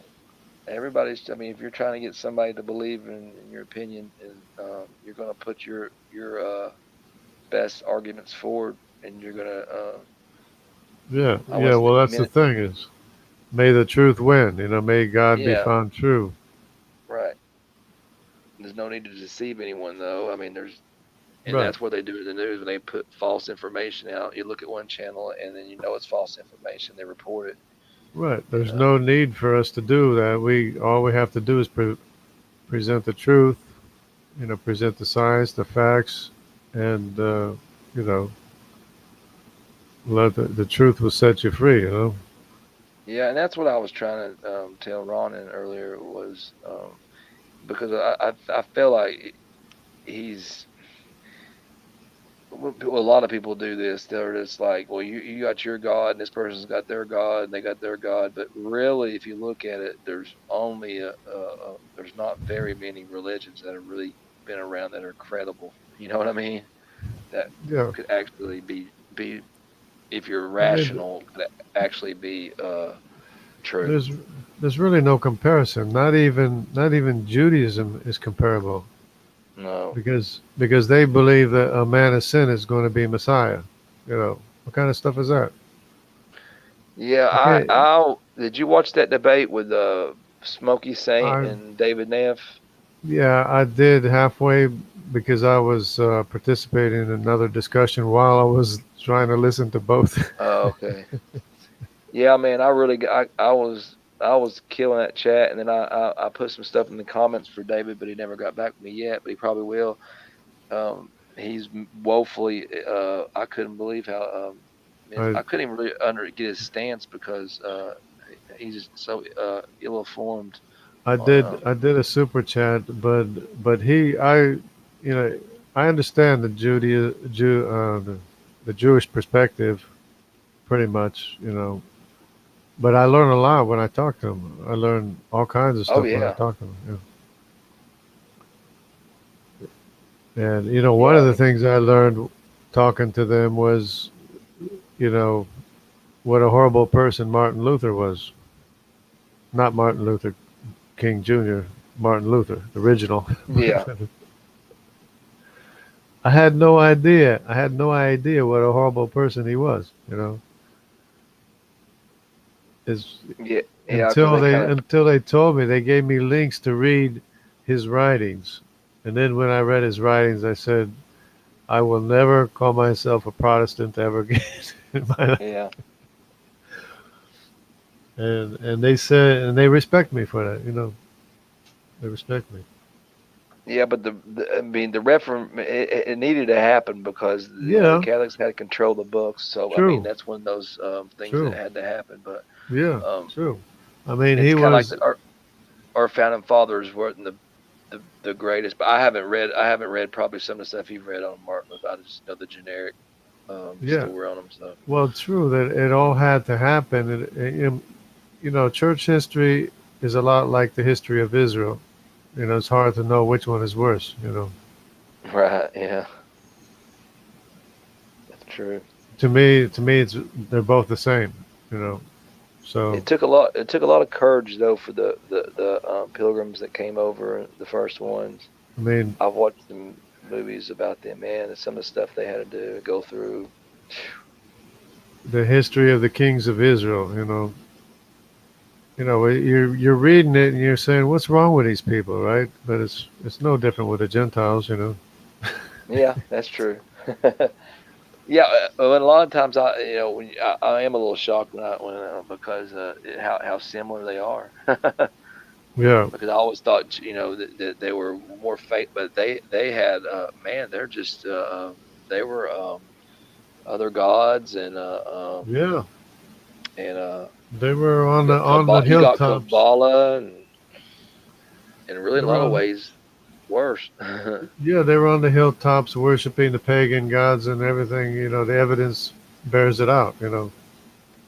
Yep. Just like what the Bible says about them. And And then you see why God, that's what context is so important in the Bible. When people just flip it open and just read a modern day version, King James version, and then want to use today's language and just say, well, look at here, this is what this says, and with no context, and oh that's yeah, what no. Smokey Saint was having a big problem with raging. They kind of worked their stuff out, but that was one thing Ronnie admitted to that he did was Yeah. I mean, but on purposely misrepresented or views, and he said he was gonna. He didn't say he was gonna quit doing them, but he said he'd try to quit misrepresenting. But yeah, he I said he done it mean, on purpose. if you just take That's of little the devil right snippets there. of it and without reading the context or without knowing what's going on, it's, you're Like not the going whole to understand the it. whole slavery thing. I mean, it's like you got to understand the culture of the time, And Smokey's really good on that. That's why I really appreciate listening to him on that. Yeah, But if you and don't there's and understand there's that, there's other people that are pretty good at it too, like Veckel and G-Man and stuff. I don't know if you know who they are. yeah, I've listened to G-Man. Sure have. I mean, they're pretty good at that too. One channel I listen to that I haven't been here recently, or as Raw Matt, I like to listen to him, and I kind of forgot. I need to make sure I'm subscribed to him because he's got some good Yeah, stuff. yeah, and I've been on YouTube for a long time. I mean, and I've never seen so many people, be become a large group like we are right now in in this circle. The circle of fellowship that we have here now. It was never like this. I was thinking, well, where are all these I Christians? know. Me, same here. I remember back when like Neff, he had different followers come and go and whatnot. But he's been constant throughout. But yeah, I was the same way, and I noticed what you were noticing too, and I also seen evidence of how it's working because I went into a chat after a debate just to get an opposing view of an atheist chat. There was like Erica. It was after the Jackson Wheat debate, and just to listen to some of the stuff they were saying, but they were more on the evolutionary side. They were not, they're kind of nice people. Jackson Wheat is pretty nice, and she is too. But I like to go into some of these ones and just kind of listen to what they say about us, because if they're recognizing what we're saying, we're making waves, which is good. We're Yeah, getting to them. We're doing yeah, something good yeah, and because it's there's going all the people way watching. up. Yeah, it's Yeah, going all the way up to the top. The top scientists and evolutionists and stuff. yeah, I noticed And that because and I think they're realizing that yeah, we do have something to say. We do have a point. yeah, Because I mean, some people don't know yet, like the biologist Dan Cardone or the yeah, whatever he is. You know, he was a little bit naive, but I think he understands a little bit more what our position is and what what we're saying does make sense, and makes that great they sense. have no basis. They have no basis for their position. You know, they have to make up stuff. Dan Cardone is good at making up stuff. Yeah, the ID movement it's been around for a few years now, and it's starting to blossom. It's very cool to watch. Yeah, and I think it's even more than just ID. I mean, I think it's direct evidence of God. God. Oh yeah, because yeah, that's what's happening now is this transition from more like Yeah, that was a great way to get the foot like in the door, and now you know what I mean. You can expand on yeah. it. For okay, it's not just intelligent design. But We've got kind of an argument for our God. but I'm not ashamed of saying that I'm talking about the biblical God. It's like, Yeah, exactly. Now we can say we can do that, because before they were you wouldn't get it would turn into an argument just against generic religions or whatnot. But now you can get specific and say, well, our God models with this. You know what I mean? yeah, Model. it's the only true God is the one that can save us. I mean, and then there are arguments about like, well, slavery in the Bible and this and that. And then we're tackling that and we're explaining it over and over in context, and then it's like it's pulling those arguments away from them. And I love it because they're not so quick to Yeah, pull it out now. be- You know what I mean? because their objections to the morality of God doesn't disprove God anyway. So they, I mean, it's And irrelevant anyway to begin with. yeah, And the and fact that then but go ahead. they don't understand it, is just compounding problem. Oh, I know. And then it's funny because they have to borrow from her worldview to even have objective morals. Yeah, what kind of morals do they have? I mean, they don't have a basis for If morality. you're, yeah, if you're a materialist, I don't care. I mean, this is me and you here now. It's not nobody else to argue with. So they have no. If you're a materialist, you have no basis for morality. You can't. Everything has to be relative. Right, You know, because I mean, who's to say your opinion's more valid or than mine if right. They're it's gonna suit me? they're moral, or they think they're moral right now, but as soon as somebody else comes along and starts presenting their morality, their morality, what they thought they had, was going to disappear. Yeah, and it will. I mean Yeah, that's because because it's they have not it's subjective. it's non-existence to begin with. Yeah, it's a falsehood. They think that was cracking me up when that T jump was like, yeah, I've got I put in chat. He's like, yeah, I've got objective morals, and then it's like somebody kind of took the argument right out of my mind and said, what about if somebody they present a scenario. Sorry, my mic fell out. But they presented a scenario to where if it was something contradictory to exactly what he was saying, and he just said, "Well, what they'd just be wrong." I was like, "That's not objective morality. It's if it's objectively true, it's true for you and me." And Right. so if I can't be wrong, It's unless true you're. across the board. Yeah. And then when you say there's different objective morals for different people, then that's not objective morality. And a big thing with the Old Testament, they don't seem to understand that it was a theocracy and that God requires absolute perfection because he can require nothing less, you know, and that involves judgment of people, whether it's Israel or whether it's the nations, he judges the nations, Yeah, for and that their killing. Go ahead. I'm sorry. yeah, for their deeds, for what they do. Right. And that killing babies and all that junk, they try to throw that up. It's like number one that trumps all that is everybody's going to die, and God has sovereign right over your life over everyone. So he can take it anytime he wants. You know what I mean? He wouldn't need. Right. To He begin with. wouldn't need. Yeah, he Right. wouldn't even need. That's not even an argument. Right. We And, don't and even we're we all don't even have a right to live to begin with. right. It's by God's grace that we're living anyway. Right. And he's basically giving you you're he's giving And you a chance at eternal life if you basically accept and the terms. I mean, if you can't see that, then that's a huge problem right there, because you can't even see the grace of God for, in relation to yourself, how God is gracious to you.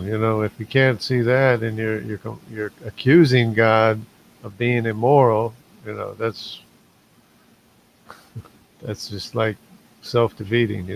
Yeah, it is, and it's kind of funny how it's so weird that there's evidence on both sides, and I mean there's way better evidence argument on our side, but they have a way that they can describe. I mean, they can argue from their side too. So I mean, I don't necessarily want to say that God allows it, but you know, if it was like they're like, well, just show me, give me something concrete that proves you're God. If they done that, then there goes your free will. You know what I mean?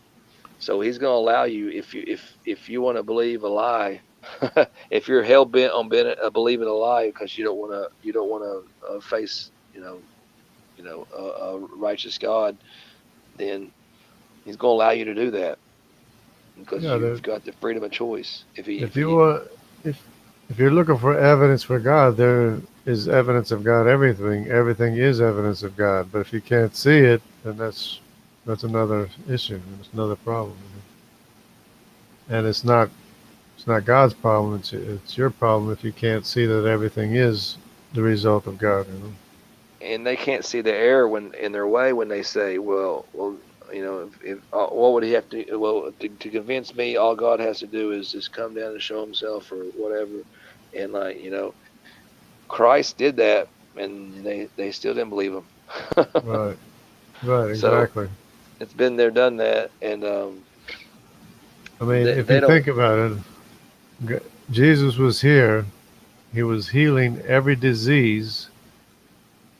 They were coming from all around, and he was curing everybody. He was healing everybody. And what did we do? We kill him. And they Like, kill him. like he was the rightful heir, the rightful king, and you know, it's just well, it's all a part of God's plan.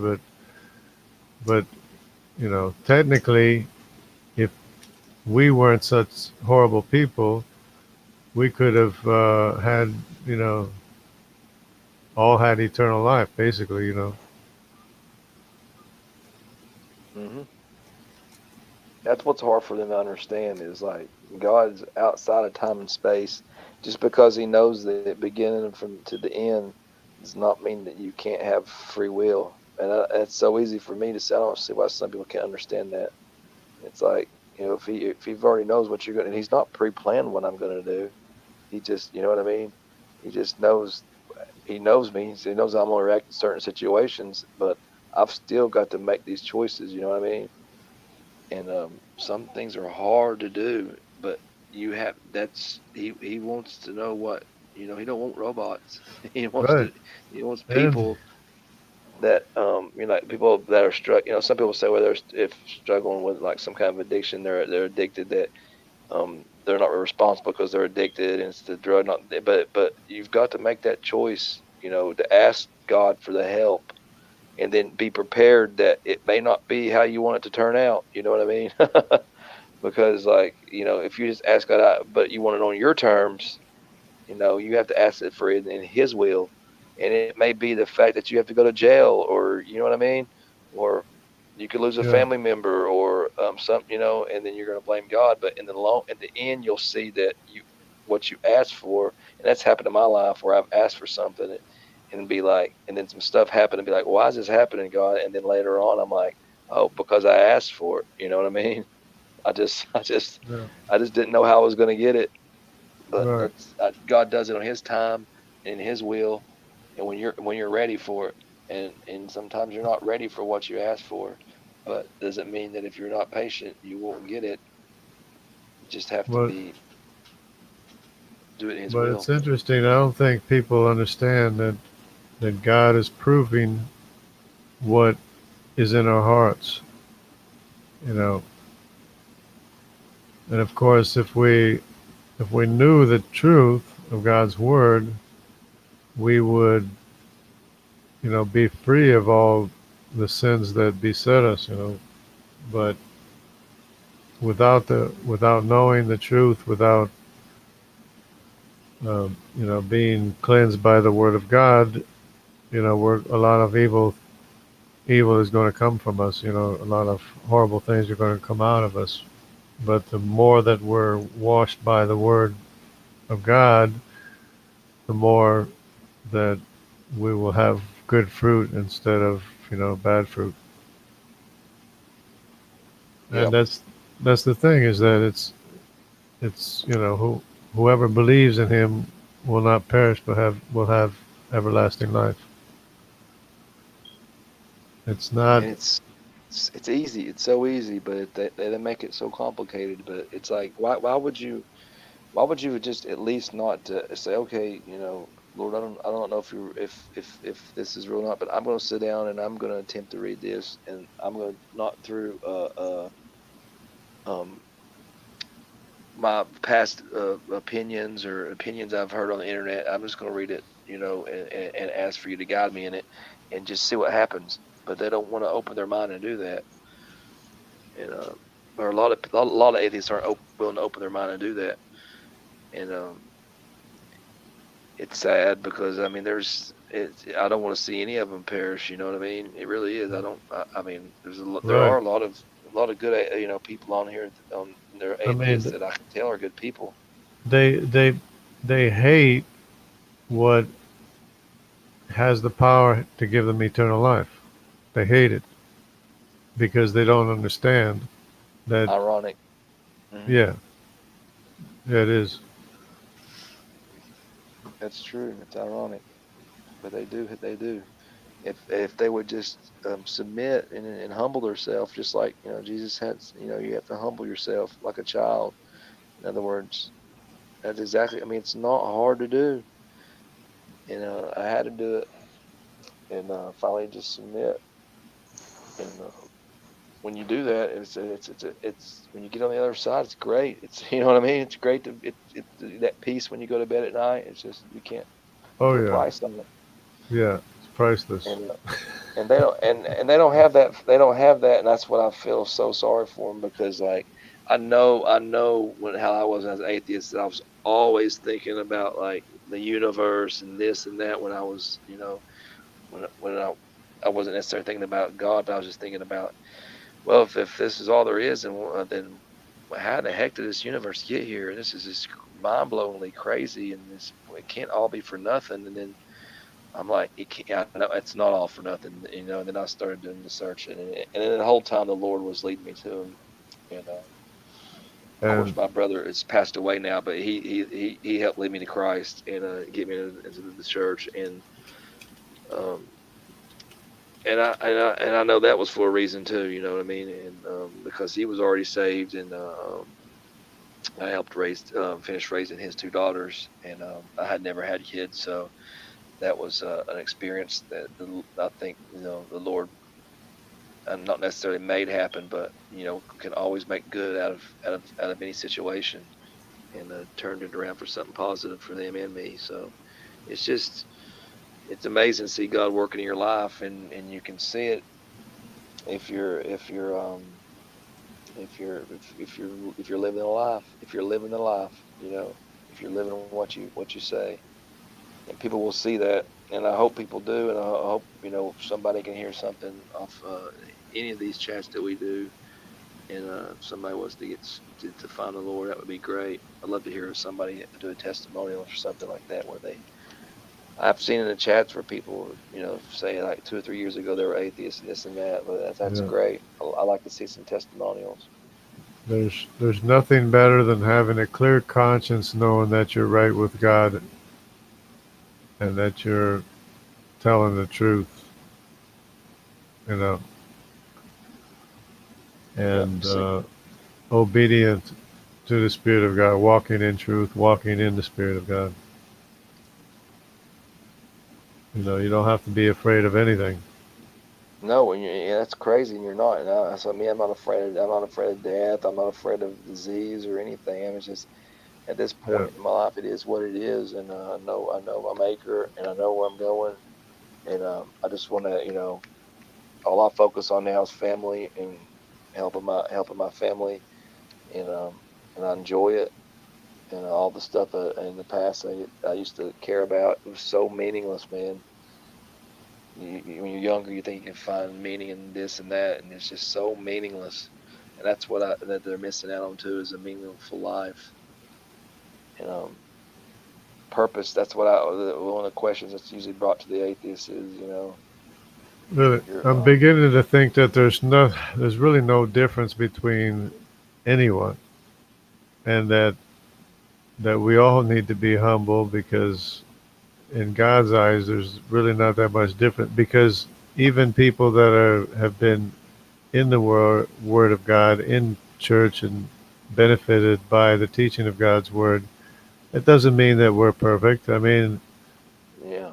we have issues too, and if you're going to compare the issues side by side, well, maybe more is expected of us and we're not performing up to the level that we should be performing, having had everything that we've been given. Right. So if in God's eyes, if you're going to compare us side by side, they didn't have the chance that we have. And it's the same thing, like he said with Sodom and Gomorrah. If they had seen the miracles, they would have repented Hmm. in Sodom. And so it's not like we're that much different from each other. No matter who we are, whether we're Christian, this Christian, that Christian, the other Christian, or persecuted Christian, or Christian in a lukewarm church, or whatever. Everybody is basically not that much different than anybody else. Yeah. The old saying, "By the grace of God, there goes I." That's true. That could, I see people all the time. I'm like, that could be me. Yeah, That could be me. And thankfully, right now it's not. because I used to think that people in persecuted communist countries are so much better than us. But then I'm thinking, well, maybe not. Isn't that, Yeah. you know, Definitely and relative. But I guess, buddy, I'm gonna hit the hay. It's getting pretty late where I'm at. I yeah, appreciate you same having here, me on, and same here. great Yeah. great discussion. And I'm sure I'll see you in a chat here in a day or two. Okay. All Yeah. right, man. Good night. God bless. Thanks for having me on. Good night. Likewise. All right, Yeah. see you. See you.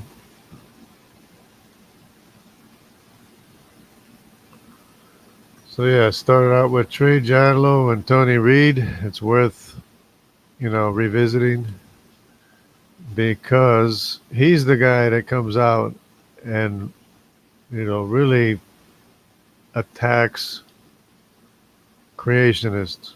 He says creationism made me learn real science. But if you see him in this discussion, he doesn't even know what the topic is half the time. He doesn't even know what's being said half the time. So he's like completely lost as to what the issues are. And Trey Jadlow just kind of like said, "Oh, I think we talked enough." I think we talked enough. And but anyways, it's interesting. It's you know could be a classic. As far as talking to atheists is concerned, and unbelievers and skeptics and whatever they want to define themselves as, which they have trouble even defining what they are, who they are, what their position is. Half the time they don't, they're afraid to say, or don't want to say, or can't say, or don't know. you know, uh, and we have a position. We know what it is, and it's the truth, the absolute truth, that only your Maker can perfectly cover for you Himself and remake you again from the inside out by the power of His true word, as no one else can. This applies to atheists, cults, Judaism, no matter what it is. Only your Maker can perfectly cover for you Himself. The Lord will provide Himself the Lamb. He is the Lamb, because all of our sin is on and against Him anyway, to begin with. So He just made that a physical reality because He is our, you know, He is in time and space too. We're not, if God is not born of a woman in time and space, into time and space, then he's not everywhere, so he wouldn't be God, because God is everywhere and in everything. And he is the only one who can die for Adam, is Adam, and the Son of God, his father is God, just like Adam's father was God. So he can die for Adam because he is Adam without sin.